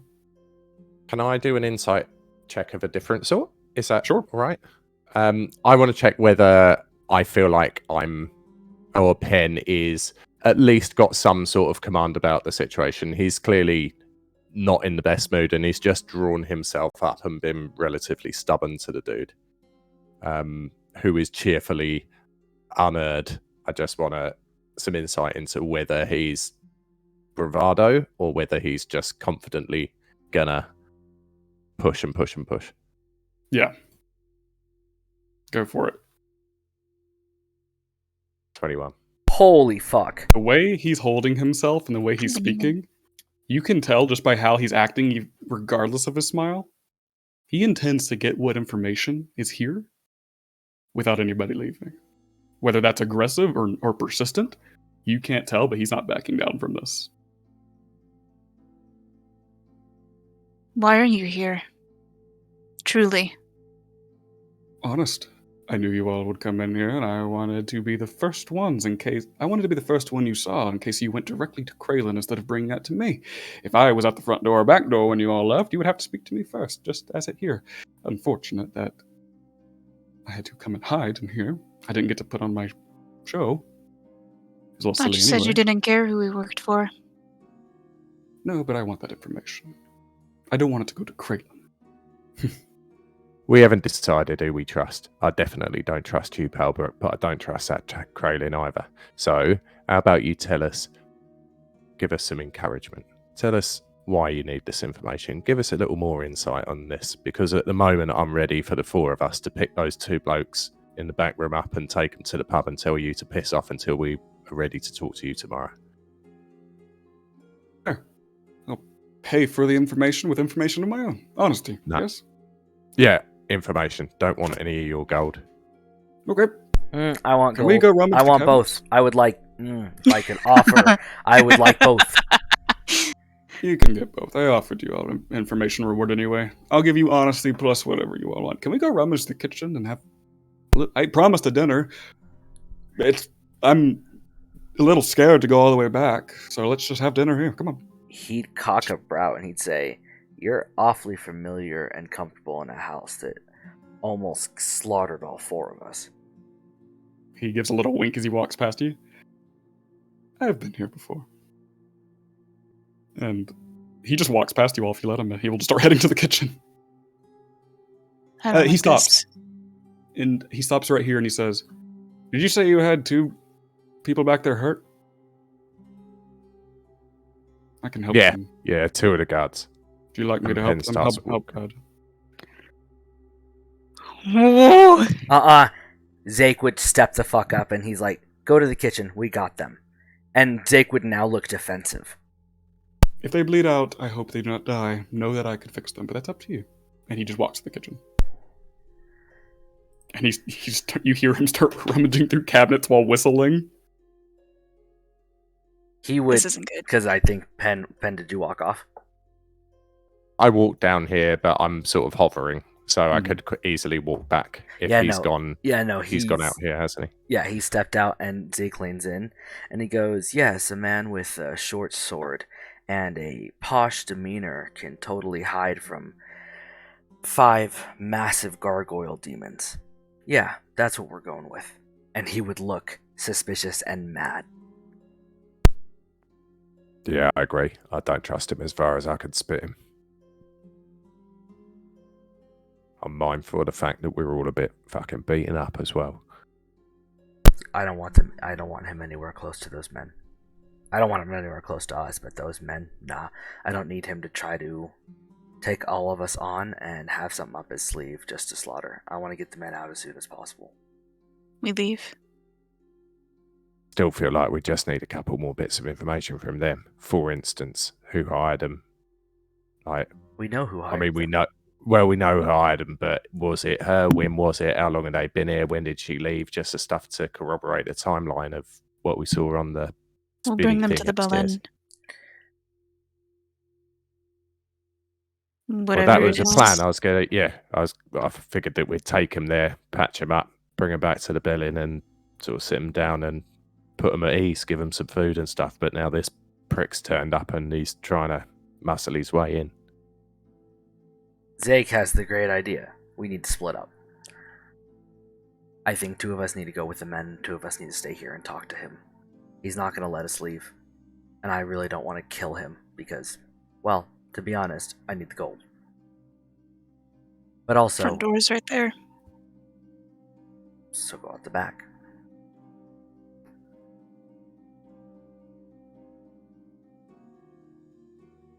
All right. Who's bringing the men Um, out? What do you two think? I don't think that's a silly idea. I don't think it's a silly idea. I mean, the fact is, he's over there in the kitchen. What's to stop the 4 of us just grabbing these 2 blokes and leaving out the front door? Tell him to sling his fucking hook, and we could talk to him in the morning. I don't even need to tell them that we're leaving. No, I just don't like the fact that we've just been through a big bloody dust up in this place, getting stuff. We found stuff that we don't understand, and this sod's just conveniently turned up at the end in the same room as that little stone bastard that he threw a stick at and it ran away. Fucking talk it up. I reckon that we should get the fuck out of here.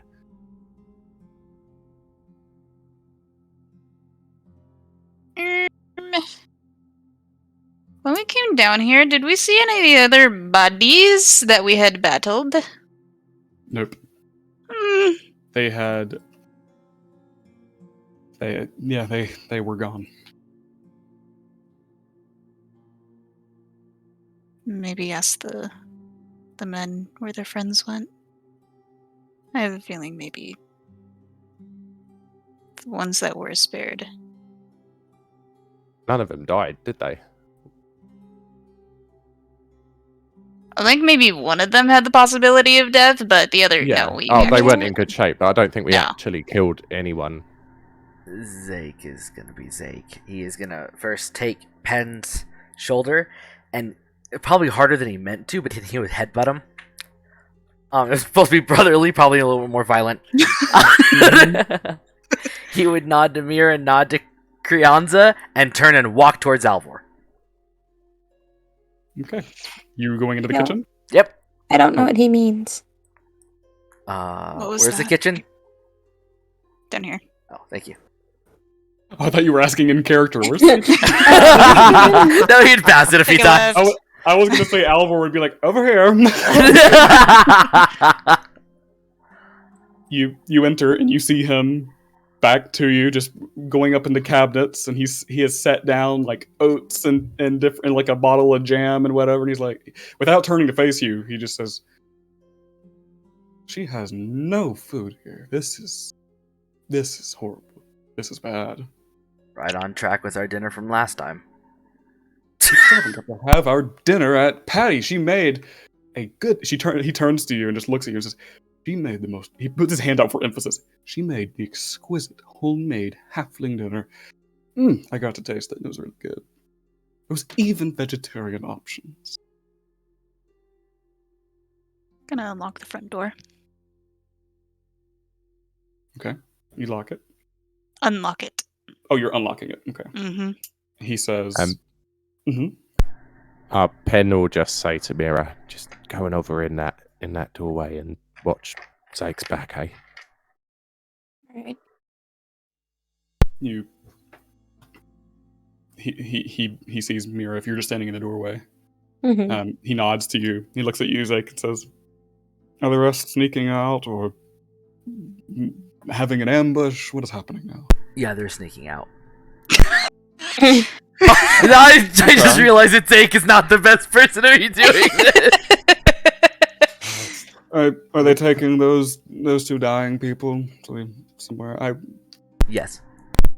Okay. I could heal them. Yeah, we don't trust you right now. We don't know who to trust. In fact, I don't know if we even trust each other. That's fair. That's fair.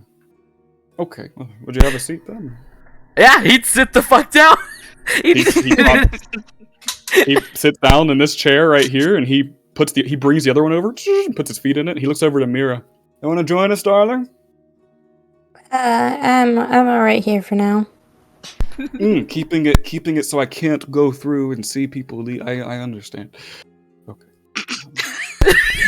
I will just say, not as a threat, but as an information. I have my birds watching. I will know where you go. I'm persistent. I'll find you, and we'll have conversations. You're a stalker. In the best way. Zake would laugh at that.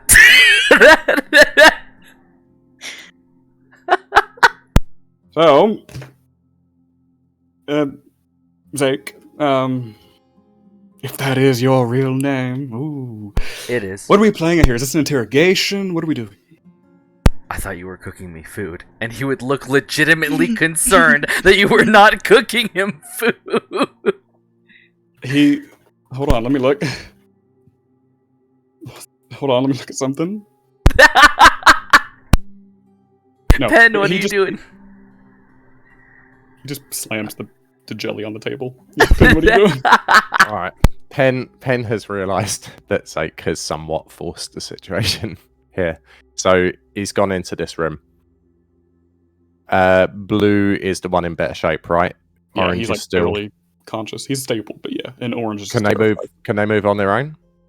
The orange is strong enough to hold his friend up. All right. Listen here, guys. I know that it's been a bit of a night. I think that you understand that we're not looking to slit your throats or anything. He waits for the nods of agreement.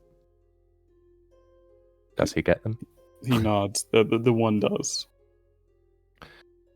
Can you just tell us how long you've been watching this place? Since you, Rothbird. I imagine that's who hired you, right? Waits for nods. Mm-hmm. And he says, 3-ish days. She left. Right. Did she leave like she was going for a long trip, or did she leave like she was just popping out to get some sugar? She has hired us before, and when she usually does, she has a conversation with us and lets us know what's happening and where to tell people she's going so that we can forward messages. She screamed at us. She paid us, but she screamed at us and stormed out. What did she scream? She walked out without shoes. She just screamed to watch the place, to watch it, to not let anybody get in, and we fucked that up. Doesn't matter now. And she walked out without shoes, and she had scratches on her, and I don't know. Scratches on what? She had scratches on her hands. I don't know. Did she get those in the house, or did she come back with him? I'm really not sure. We showed up, and she was already here. We showed up to come do our job, and she already had them. All right. She I'm scared picking us. you. I'm picking you two for just fucking sellswords and guards, aren't you? Yes, we don't know her that well. We just are hired more as a presence. We haven't had anyone break in before. All right. Going to take you through to the kitchen. All right. There's a creepy fucking orc in there who's going to heal you. All right? I don't want you to say anything to him, but I'm going to look at you and I want you to nod or shake your head to let me know whether you've ever seen this bloke before.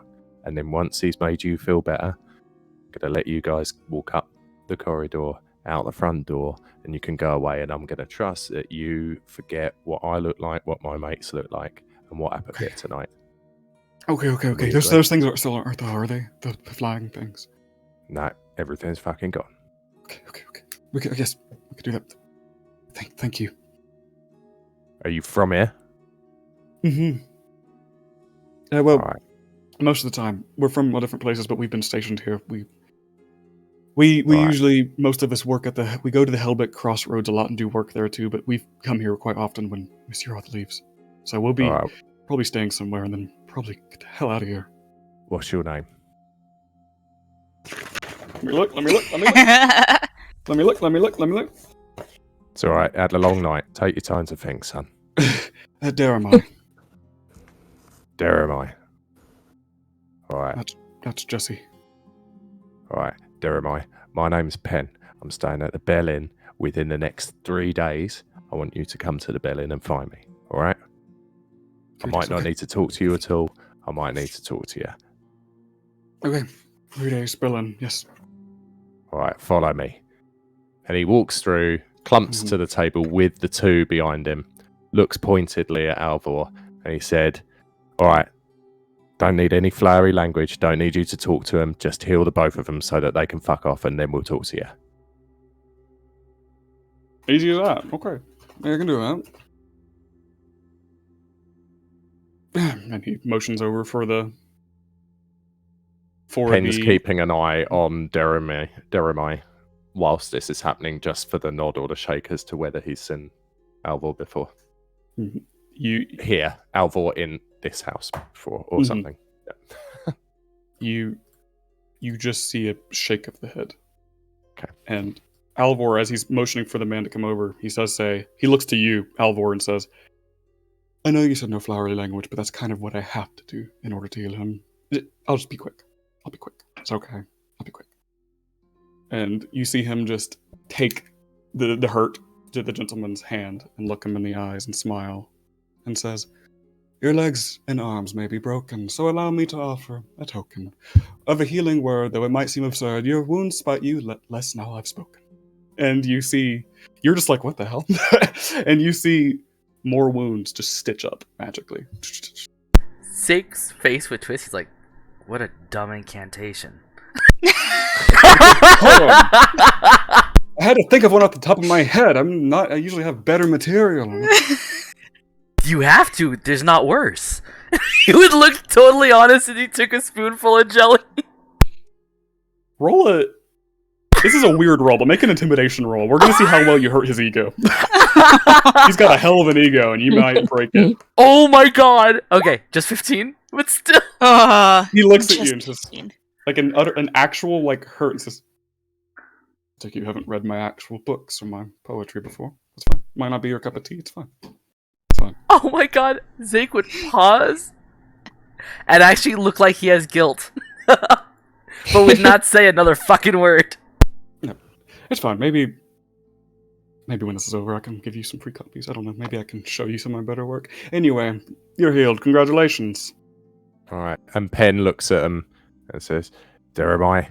Go on, piss off. And both of you hand me your swords. And he has both hands out. Yeah, they definitely hand over whatever they have, and then they just look at you both, Zake. Even Alvor, they look at the three of you and just say, and one says, thank you. And they start to turn and leave. He'd smile all big with a spoonful of jelly. Just kind of cheers it to them as he eats it. Alvor looks at you and says, share, come on. He holds out his hand for the spoon. He would like pause and then slide it over dejectedly. He takes a spoonful of jelly and eats it and props his feet up again. Well, where we go now? What part of this? Where'd the hooded one go? The big one. Yeah, I mean, if I get out there, I'll close the doors. I want to take a look out in the skies and see if, like, anything is coming back or anything. Yeah, nothing in the skies at all. Perfect. Closing doors. Cool. Move away. He sits there. So where do we start? Do I start revealing stuff to hopefully gain and purchase your information with info of my own honesty? I can sum up why I'm here. I can tell you my first kiss. I can tell you how I know you're off. What do you want to know? Why What's don't it? you start telling us things that you think might be interesting or important to us? That's a Alright. good way to. This yeah, isn't okay. a bargain, Alvor. This is you earning trust. And if you don't earn it, we're fucking off to the pub and you're going to sit here with nothing. All right? I'll play along. Okay. I guess we'll go through it the talkative and social and passive way. Okay. Well, I want it so I can, one, make sure Yuroth is not actually behind any of us. I don't like her. I don't like Kraylin. But I really don't like Kraylin. I would really rather Yuroth, perhaps. I don't want to have her name stuck in the mud by Kraylin. I don't think she did this. And I hope to the gods that you found proof to show that she hasn't done this. Because I don't want her discredited. Because, to be honest with you, I would love to see Kraylin have to pack his bags and go back to Tyvils and Yuroth possibly become mayor. Because then, because of our past, I can have a little bit of purchase here in Balmoral. Is that enough honesty? Is that good? Keep going. I also, of course, really would like the people that have been turned to stone and been taken to, of course, be cured and sent back on their merry ways. The safety of Balmoral is important. Asshole. He just says, The fuck? and I didn't want to come in here by myself, of course, because she would suspect of me to come in here and poke around, and I didn't want to. That's why I would hope you all had done it. So I'm hoping whatever you have found could clear her name, and God's forbid that it does end up being Yuroth. Well then, that's a shame, and that would actually dishearten me. But we would know. But I'm hoping we can find something so that Kraylin doesn't discredit her. Why do you Ooh, hate Ellie- Kraylin so much? Oh, he's terrible. He's so terrible. He's unbelievably bad. He has ruined many advances by people I know, and how do I put it? He's just a scumbag. He's horrible. He is selfish, and he actually doesn't care about the town. And it's his town, so it kind of doesn't make any sense. Have you seen him call the Harbingers? I feel like of course I don't want the Harbingers here either, but a good actual mayor would have called the Harbingers Alliance to come and wipe out this threat immediately, and he hasn't done that. Look how many people have been taken. He's lying to them. He's keeping things away from them. It's not good. Will Here's she about become money. mayor if he's gone? Is that what Not she's trying to necessarily. do? I don't think she's actively trying, but I think she has thought about it. I think she has moved here with finding a chance for Kraylin to slip up so that she can slip into place.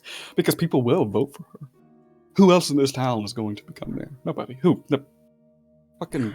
So you want to be in bed with the Fisherman? mayor, and you just want to make sure that you... Yes. He'd nod, and then it would just make sense to me. He's like, okay. Yes. Kraylin and I have a horrible past. There's no way I'm getting into those sheets. Well, nor would I want to. Ugh. He's despicable. Just stare. Crianzo will look over to Penn. What if what we found is not to your liking? You see What that if Talbot? she is guilty? To Talbot. He says, well, my instinct tells me to hide it, to burn it, because I don't want her discredited. But I have a feeling you all wouldn't want to do that. And I wouldn't stop you from that. Because if she's actually mad, I don't want her to become mayor, of course. The ultimate layer of it as well, for not just for my reasons, but for everybody's reasons, is hopefully whatever proof you can find is happening a way to reverse whatever is happening and find the source. So that's really Do you good. know, But if that's the thing with you, innit, Alvor? Mhm. Every time you talk to us, helping the people of the town, stopping people being turned into stone, stopping families being destroyed is always an afterthought. I mean, your own convenience and your own power, I can totally understand. I mean, I get that about men. but you seem to always back it up with this crutch of wanting to do good for the people of the town, and that's why I don't trust you, pal. That's why I'm not buying it.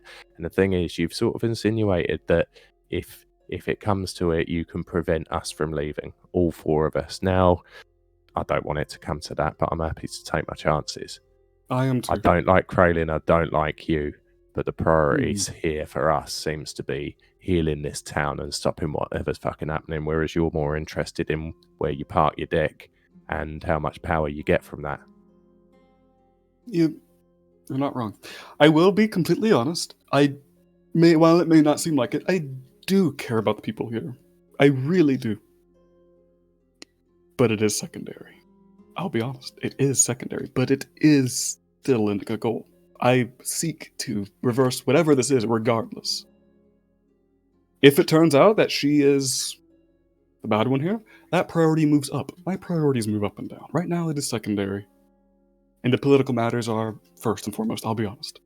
But if the political matters goes out the window and she actually is doing this, then the sake of the townspeople go up to number one. That's the honest truth. I do care. Secondary. That's honest. That's as honest as I've ever been in weeks. I just insight check that for general honesty insight. Go for it. 13. Seems to be telling the truth as far as you can understand.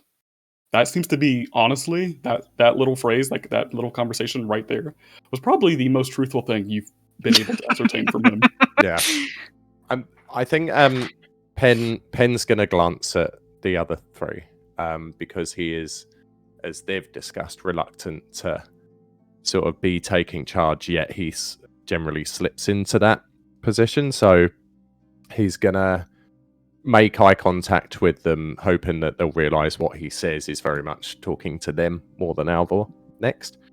But he does see that they're at somewhat of a stalemate. So he looks at Alvor and says, all right, listen. Let's just say, for instance, that what we found may incriminate one way or the other and may shed light on stuff. What sort of information do you want? Because we're not necessarily just going to hand over stuff that we've found in this house to you. We'll show you perhaps, but we're not giving you anything. So I want your assurance that you're going to answer questions. You're going to maybe look at things that we may have found, but you're going to actually tell us what your plan is and what your opinion is of this stuff. Is that fair? And then he looks at the other three as he's saying it to see if he gets sort of agreement with the notion of it. Alvor just says, That's all he says. Brilliant. He's just going for the flow. I'll come on over and take the rod and the dagger out from under the cloak and put them down onto the table. Don't stab yourself with the dagger.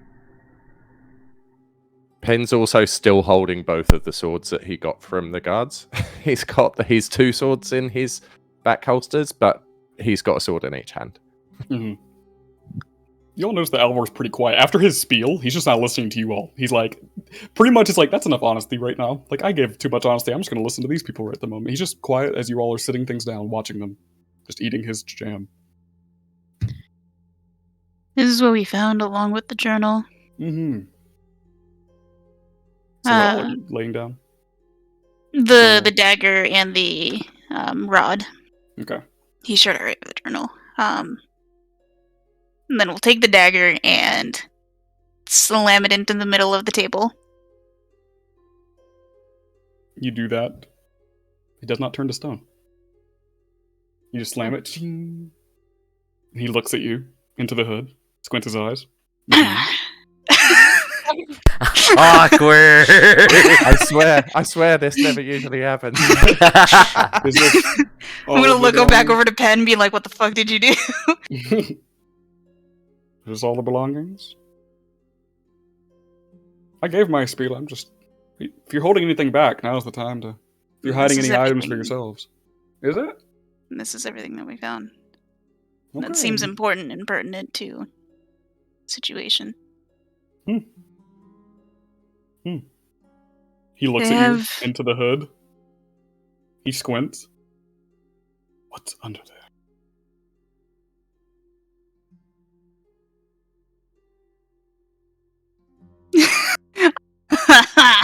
Ken actually glances at Crianza very intently. As well. Yeah, Alvor is no longer looking at the items on the table. He's looking right at you and says that.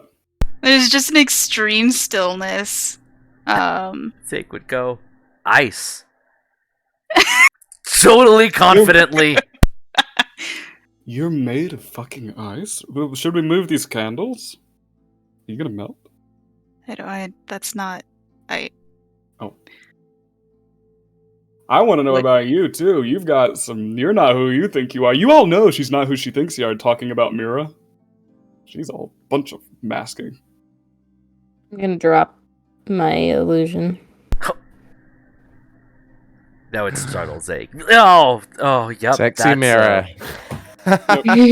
You see him jump, and he just looks at you. No, I'm gonna puke. No. Mm-mm.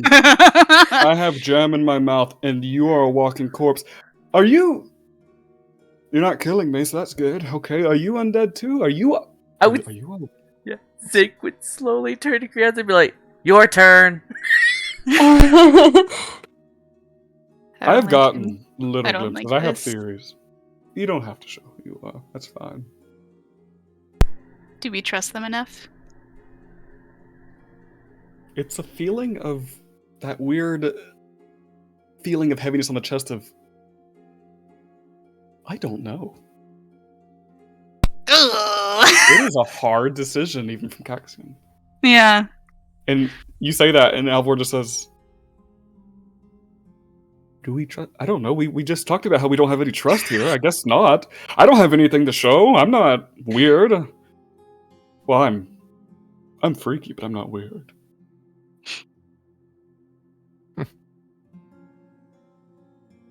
It's gonna step back. That's okay. I was just curious. I've got ideas. It's fine. It's just weird how you all are working together and know nothing about each other. Are you all strangers? Did you all happen to come together? Yes. That explains so much about everything. You should already know a lot. I couldn't You're tell if some of watching you had us. already known each other or not. You seemed like strangers, but I've seen worse. That's fine. When do we get paid? Oh, after this, if you want. Zake would look Oh. excited now. I didn't walk in the streets with gold. Shall I No, look just at this when there's flying creatures running around. Yeah, I didn't want them to take it or my life. Mm-mm. Shall I look at this stuff now? Sure. I'm As not he gonna stop. as he glances back at the items on the table, he actually catches a glimpse of two little claws and tacks his head, like rummaging around on the jam pot and pulling Yeah. other things onto the floor, and, like just trying to get everything edible. Mhm. He's clearly developed a level of comfort to come out and start finding some food. As Alvor sees this, he's just picking up the things. He glances over and just says, "You're gonna need a lot more food if that thing gets big." So as he's like picking up everything and setting it in front of him, you see him start setting out powder on the table and smearing it around the objects. He just is muttering to himself. He says, "We have a zombie, a weird thing that I have suspicions, a dragon tamer, and mushroom person." That's really weird. It's okay. It's fine. It's fine. Anyway, this is the oddest job I've ever done. And you see him start to set this down, and you see him. He just starts humming. And after a moment, you see the powder start lighting up as his hums start to musically kind of fill the room, oddly. And this takes 10ish minutes if you all are just standing around. And then after this, you see him while he's doing it, he opens his eyes and looks at the rod and just says, "Interesting."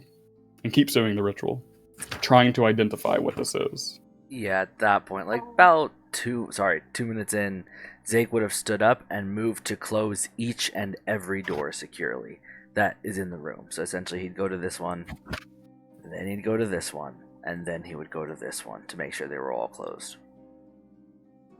Yeah, you do so. As Zake gets to here, Pen silently whispers under his breath, then comes Thaumaturgy and makes this door spring open again. Oh, And just gives Zake a right, like, doesn't actually, just like looks nonchalant and surprised. So, it's weird, isn't it? And then as Zake gets up here to reclose this, which I expect he might do, this door pops open again. and Pen just winks at Sexy Mirror, who's standing watching at the moment. Zake would literally look equal parts a little nervous and very confused, and he would like shift the door as if like to see it's like, is this fucking door broken? As he goes to close this one. For those with Alvor, you just see him open his eyes a little bit and squint down the hall, and he says, I'm beginning to like that one. And he goes back to the ritual dance until he's done. Oh my god, I I'm gonna fucking roll hate my Pen. guys back up. Magical pranks. After a few moments, the powder stops lighting up, and he opens his eyes and just goes, "Yeah, well, that mess is gone." He just swipes the powder into the floor. I know what they do, and I like it. It's interesting. So cryptic. If you all come back, he says, he takes the dagger and he holds it out and says, "This right here, its expended charge has already been used today. However, it can essentially stab into objects and, from what I can gather, living beings and turn part of them to stone. That's fun. So that's pretty damning on Uroth, right? Right. However, yeah, but this is the interesting thing. This rod. This right here is a wand of petrification.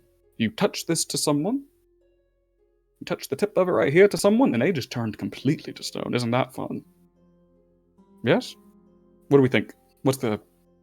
Before I go further, what do we think about that? He would turn and look at Icy and like imitate like poking her and like put a thumbs up or down. To me? I mean, obviously he wouldn't have the thing, but he Or would like behind my back? no. He would walk up to you and like Oh. look at you and do it.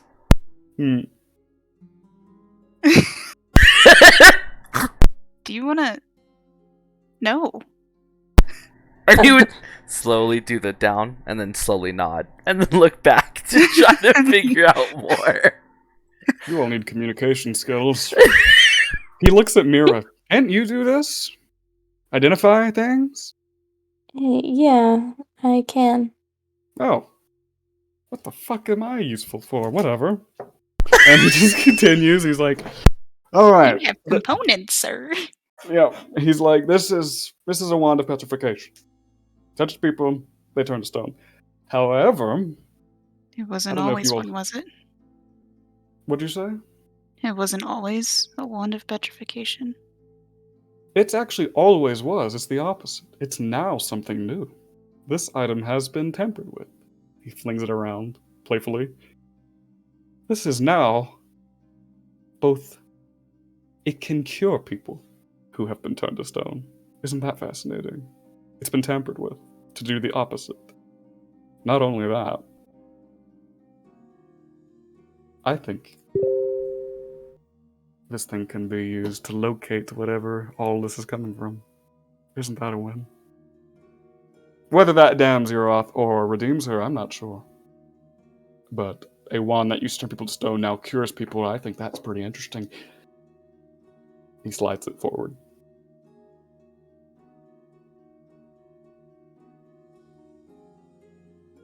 So we have the cure for these people then.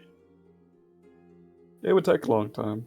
It seemed that whatever she was doing to it, she didn't get to quite finish. You can cure about one person a day. But she was on her way.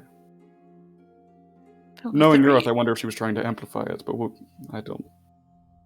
I don't know if that seems like a lot.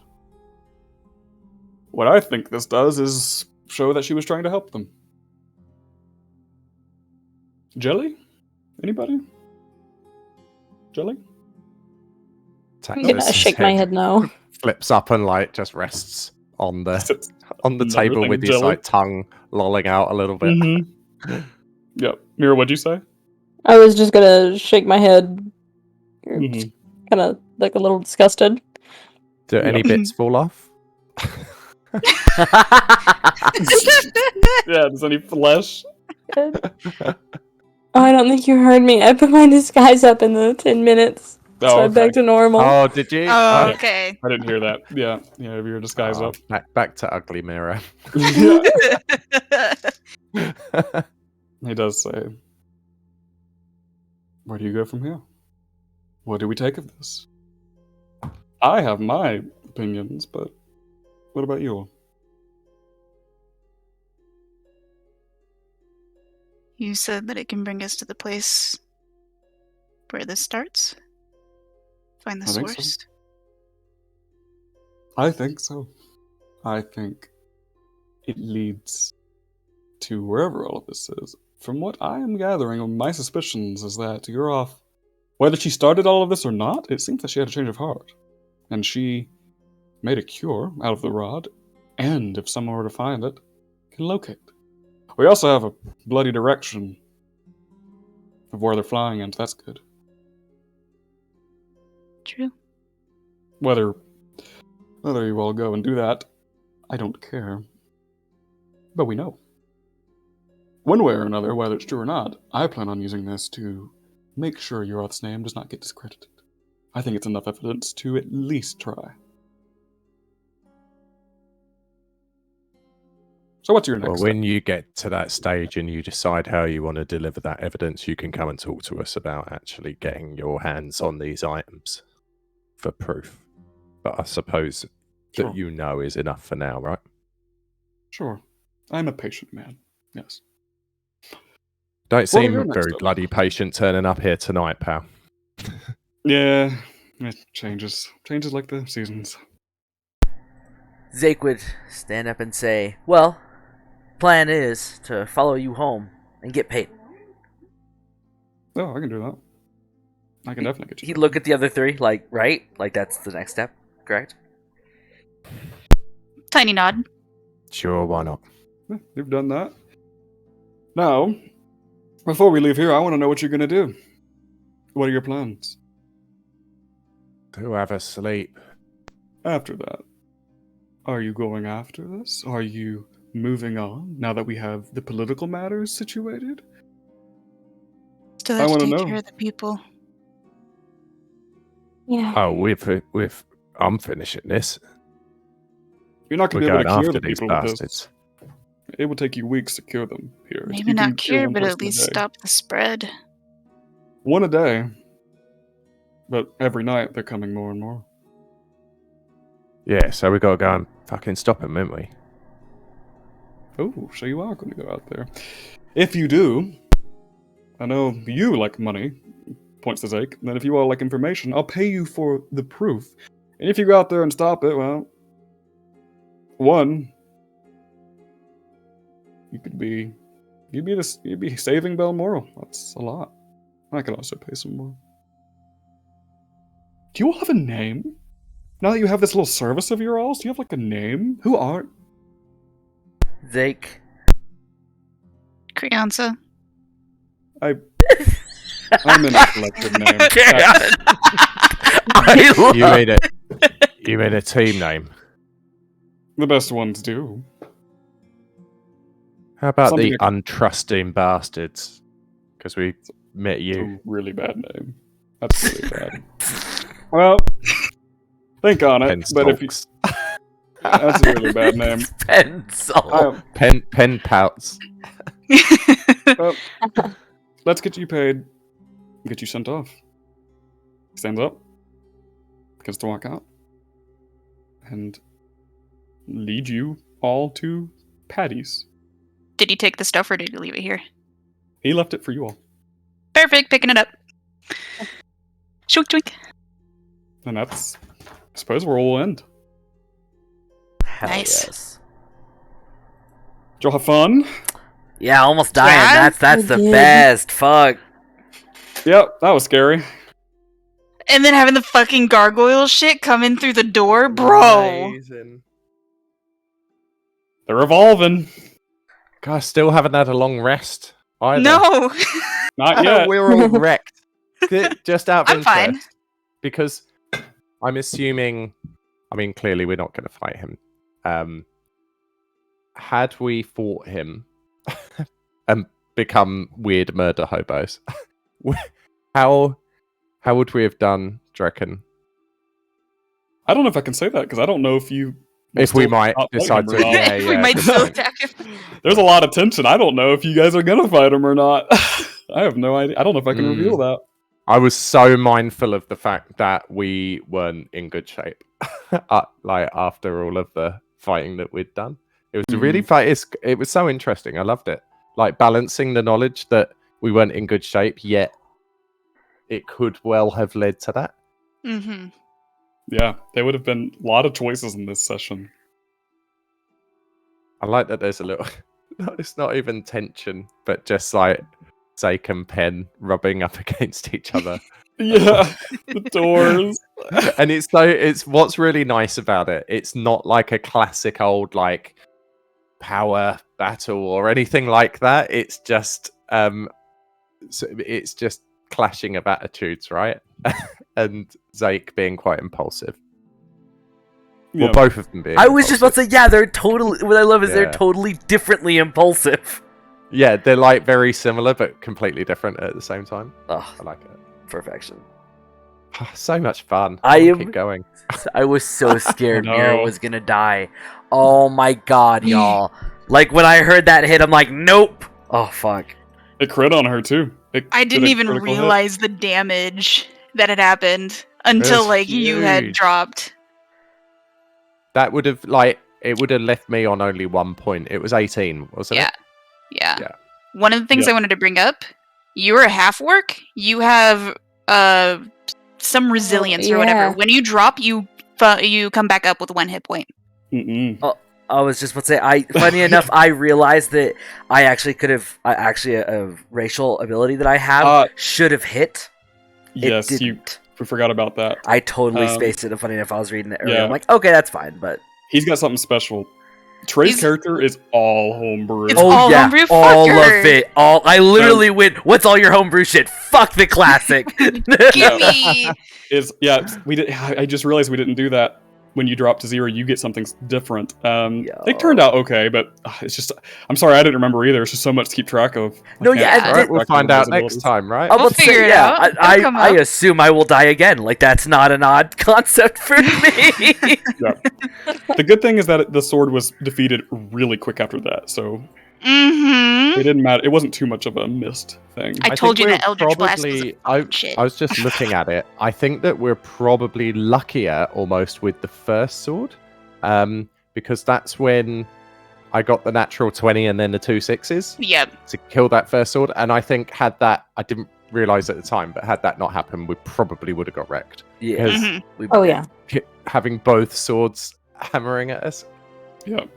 which Yeah, is it- great because the rug was supposed to be your sort of big baddie there, right?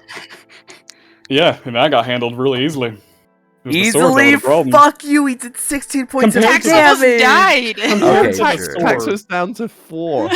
Poor little. The swords mean- almost killed everybody. Yeah. The swords were really the and I kept rolling so good with them in that AC. Like the rug was in no comparison to that. AC is rough. Yeah, I that was one about was, to start switching dice. I'm not gonna lie. yeah, I was getting so mad at them. that was a good combat. I think that ultimately it just showcases what a great sense of balance you have as a DM. Mhm. It was actually perfect. I hope Like I so. know it was hard, but it actually was perfect. No, Wasn't like I it said, perfect it balance? was humbling. I was pinging Milky and IMs. It taught us that we need to be careful. We need to not run into situations. You need to actually begin to get tactics. And I think this was not only humbling for players, but also humbling for the characters to go, hey, if we're gonna work, we need to work as a unit because it's not working just flinging fucking swords. That's the plan. The other battles were a little easy, and the first one was definitely trivial. And this one was supposed to be the first big hard battle. Mm-hmm. Or boss, essentially. So good. Can I ask as well, is Alvor being there forced because we found him early and we would have potentially ended up seeing him at his house?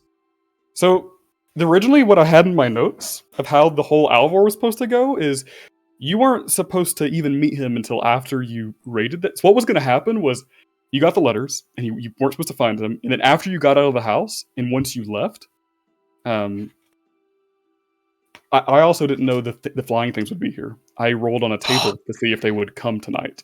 And they did. Which is probably good because it was illuminating, right? Like, yeah. We learned a whole lot because they were there. Yeah, I didn't know they were going to come.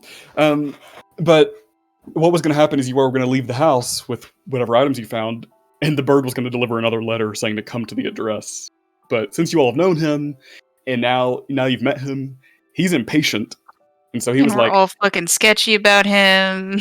And he has this thing where he wants to be showy and also show that he's watching you all. So the reason he was here, because I decided he was going to come here, and basically his plan was going to come out to the front doors and just come out when you all left the house all beaten up. He was going to be like, oh, bravo, oh, great. Now that I'm here, you have to give the information to me, not Kraylin. He really doesn't want you to get that to Kraylin. I decided that before I rolled that the flying things were happening, so I just imagined Alvor like, oh, this is going to be so good, and then the flying shit happens, he's like, holy shit, and then he hides in the house. A lot of shit I didn't know was going to happen, but he was there because he's impatient and has something to show. He really did not want you to go to Kraylin first. But I also rolled to see if the flying things would get Alvor. And if they had, then Alvor would be nowhere to be found. Okay. Ooh. I am telling you now. I'm telling you now, Ethan. If I fucking find out those two guards got grabbed, I'm gonna be fucking mad. Oh, the ones that you all left incapacitated? No. The two that walked away. I mean, those two. Yeah. One information I did forget to say is they did say the ones that were left unconscious, they got them out of there into safety. Gotcha. Okay. I forgot to say that. These two, however, you just left them out in the dark, so who knows what happened. Fuck you. Nice. Goddamn, I'm fucking. Oh my god. God damn it. I hate this. Yeah. You guys almost got a face reveal. Alvor was like, well, I'm nosy, but you don't have to, but I'm nosy. He probably knows more than the rest of you because he's been spying. Oh, but absolutely. Still not enough. He's got suspicions. I'm now perception checking, and I have really good perception, I remind you. I'm now perception checking and shooting birds on principle. Like, you're like a bird genocide in Balmoral? Yeah, like every morning when we come out of the pub, perception, can I see any birds? As he's already cocking an arrow. There's gonna be I can just see it in my canon lore. It's like a book that's printed like the tempering lands extinction, the extinction of the tempering land swallow of the year 318 caused by local archer. One angry human. Yeah. And his awkward companions. Yeah. I like how you guys are awkward. You guys are learning more about each other and communicating more. It's interesting to see. It's already slowly seeing what you all make of each other. It's good. I love what a slow burn it is. I really love that. It's one of my favourite things is that because we're all enjoying the process of sort of keeping the secrets and inevitably being a team with a name, but everyone's just a bit like, yeah. Yeah, I wanted Alvor to joke and start pressuring you all into a name because obviously it's way too early. But Alvor's like, oh, what's your name? What's going on with this? You play a paladin, religion -1. Don't know a lot about the Pantheon. I was looking through my sheet. And I'm like, oh fuck, I am the worst goddamn paladin. You're a good paladin to your cause, but not to. We got some little whispers about Zake stuff there. Imagine. I know. Oh my god, when that happened, Ethan, I literally was like, stop! I got so excited out of game. I'm so glad. My god. So little pumped. inklings like that will be happening. So what are you guys doing next time? You're following Alvor and you're gonna get fucking paid. Gonna get our fucking money. That's 200 gold per. Yep.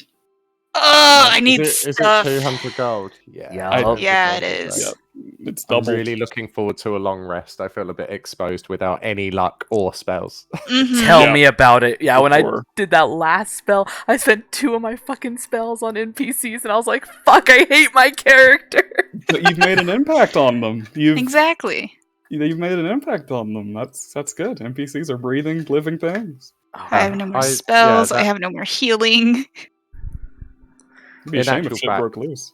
I Yeah, swear to I God. think from Penn's perspective, Zeke being someone that he'd probably not, he would find quite unremarkable, that would have completely changed his perspective, and has done, I think, in his actions. Nice. Helping out everybody. He's also, if there is one out of you three, he's probably the normal one, and I say that very tentatively. I love that we all like. There's parts of us that seem unbelievably mundane, and all of us are like not at fucking all. I don't know if Chrysanza has anything that seems mundane actually, but everyone else. Well, we know they Nice. don't sleep or eat or. We know that. Funny enough, Extremely cold. the moment that he felt extremely cold, Unnaturally. fucking Zake was instantly. Yep, she's fine. She's ice. It's ice. We're fine. And like he likes ice. Oh, He's like, ice. cool, best friends. We're fine. Yeah. So, overall, pacing session, everything of this one, feedback. It's all perfect, man. All of it. It's good. Like, God, yeah, so rewarding. And like I say, I could keep going. I'm gutted that we have to wait another week now. Yeah, I'm excited because because it sounds like you guys are gearing up to go after and follow. That's exciting. So, You all managed to go do that. where did they? Hang on, let me have a look at the thingy. We're getting further and further into the story. What do you all think about the Uroth stuff that was found? It's crazy. It's so fucking good. It's Like so she's good. yeah. A few weeks ago she was perfectly fine, and then like she's going out Yeah. here scratching herself and scratching like into books. She's going crazy. Something's affecting her. The spinny spirit time turner was really cool as well. Yeah. Like that's awesome. Just an awesome item. Thank you. Yeah, she keeps it so that she can recall who comes in and out of her room. Do you know And to we recall didn't things she's actually done. look to see if you can move it, right? Like, is it bolted to the floor? You're the It- only it one looked- who touched it, Krianza. It felt pretty bolted to the floor. Hmm. It felt like a big stationary thing, at least. That's not to say you couldn't find a way to move it. So they were heading southwest over the Southwest, that's crawling into hills. the forest. Yeah, to Storm's Call, or even further to Lajara and the Azarid Woods. Yeah, who knows how far. No, No, they at least get here by foot every night, so that's Mm-hmm. putting it at most a day's travel, it seems. Knowing that they come by foot most of the time. Oh, there's little stuff in there as well. Well of Solace. Oh, you're very far away. You're so far away, bro. Hand back. Look at I just ran over there to have a look. It was a day's travel.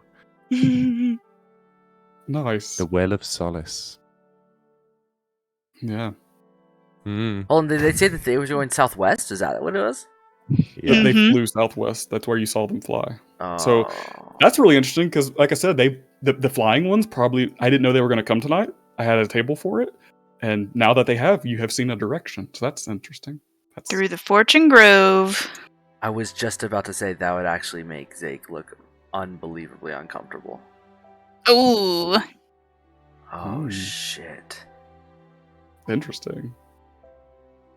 Because I'm that's excited. Deadlands, right?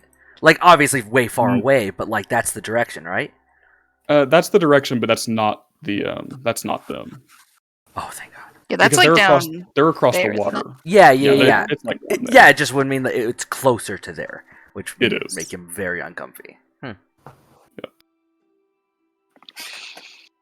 Yeah, that's.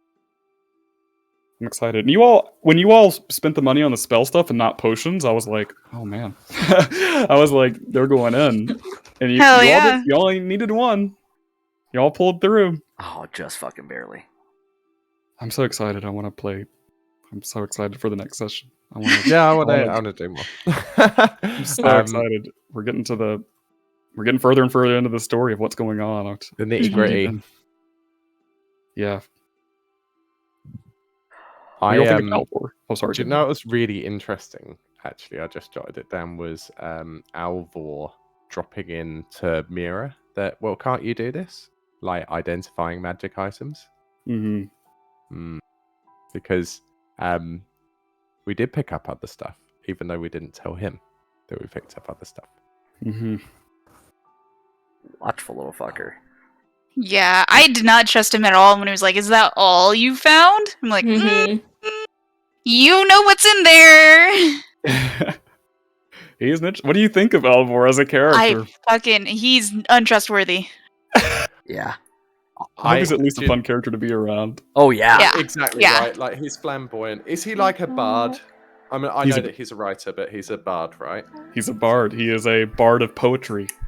Yeah. And so I kind of feel, and you can correct me, this is just my gut instinct, right? Mm-hmm. I kind of feel like we're supposed to actually like him.